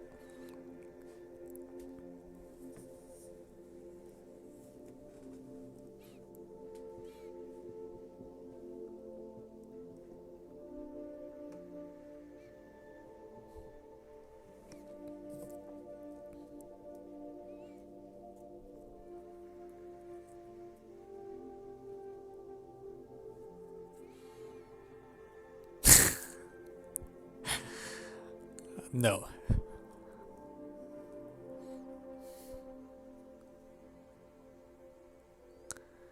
Was 2020 the hardest IMO in recent history? I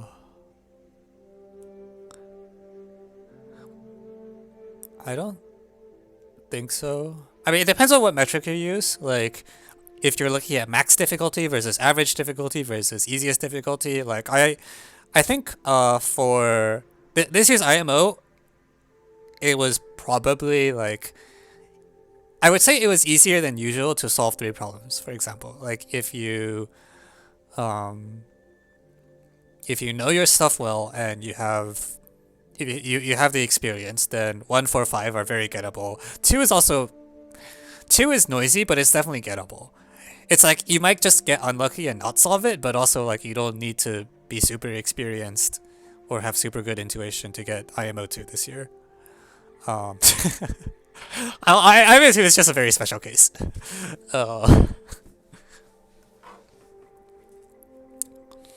So yeah, 1, 2, 4, 5 doesn't get you gold, right? This year, you need like some extra partial. But like, if you are trying to say get a silver medal at the IMO, this is the year, right? 1, 2, 4, 5 are all very gettable problems. Whereas the distinguishing feature of this year's is there's this thing called problem 6, which is one of the hardest IMO problems I think to show up in a while. For you who for IMO selection, I'm gonna put some links in the chat. Rules. So this is the link for a normal year, and for this year, because COVID is screwing everything up, there's a special link. Honestly, I should just put this link in the FAQ, so I can just send one link.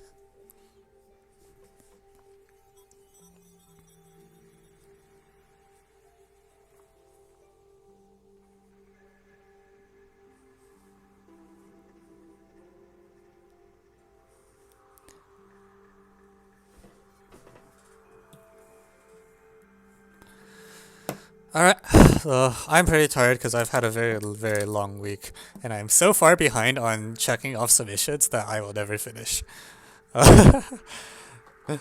For people who for people in my program. So thanks all for coming out. See you next week. We'll have something special. I don't know what yet, but we'll do something silly. Did anyone solve this year's P16 contest? I mean, yes, you can go on the IMO website and look at the statistics where like 4 or 5 people solved it. I forget the number. It was around that order of magnitude. Okay, actually, I should be a good example, and if something is easy to look up, I should not guess, because I should just make sure what I'm saying is correct. So, results. IMO 2020 statistics. 4 7s. Did you solve it? No, not even close.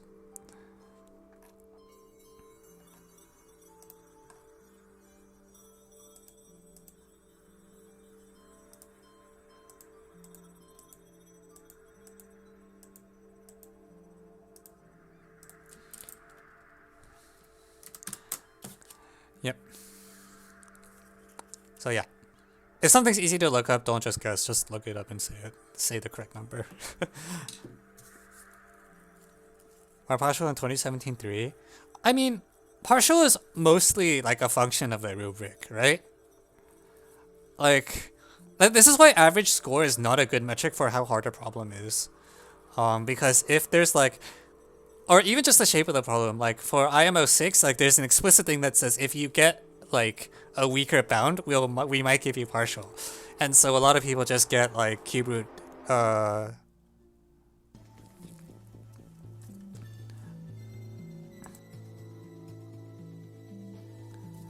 lot of people just get the n to the 1/2 bound. So n to the 1/2 or n to the 1/3? Which way does this problem go? I don't remember right now.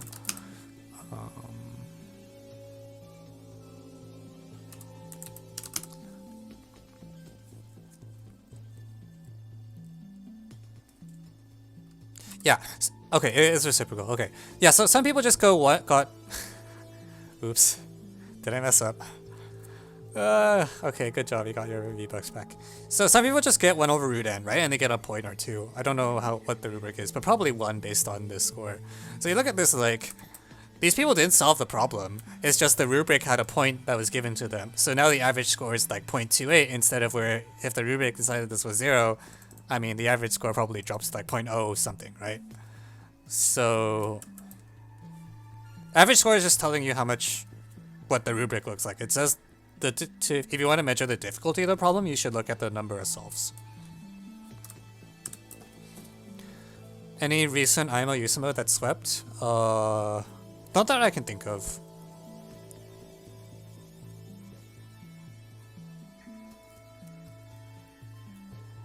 There's one each of 2, 3, 4, 5, 6. Yes.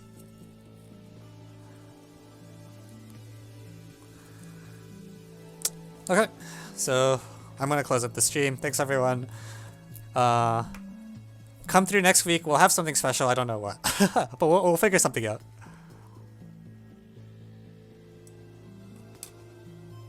Yep. See ya.